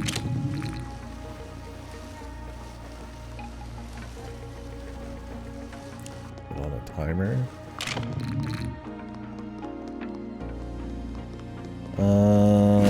I mean, I'd say the city chapter is still the worst, but the problem is none of the gameplay or the writing has gotten particularly much better. It's just not as much of a slog as the city.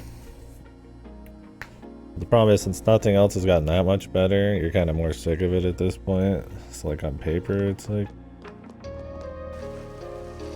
I wouldn't say redeemed, but no, definitely not.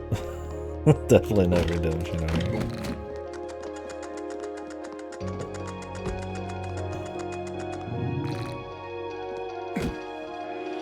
Oh, absolutely. I don't know if I would say it's just like a rancid game or anything. It's not like that, but it just never punches as high as it needs to, man. Like, they're trying to do cute things and allude to like a bigger scheme and conspiracy and attach you to these characters and then get rid of them and stuff, but you just don't feel the writing's just, it's not like totally rancid, but it's just not enough to warrant the pace.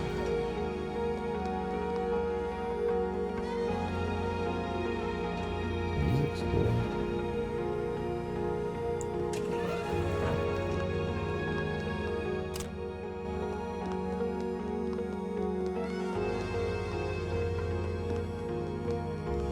Great. Fuck you.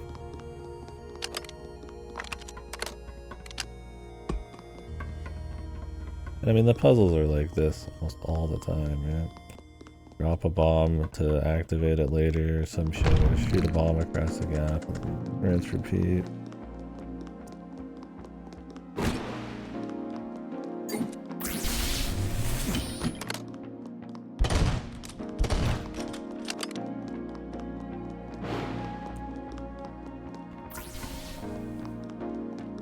I don't know, the game is just very okay.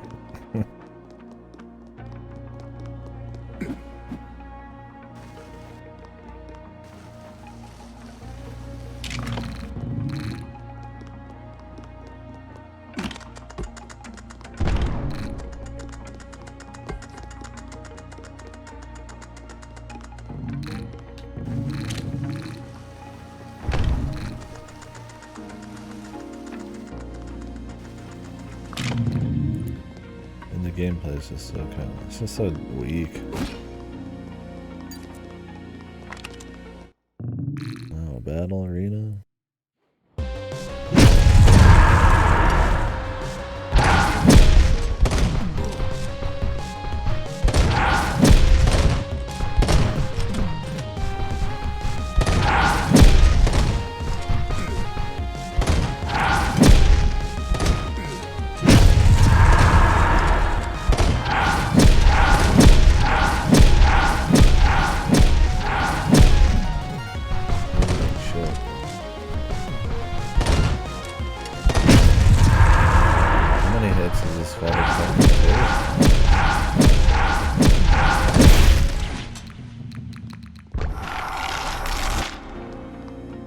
Fucking guacamole, man.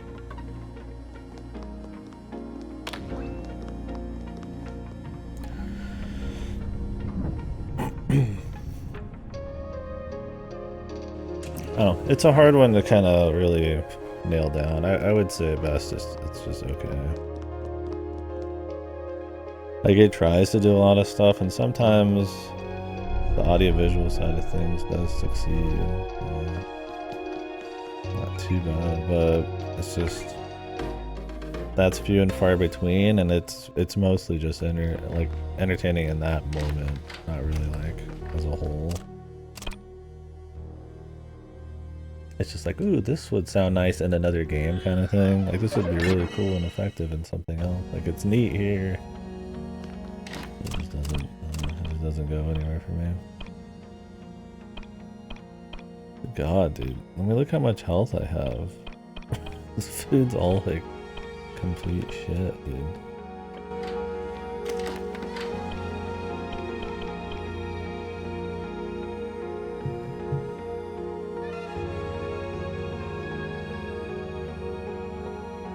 Like, this song in this area, it's like pretty cool.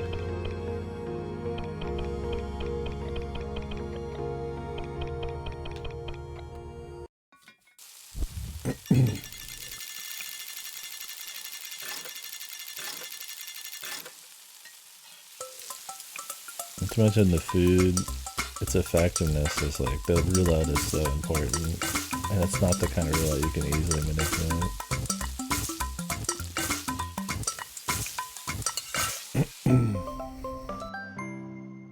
Wow, 4 temp hearts? That's awesome. I'd rather just go die and reload. The worst cooking system, dude.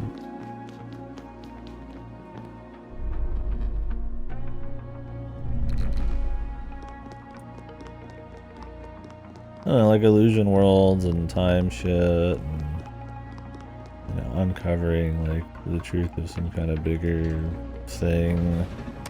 And them hinting at it over time and stuff is cute, but like the hints are weak. There's no like that base level of characters and stuff you want to attach to. That you want there to, you know, to be there through the whole thing, so there's like something to sort of latch onto. It's just not really there. Like the Sam character's kind of endearing at times, but even now, I'm getting kind of sick of her. Not sick of her, but she's not really done a whole lot. They went from giving her like a lot of fun character moments to just kind of being the plot device.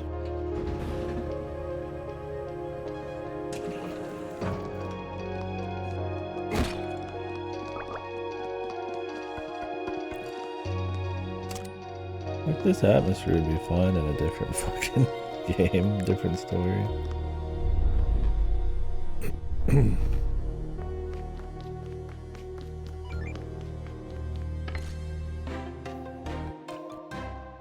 Collect 1 more to increase your heart. Good luck. A lot of walking. That whole fucking like corner there now. They just do that shit all the time where it's just walking. Another duel. These areas you can tell them all.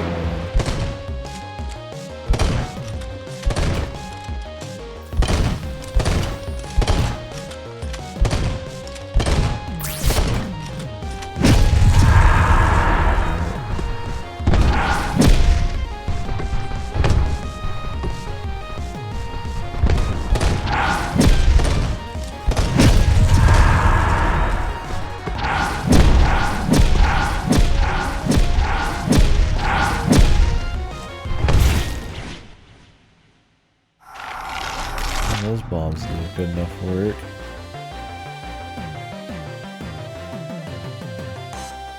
Maybe a fanfare was not really necessary this time, but I didn't move to the right at all, but it moved me to the right. I don't know if they have to like center you or something to like load some shit.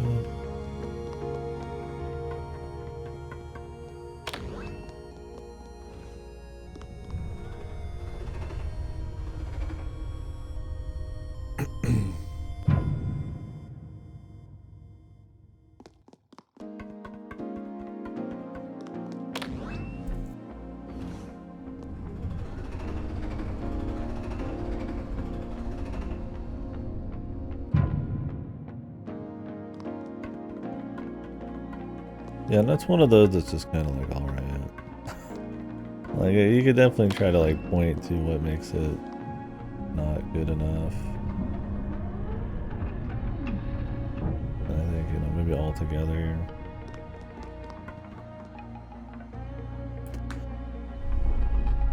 Yeah, that makes it worse than just alright, but...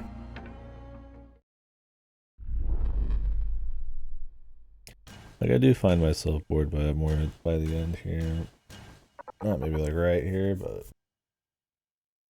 the earlier stuff, the chapter right before this, like the long gameplay sections.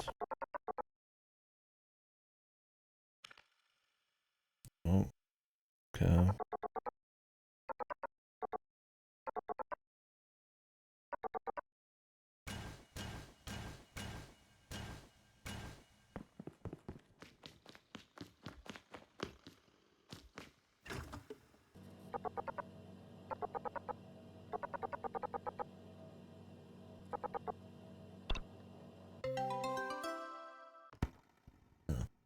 I feel like I've just constantly talked about this one.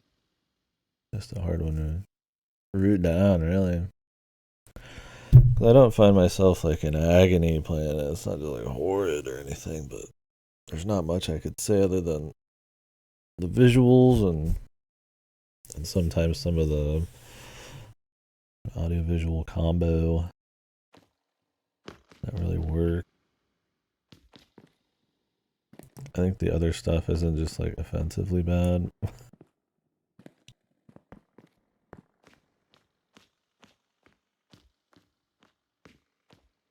mean, we'll see what happens by the end here. They could easily just pull credits on me and just laugh.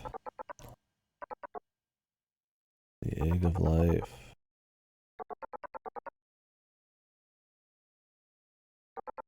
The brain.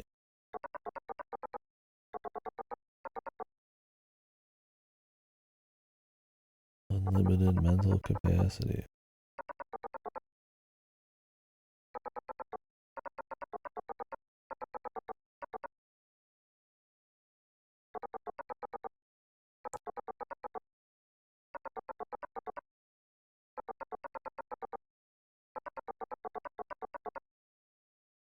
Again, the exposition dump.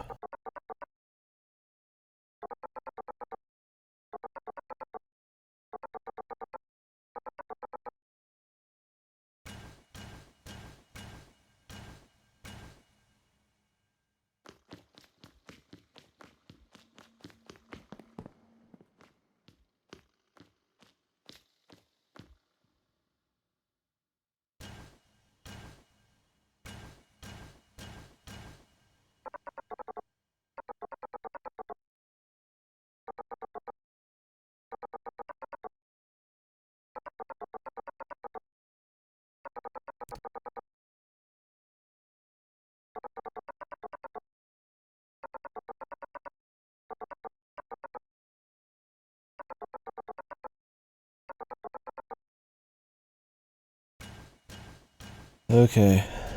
Thanks.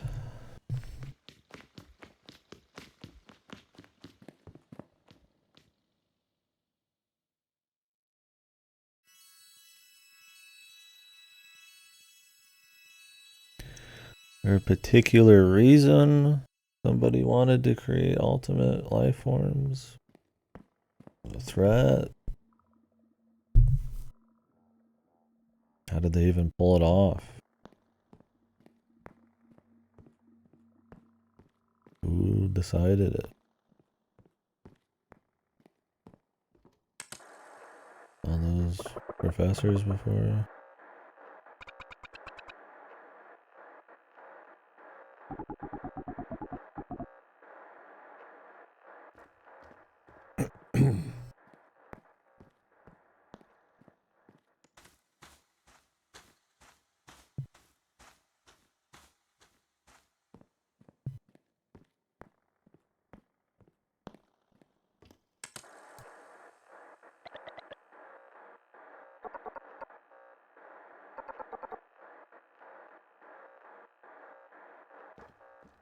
Okay.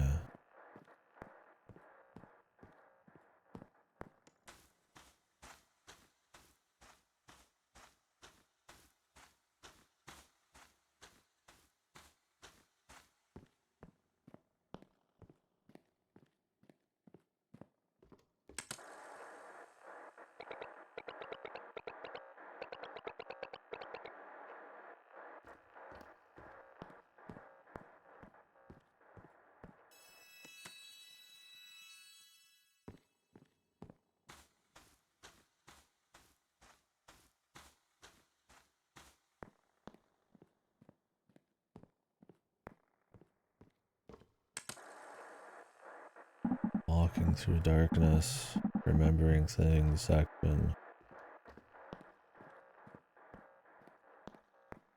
It's not quite the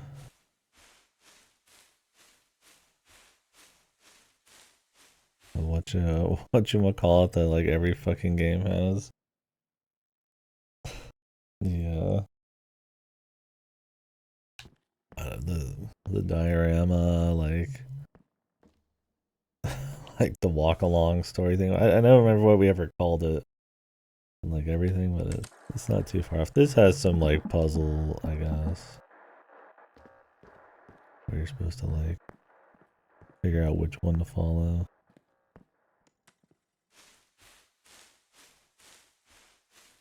And the one with the goofy face went down.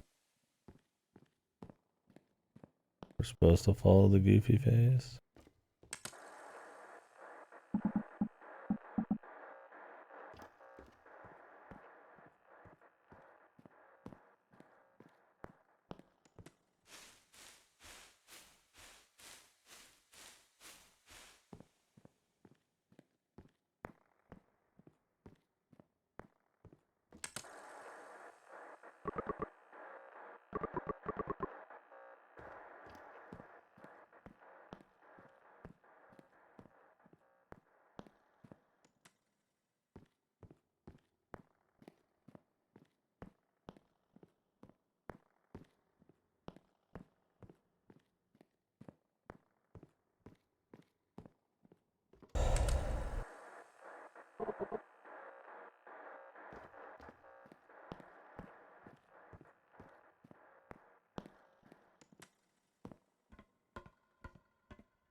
What am I wanting to follow?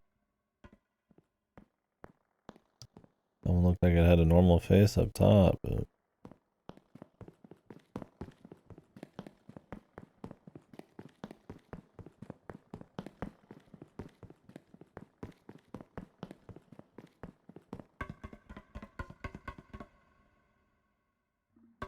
that's it.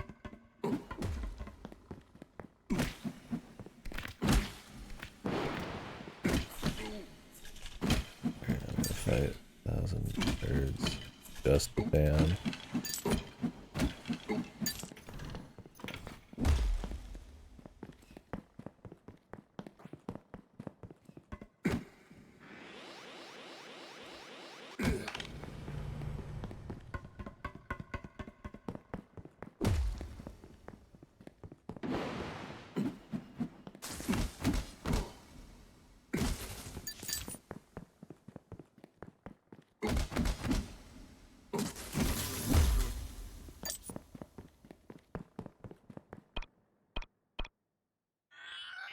Am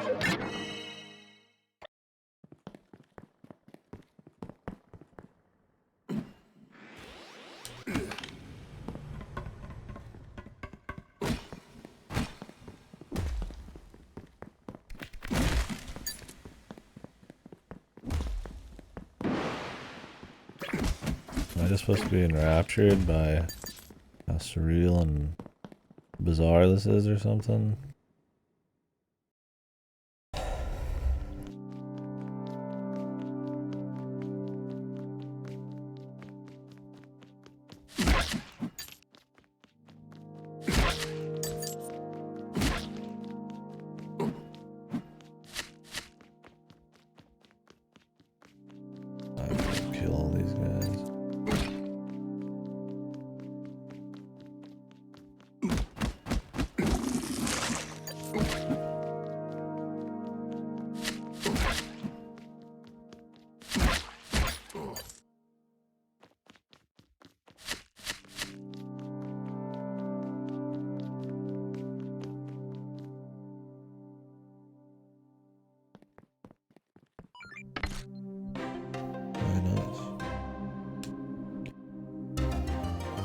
Either we've missed 4, they're gonna give us a freebie soon.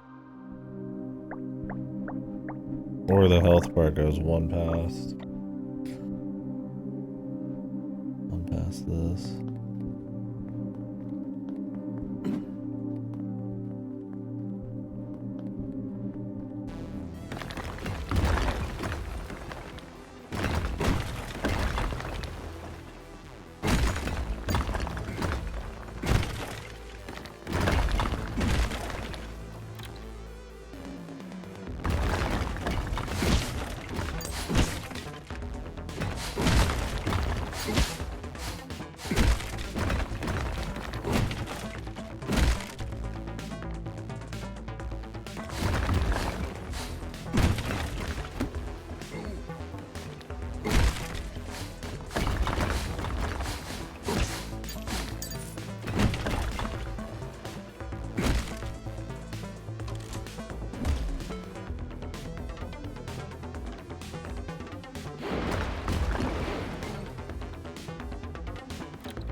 No. Very spammy. And since usually you have a tag along, it's not even really... You end up just taking a lot of hits. It's very satisfying. The bigger problem is that there's just not much else to it. You have, like, the chick where she can, like, stun stuff, but you have to, like, manually swap to her.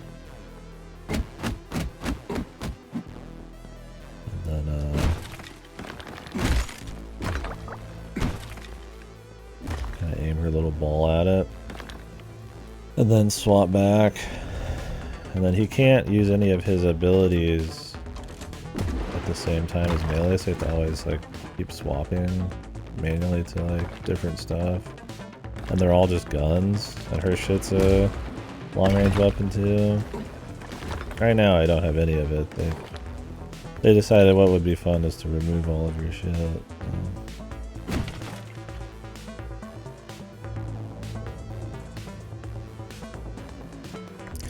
One of the bigger problems is her charge takes too long to ever truly use in combat.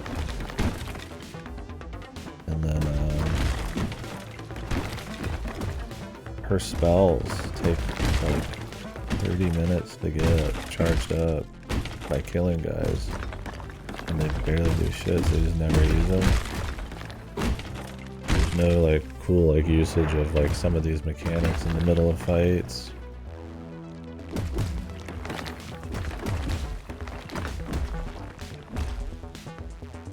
So what it boils down to is you just spam your guns, sometimes your flamethrower, or just spam this. Tank a bunch of shit. Okay. That's how I was supposed to run back.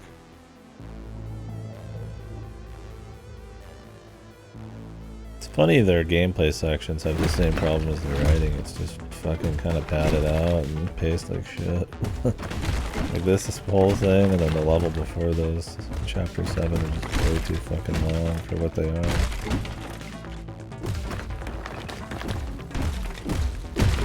Like, is it just supposed to be bizarre and surreal? And yeah, it's got those elements, but you're hardly even like calling back to any interesting story beats or his connection. It's just you following her sometimes.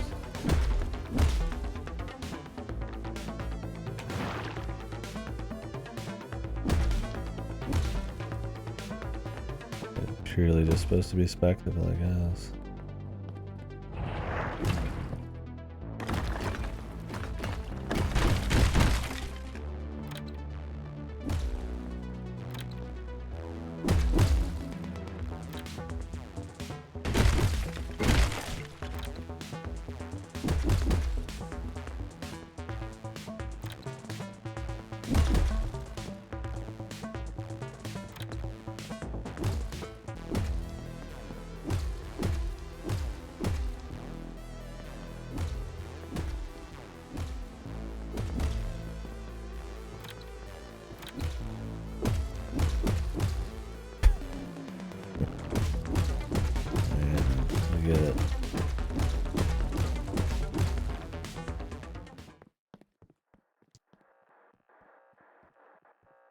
Yeah, I mean, it's not like super unfun to do the gameplay. There's just very little depth or variety, and what there is, they barely let you use, or it's not fluid enough. Having to swap manually between way too many elements.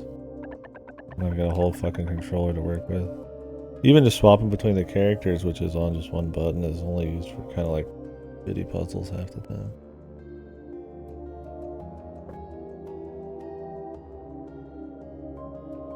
If you guys can hear the game in the background, let me know. I don't have my my headphones on. I got speakers. Earthbound reference. Yeah. Earthborn, yeah. Earthbound. Eastward. No, this is not. There's no indie quirk here, bro. Please. There's nothing indie quirk about it. Thing is, this has all the elements of something I'd really like. I like road trip stuff. I have no problem with episodic shit. A mix of like comedic or like fun, but also with like the absurdist and like serious and dark and shit like that. Them kind of revealing this bigger kind of darker story as you go, like little kernels of that, but they just kind of handle like shit. Something really character focused, father-daughter figure, like it's got a lot of elements I should like, you know, like Zelda type of shit. It's just and it's okay. I don't think it's just like outright bad. It's just very like lukewarm.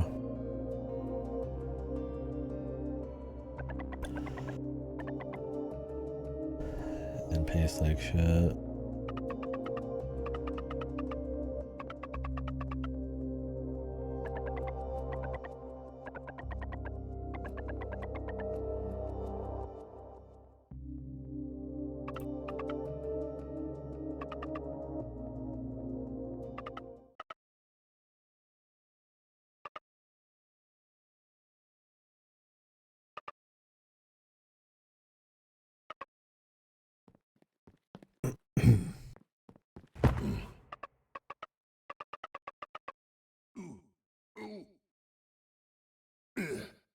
Ooh, ooh.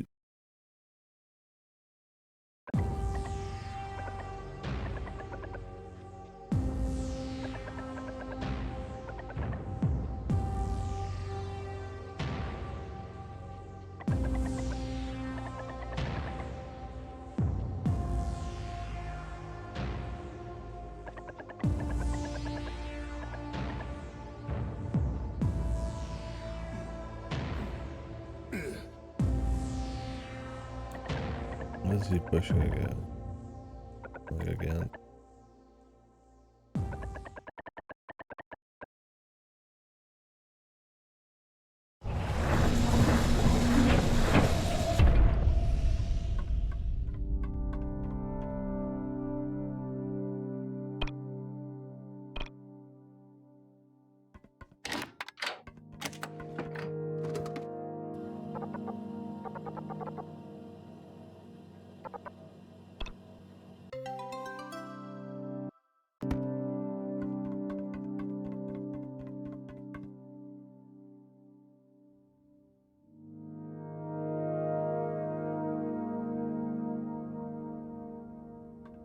I don't know. I mean, it's definitely got its inspiration, clearly.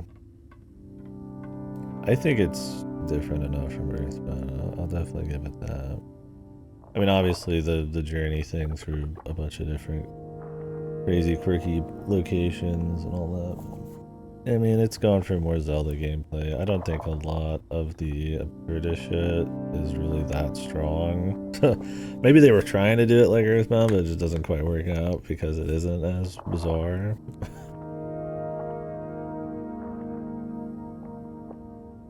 And like fun gameplay and stuff. That ends up making it feel more distinct. Just not as good.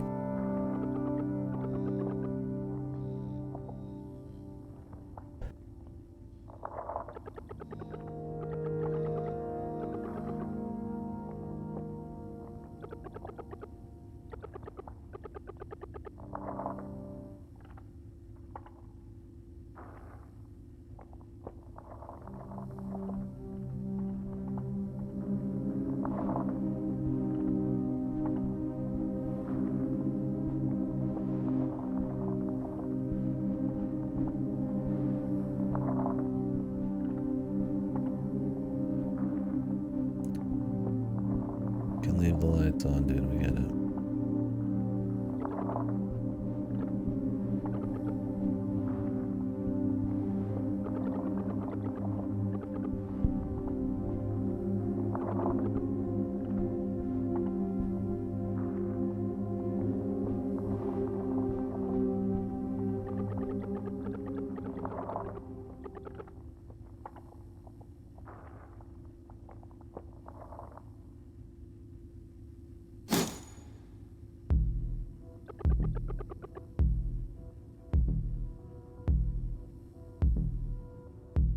Okay. Who are you?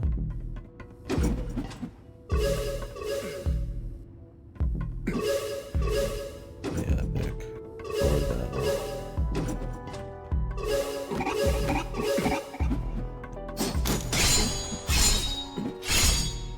Just what I wanted. My Earthbound. My indie quirk game.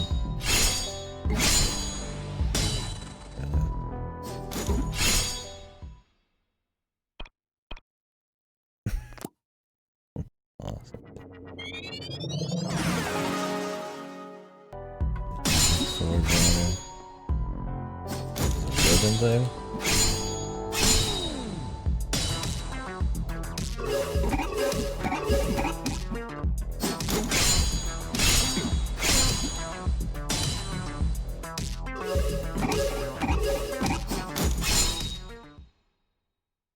This is dog shit. Big fucking katana handman thing. Do I just have to like learn the literal fucking like arbitrary timings? I don't even have like a wind up.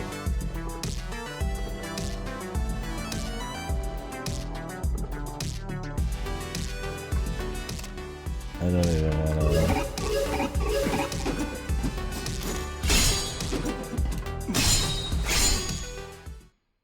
I just have to guess when it's gonna happen. Awesome. Story of this game, man. Try to do a cool thing, don't quite pull it off.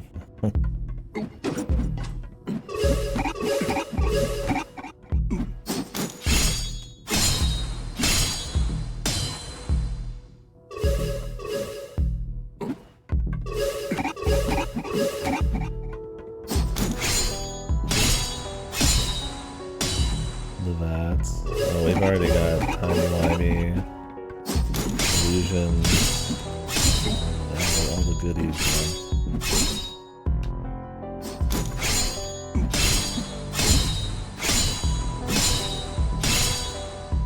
What were they smoking on this bit, dude?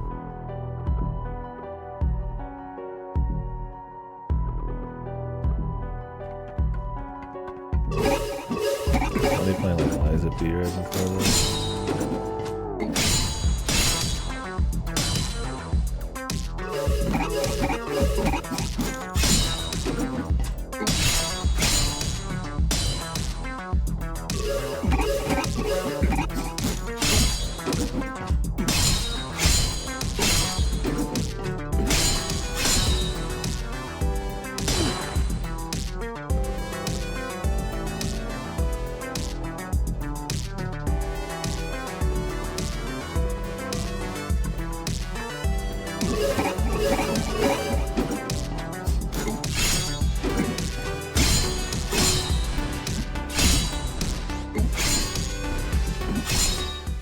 she's got a delay. Oh, oh really? Was it a play it?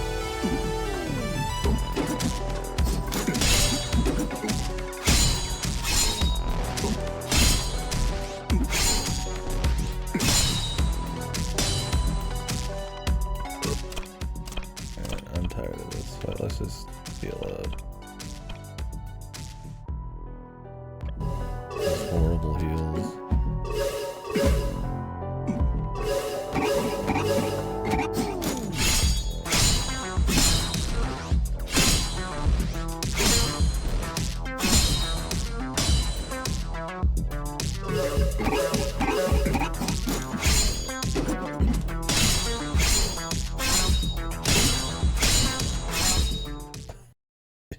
Christ, dude.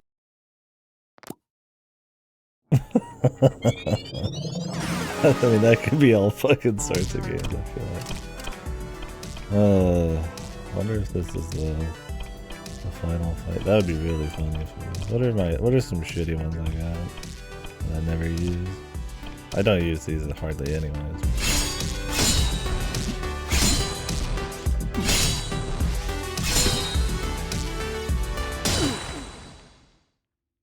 I hope this is the final fight. That'd be so funny, dude.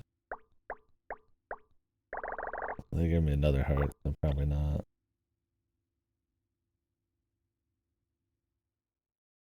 Oh yeah, it's the Breath of the Wild cooking system. It just takes 10,000 more years.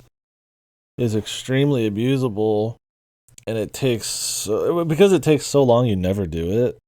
There's so many recipes you have to find through sheer guesswork.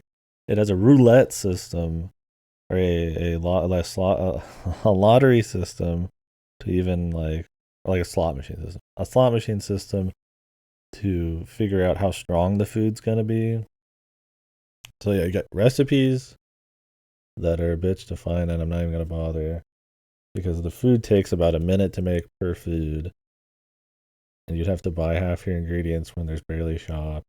You just reload at the beginning of every room anyways, and there's a bunch of ways to get full health that sometimes aren't there, but usually are there, so it just is like total dog shit. It's just a very uninteresting system. I think if there wasn't a slot machine to like dictate how strong the food is, and if it didn't take so long to make the food, or you could just make it anywhere, that'd be okay. But that's another problem is like in a game like it's like Yakuza, right? If you have a full inventory of food, no challenge can be balanced ever, right? Or that just means you don't care to ever balance it in the first place because you could just shit past it with food. So it's like I've barely used it. I mean, the game's easy overall, so you don't really need to. It's just like this superfluous kind of goofy system. Like this is the only time I think I've actually been, like needed to chug food a bit. And I mean, that was just because I don't want to fucking retry it because it's really boring. Like we could have probably retried it once, but okay.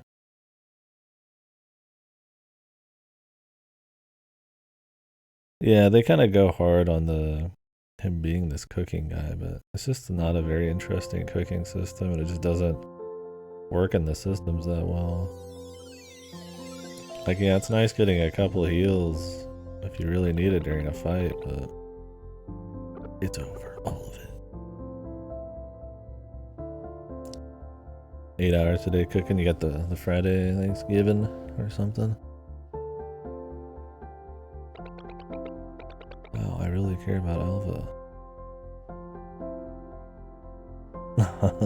There you go. Yeah, I could go for some eating, but I gotta wait till this is done.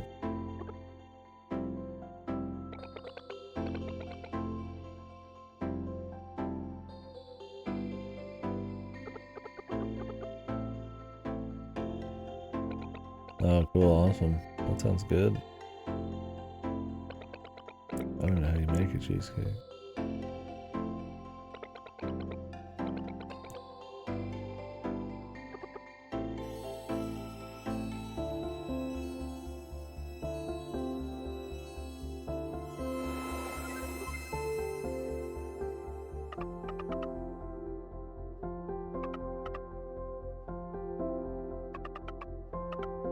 cappuccino. That sounds great.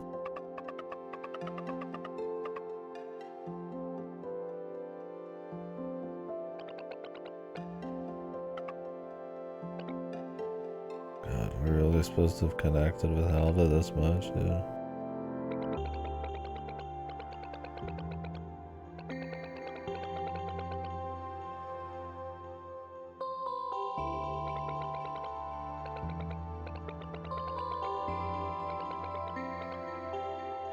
Humanity is doomed.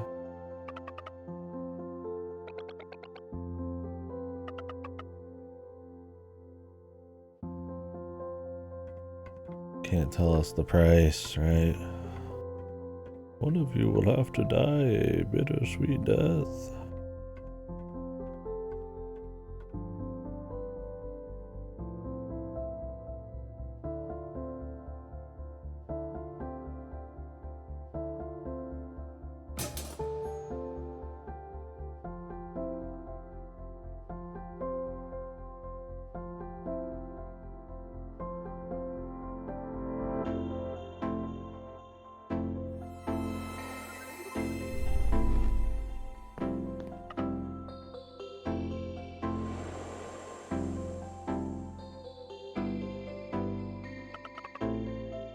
It's a cool little song. Like they'll hit some, they'll have some music or some cool visuals or a combo of both, but it's just in service of kind of a lukewarm story and shit pacing and pretty whatever gameplay. The final battle lies ahead.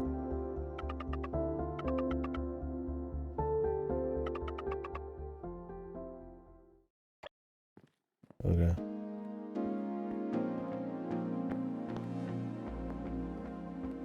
Yeah, it's not like a bad game or anything. I could totally see where a lot of people fucking dip on this game though. Game's pace is glacial for honestly a plot that's, well, I don't mind things being similar to other stuff I've played. You know, this game doesn't get by a novelty alone. Right? Final Johnny.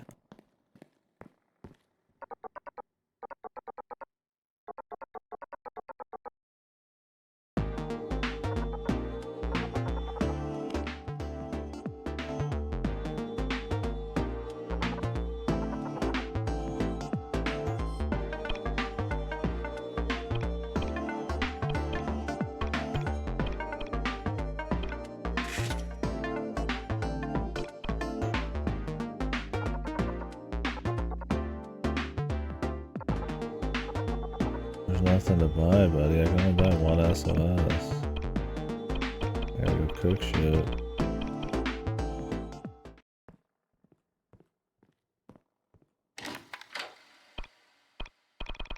Here we go.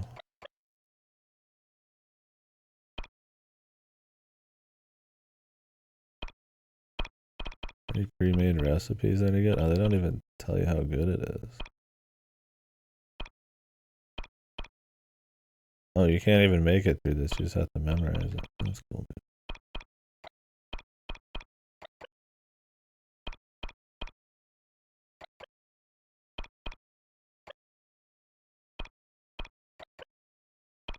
Cake. Old noodle. Unknown recipe.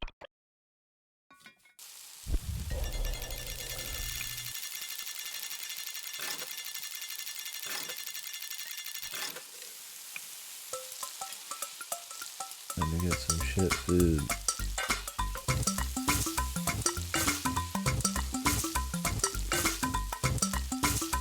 But I just had to memorize what they do, or did they show the info somewhere? Wow, it heals 6 whole heart. Useful.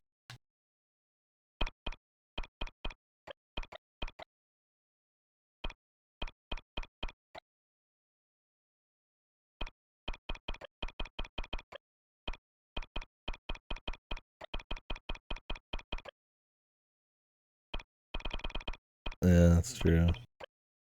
Same.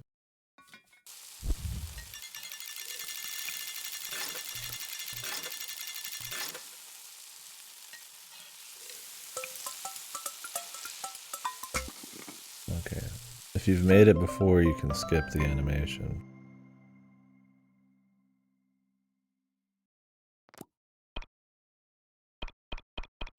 But there's a bazillion different recipes, and why wouldn't you always try for something new?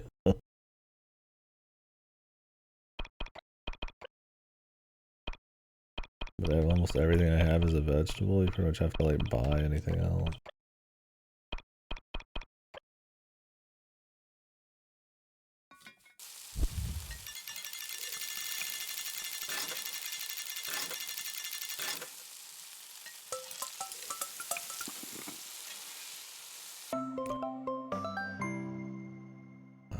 It's shit.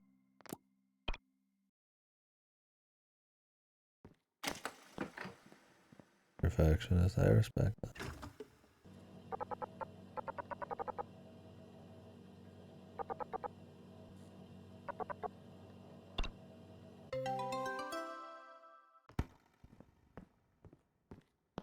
I'm gonna remember the quirk fridge forever.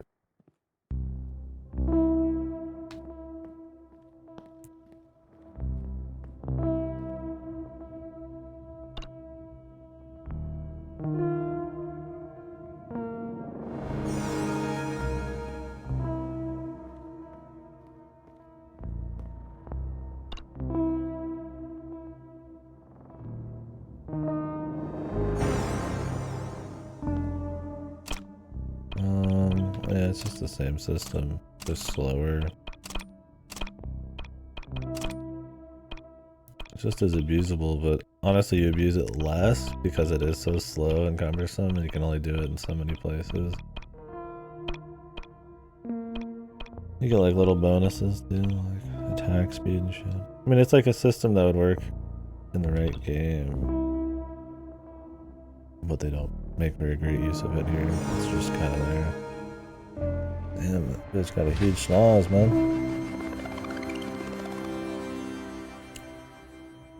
Even in Breath of the Wild, that just makes the game a joke, but I mean, at least the combat in that isn't really the focus. In this, it's like, I guess it's not the focus either. That's why it's not like a huge deal, but...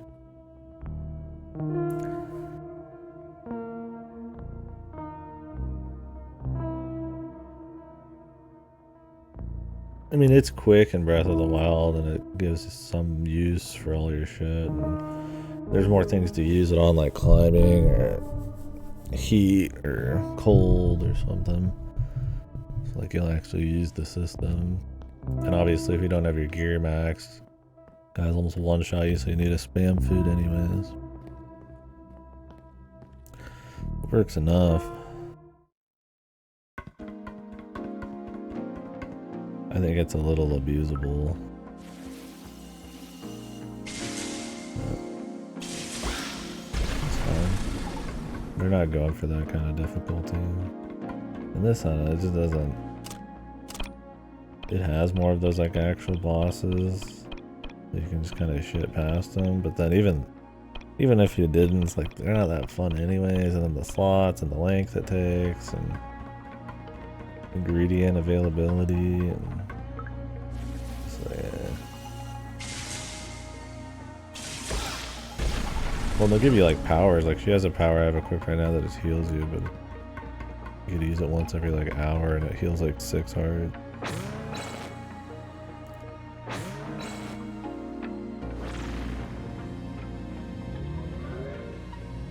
Oh my god, dude. I was hoping we just go to the final battle, bro. I think I've had enough dungeons, seriously, at this point. Funny in the beginning, you're like, man, let's just give me some more gameplay, good god, Jesus. Now I'm like, please stop.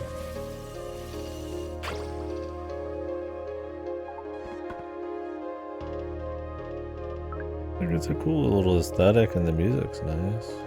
And like I said, I mean, my favorite games got stuff like that in it, but it just doesn't quite work.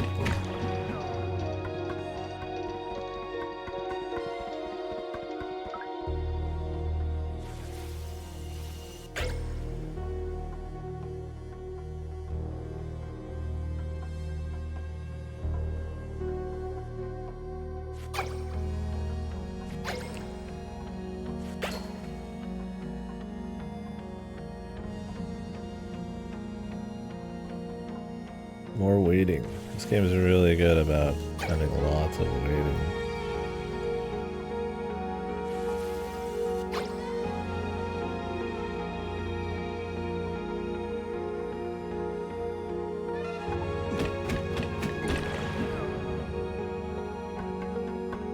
Cool song, man.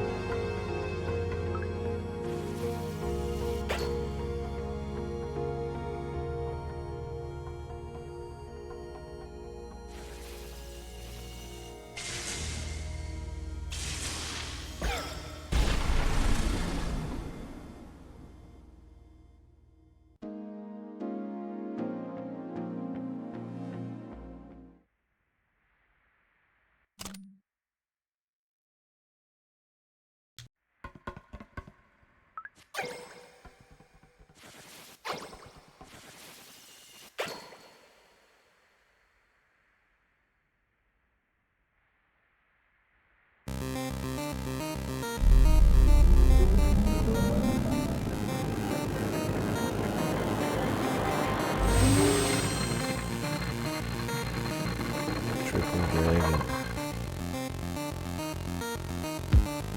Who is he? I don't know.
Show me that.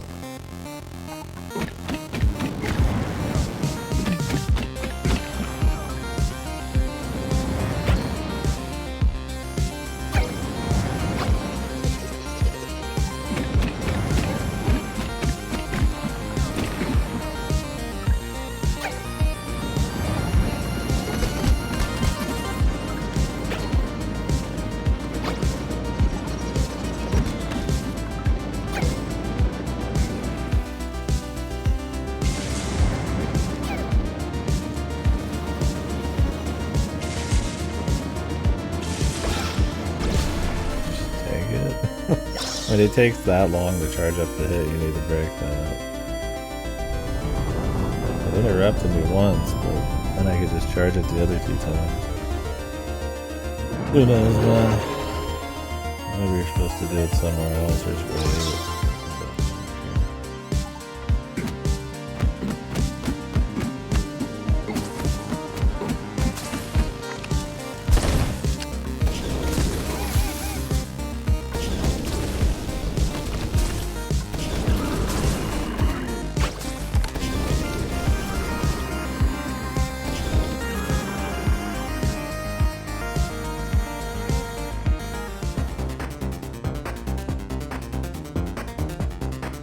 I get a bullet hell finisher.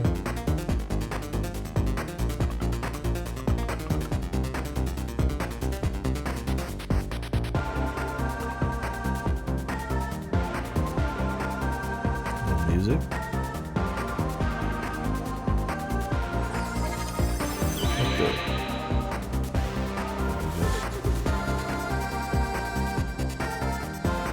Just cook her.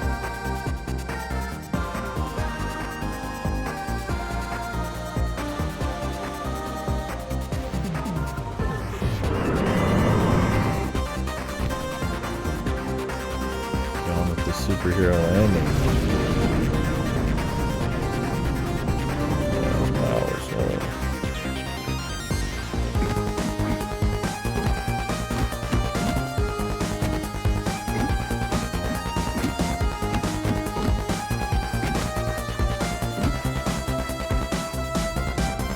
Oh, I can walk anywhere. I don't have to just walk on the way.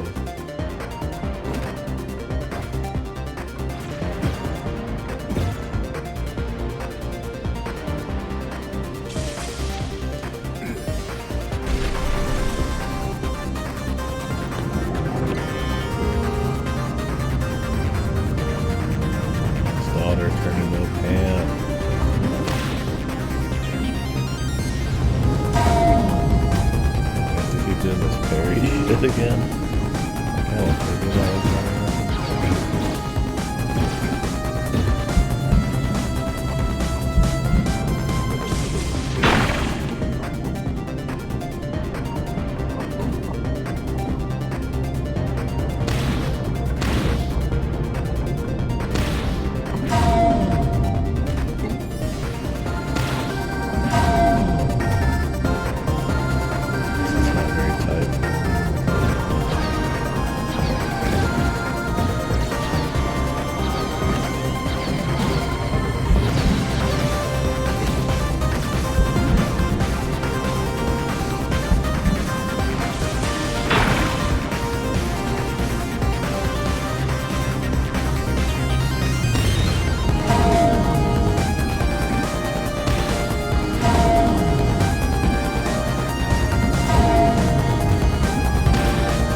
Loud.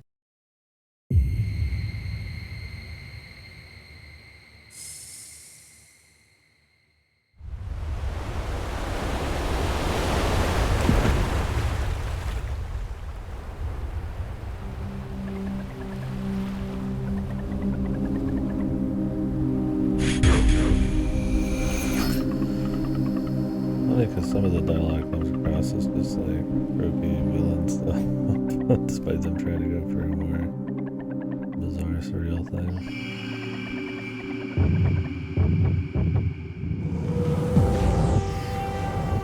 Big baby.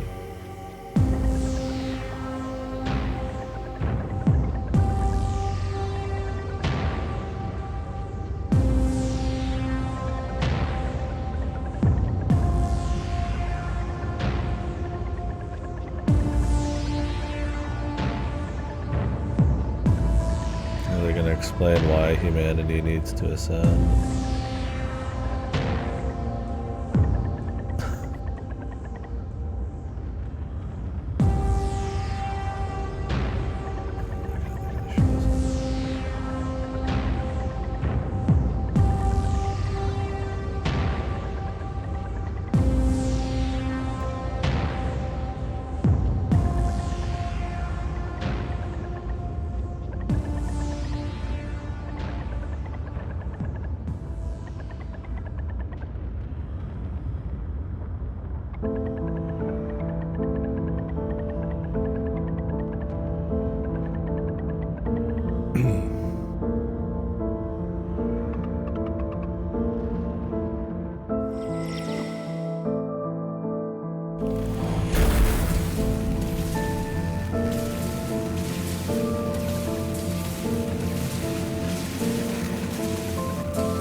The sacrifice. But will it be? Like this game? Maybe. It might actually be. And we're gonna see the stars.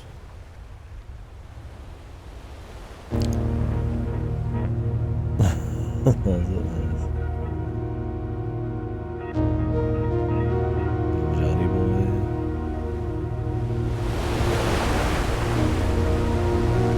Real. Yeah, there's Johnny.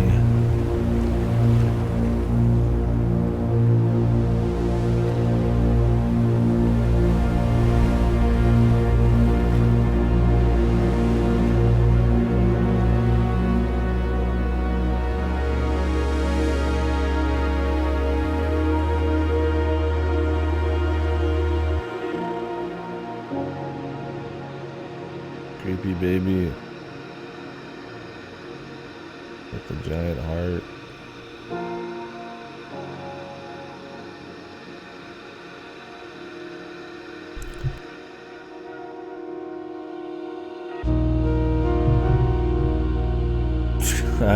Any minute I'm expecting to cut the bone. I don't know if they're gonna show the everybody makes it thing, but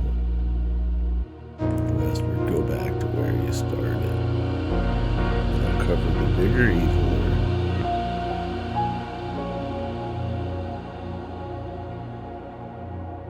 What the conflict in the story was, there really wasn't any. So you kind of just go into places and then sort of finding out there's like a miasma killing people, but you never really question why. You just kind of in another place, and then at some point somebody you care about pieces out, so you follow them and then start to kind of care about the miasma thing, which is just something created by some people, I guess, to kill humanity, to then rebirth them, to make them, like, better or something. But, like, the mother or whatever is, like, some super essential piece of that kind of ascension. And she's, like, the mother. I don't really know exactly. Yeah, there wasn't really like a running goal. You just kind of ended up in places, and then it sort of became following someone, and then I guess trying to stop the miasma or finding out what it's about. But they barely say that in clear terms.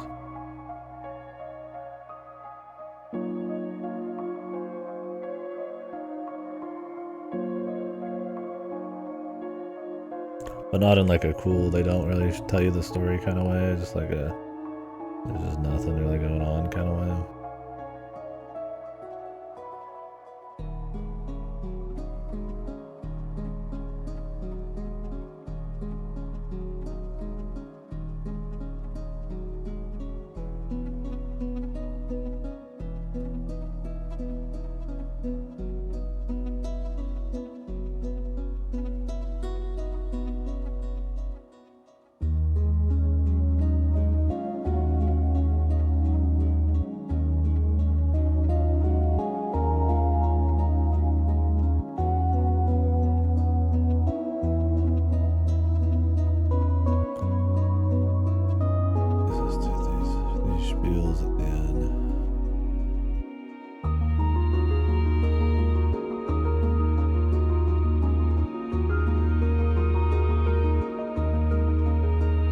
I hope it says Eastward here in a minute.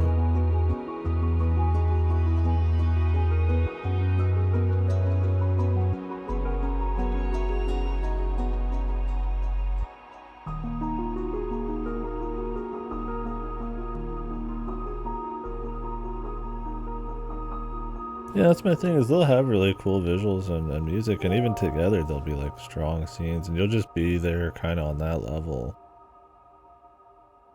It just kind of misses the bar, man, on the story. And then the gameplay and the pacing of it all, both of them.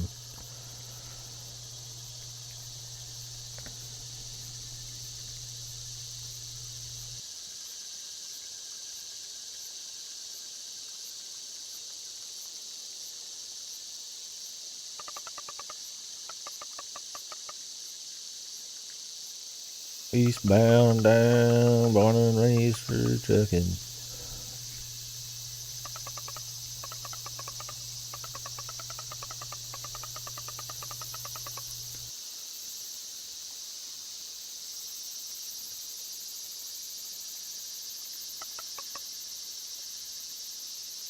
I guess she's alive.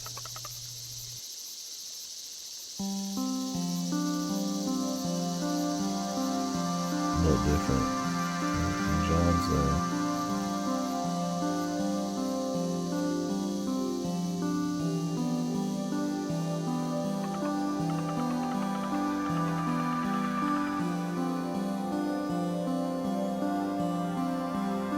She's just a different person.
Yeah.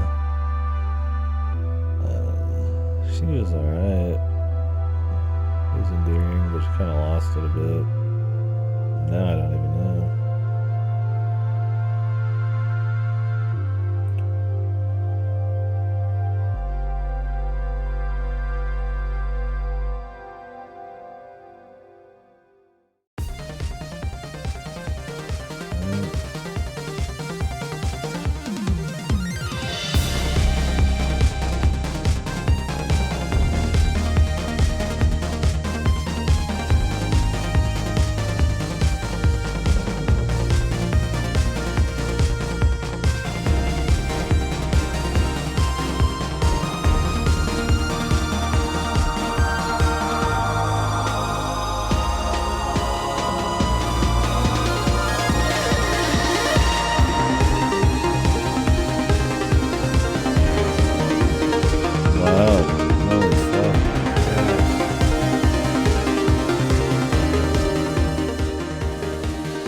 The off after party. Cassette Beast after party, bros.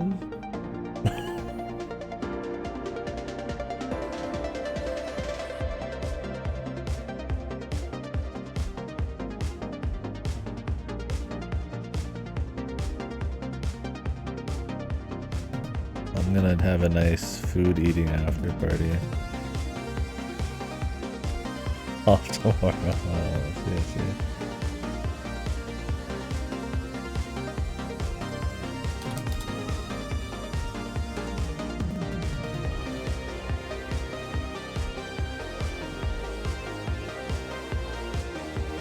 It does not fit the 10, and that's been a problem with this whole fucking game. It's fucking tonal whiplash.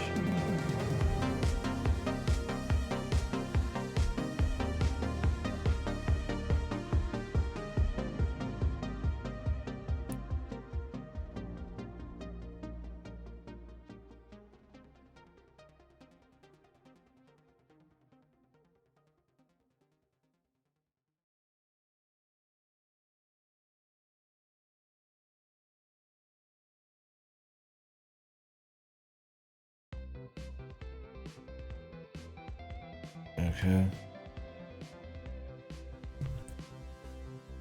What now? Bird, bird.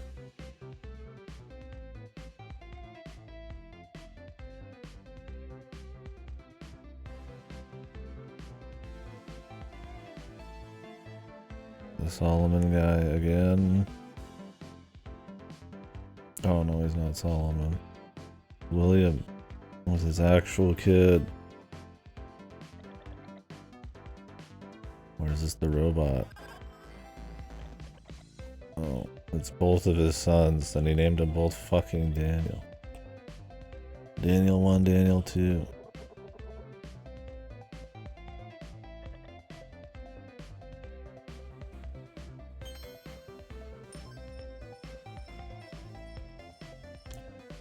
What was with that lucky coin? Is that some kind of hacking device? It just made things happen consistently perfectly.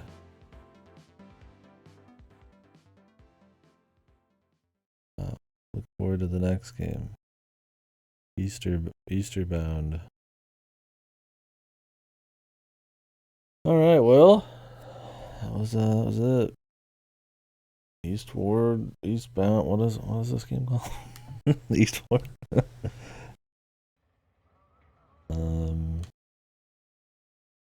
Yeah, it was okay. It's Toads. Eastvania. Yeah, so it was just kind of alright. I think the game's probably way longer than it should be for the kind of story it's telling. It's kind of going for this. It's weird because it's trying to do a story that doesn't just tell you everything up front. A little bit of foreshadowing. They don't give you all the answers by the end. But then it's like tropey JRPG villain goals. Like, we're gonna remake humanity into super advanced humans. And, you know, like evil sides of you, and you're the special chosen one thing, and all this kind of stuff. And so it's got this very like kind of tropey upfront story and sometimes dialogue, but then trying to do this absurdist quirk, like indie quirk mixed with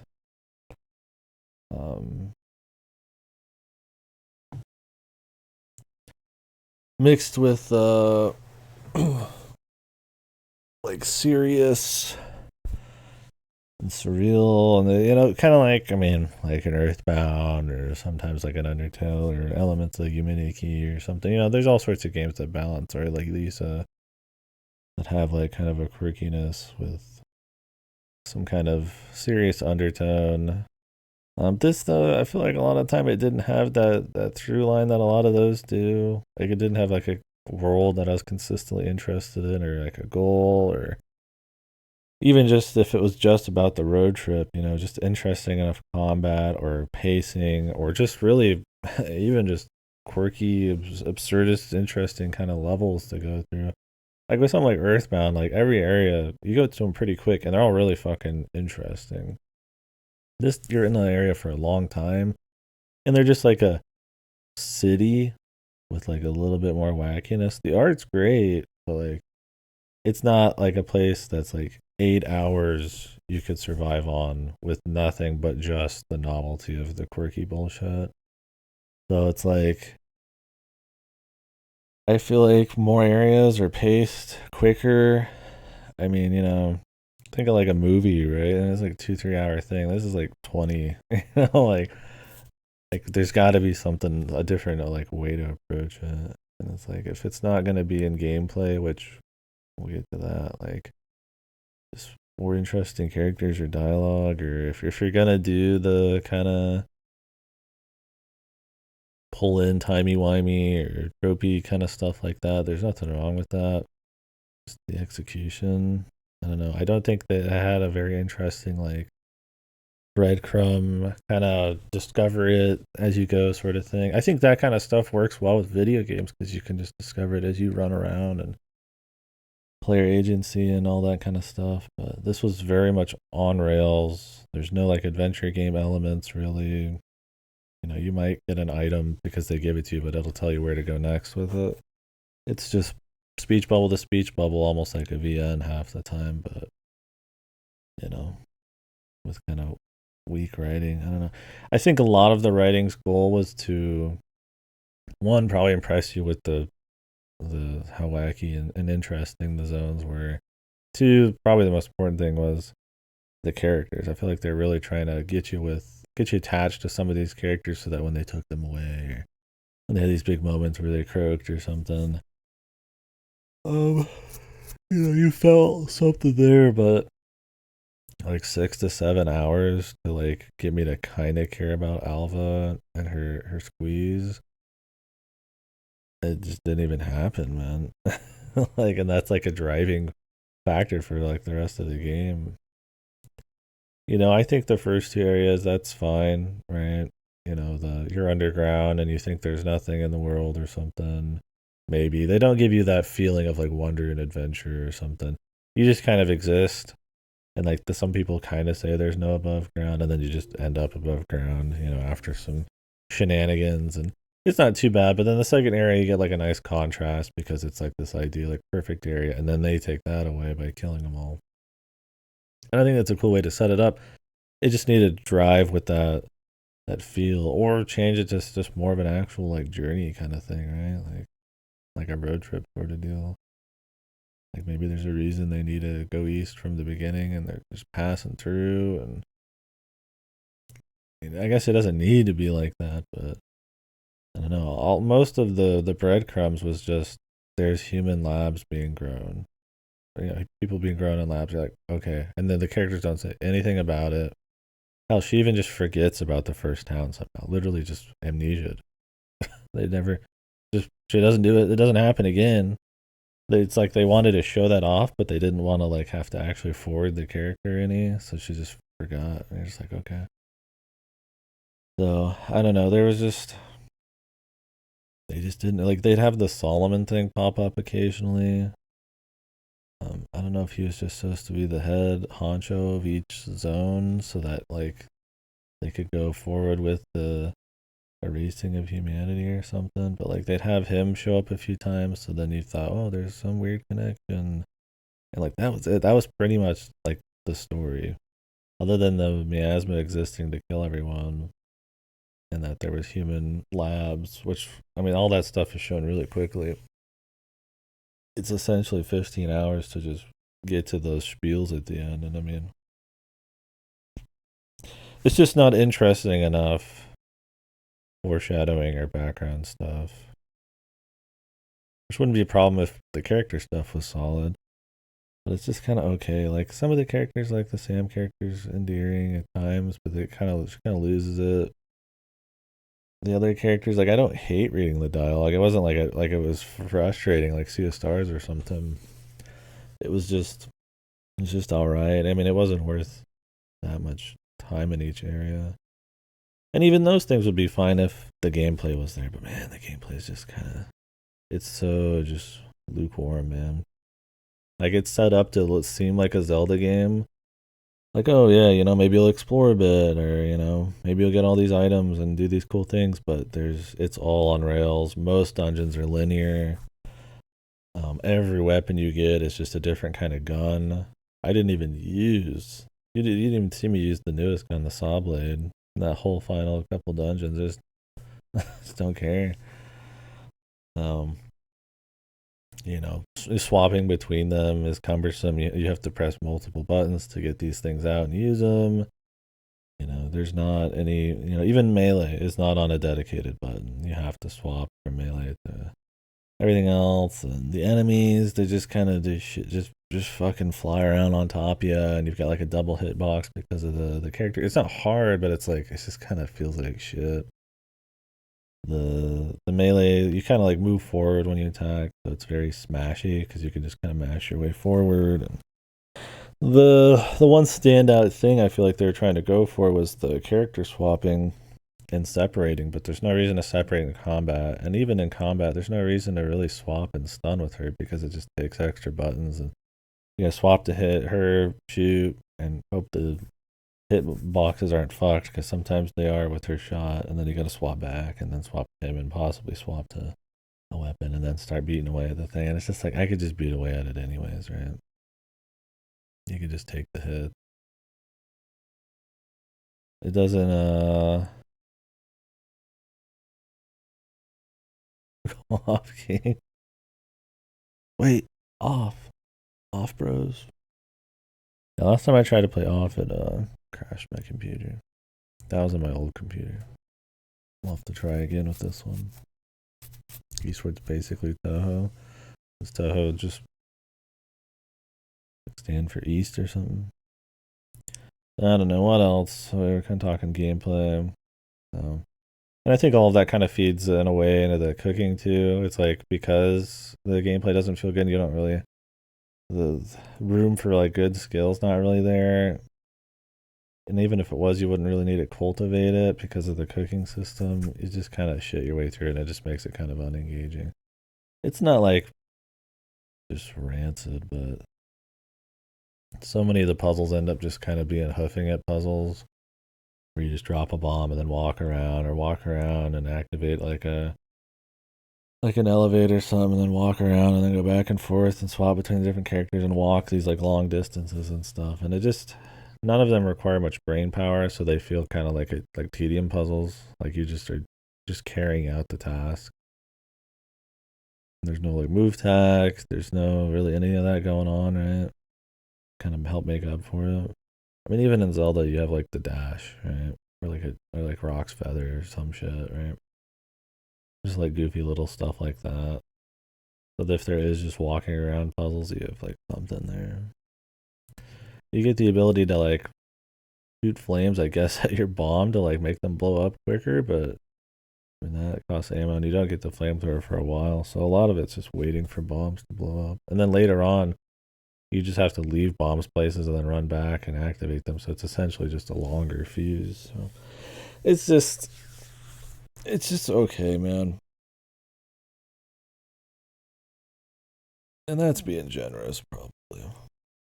There's just elements of stuff here I feel like I generally like. Like, I like road trip stuff just fine. Zelda type of level design, combat on the surface. I mean, it's not, doesn't really end up like that, but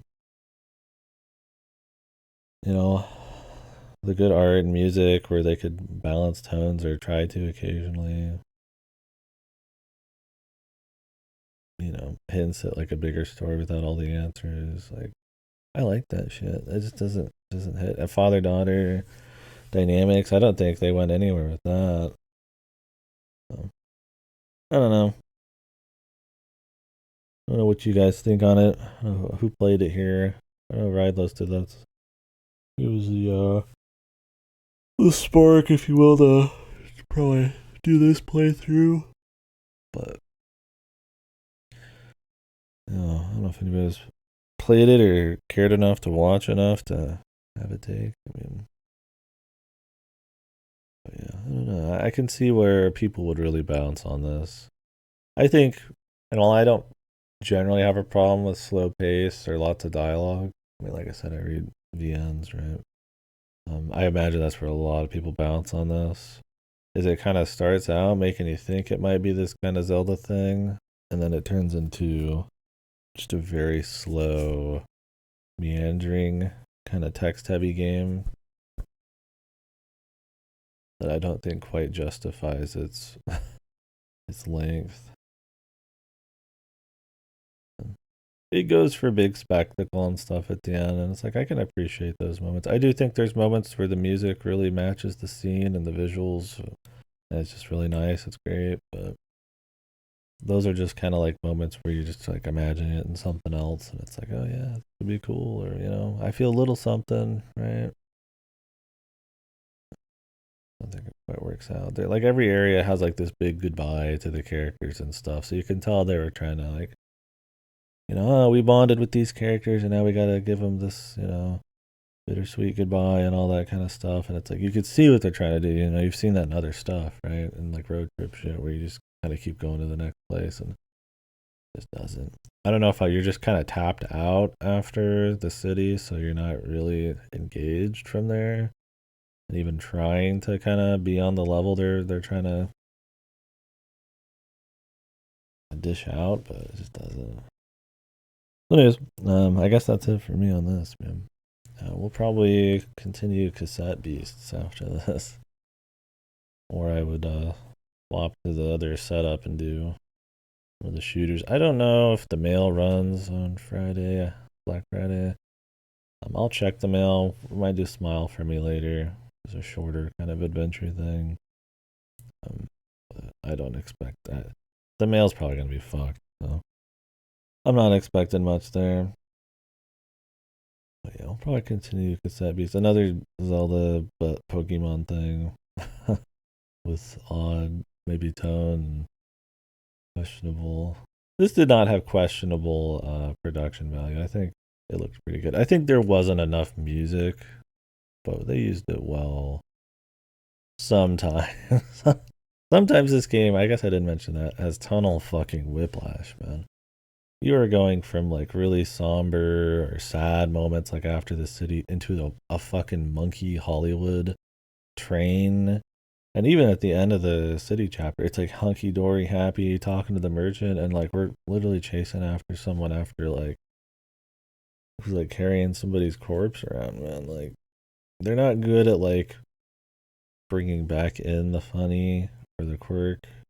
It's just one or the other. Um, that was a big problem. And like I said, I think they overused some of the music. I think the music's solid especially when it's used well, but even when it's used well, you keep hearing the same shit. Anyways, it could be. I mean, that could be a thing, right? Where like oh, you handle this level and you handle this level and you handle this level and here's the things you need to have in your story so that you can kind of so that there's a connecting line between all of them. That kind of thing, right? Like like a TV show. They usually have different directors and stuff. So, I don't know. I think the writing style was way too similar in every chapter for that to be the case, but I'm sure that's happened before in games. But yeah, I mean, even in the end here, like that song in the credits after like what was not really a happy lit saving thing, it's just like it's just kind of totally fucked, man. This is odd. It was like a celebration, like you beat the game right after like whatever that was. They just don't let moments sit very well or carry into the next scene very strong. It's just kind of they're just on to the next idea. Which I mean, I don't know if this is like their first game or something. That it's cool enough. I mean, I'd see what else they got coming. They're doing an Eastward farming thing that's coming out. That's the point. I think it's like a DLC. Um, but yeah, I don't know. I don't know what their experience is. Not that I'm like experiencing game making, but I'm just curious. Whoop, did I click something? Oh, I forgot about the JRPG minigame in this. Yeah, that was probably more interesting than the actual game. It was like a meta progression JRPG thing where like you get collectibles in the main game and it like carries over into the JRPG for items, and then you have like 7 days in game to like get as far as you can, or you get to keep like party members and stuff. I beat it once on the first try, but then there's like another phase essentially after that. I just didn't bother, but it wasn't like I mean I'd rather go play any other JRPG, but it was a pretty developed side game. I mean it'd probably take you a few hours, so that's pretty cool. That was the Earthward one or whatever. Eastbound DLC. Eastward DLC, excuse me. Eastward DLC. Eastward Octopia. A large DLC. The brand new story. Oh, is the Nintendo site down? Let me try Steam.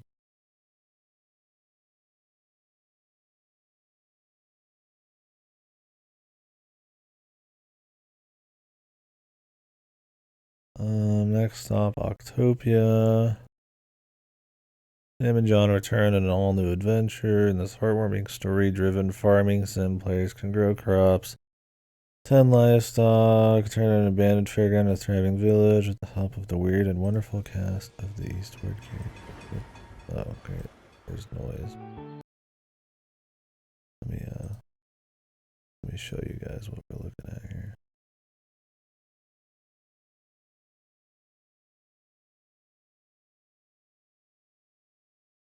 Whoa. This is so large.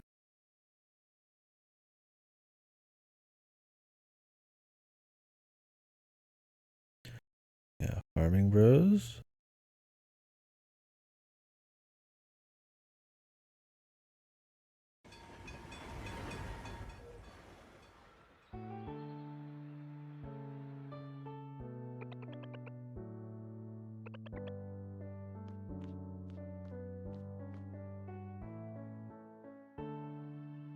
Chuckle fuck.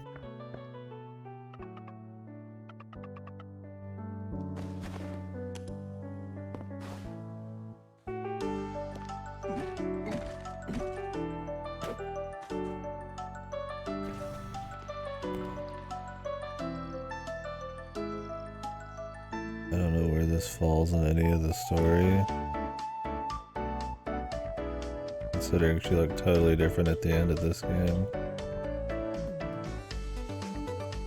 I don't know if it's just some alternate reality or something.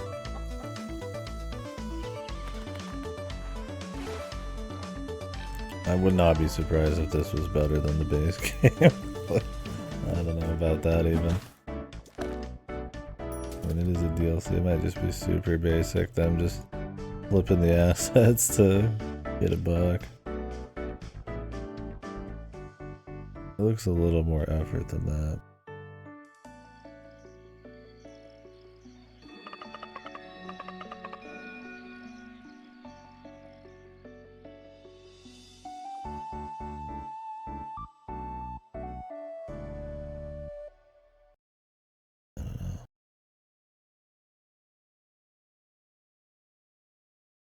In a parallel universe where time and space have collided. Oh. Okay. There you go.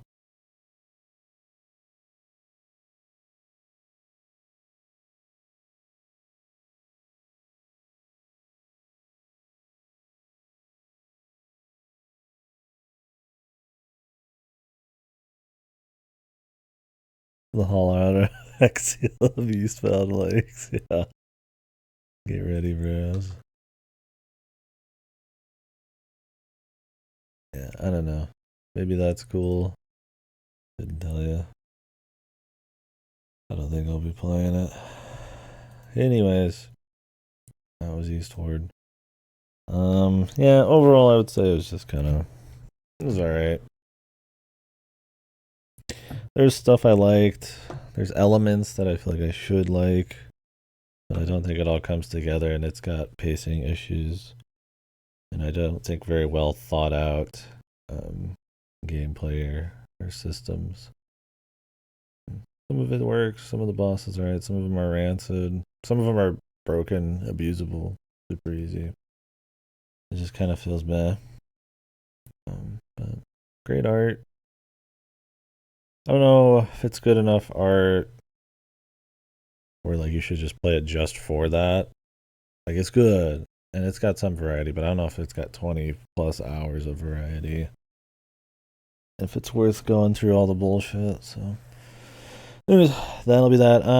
After I'll probably go eat.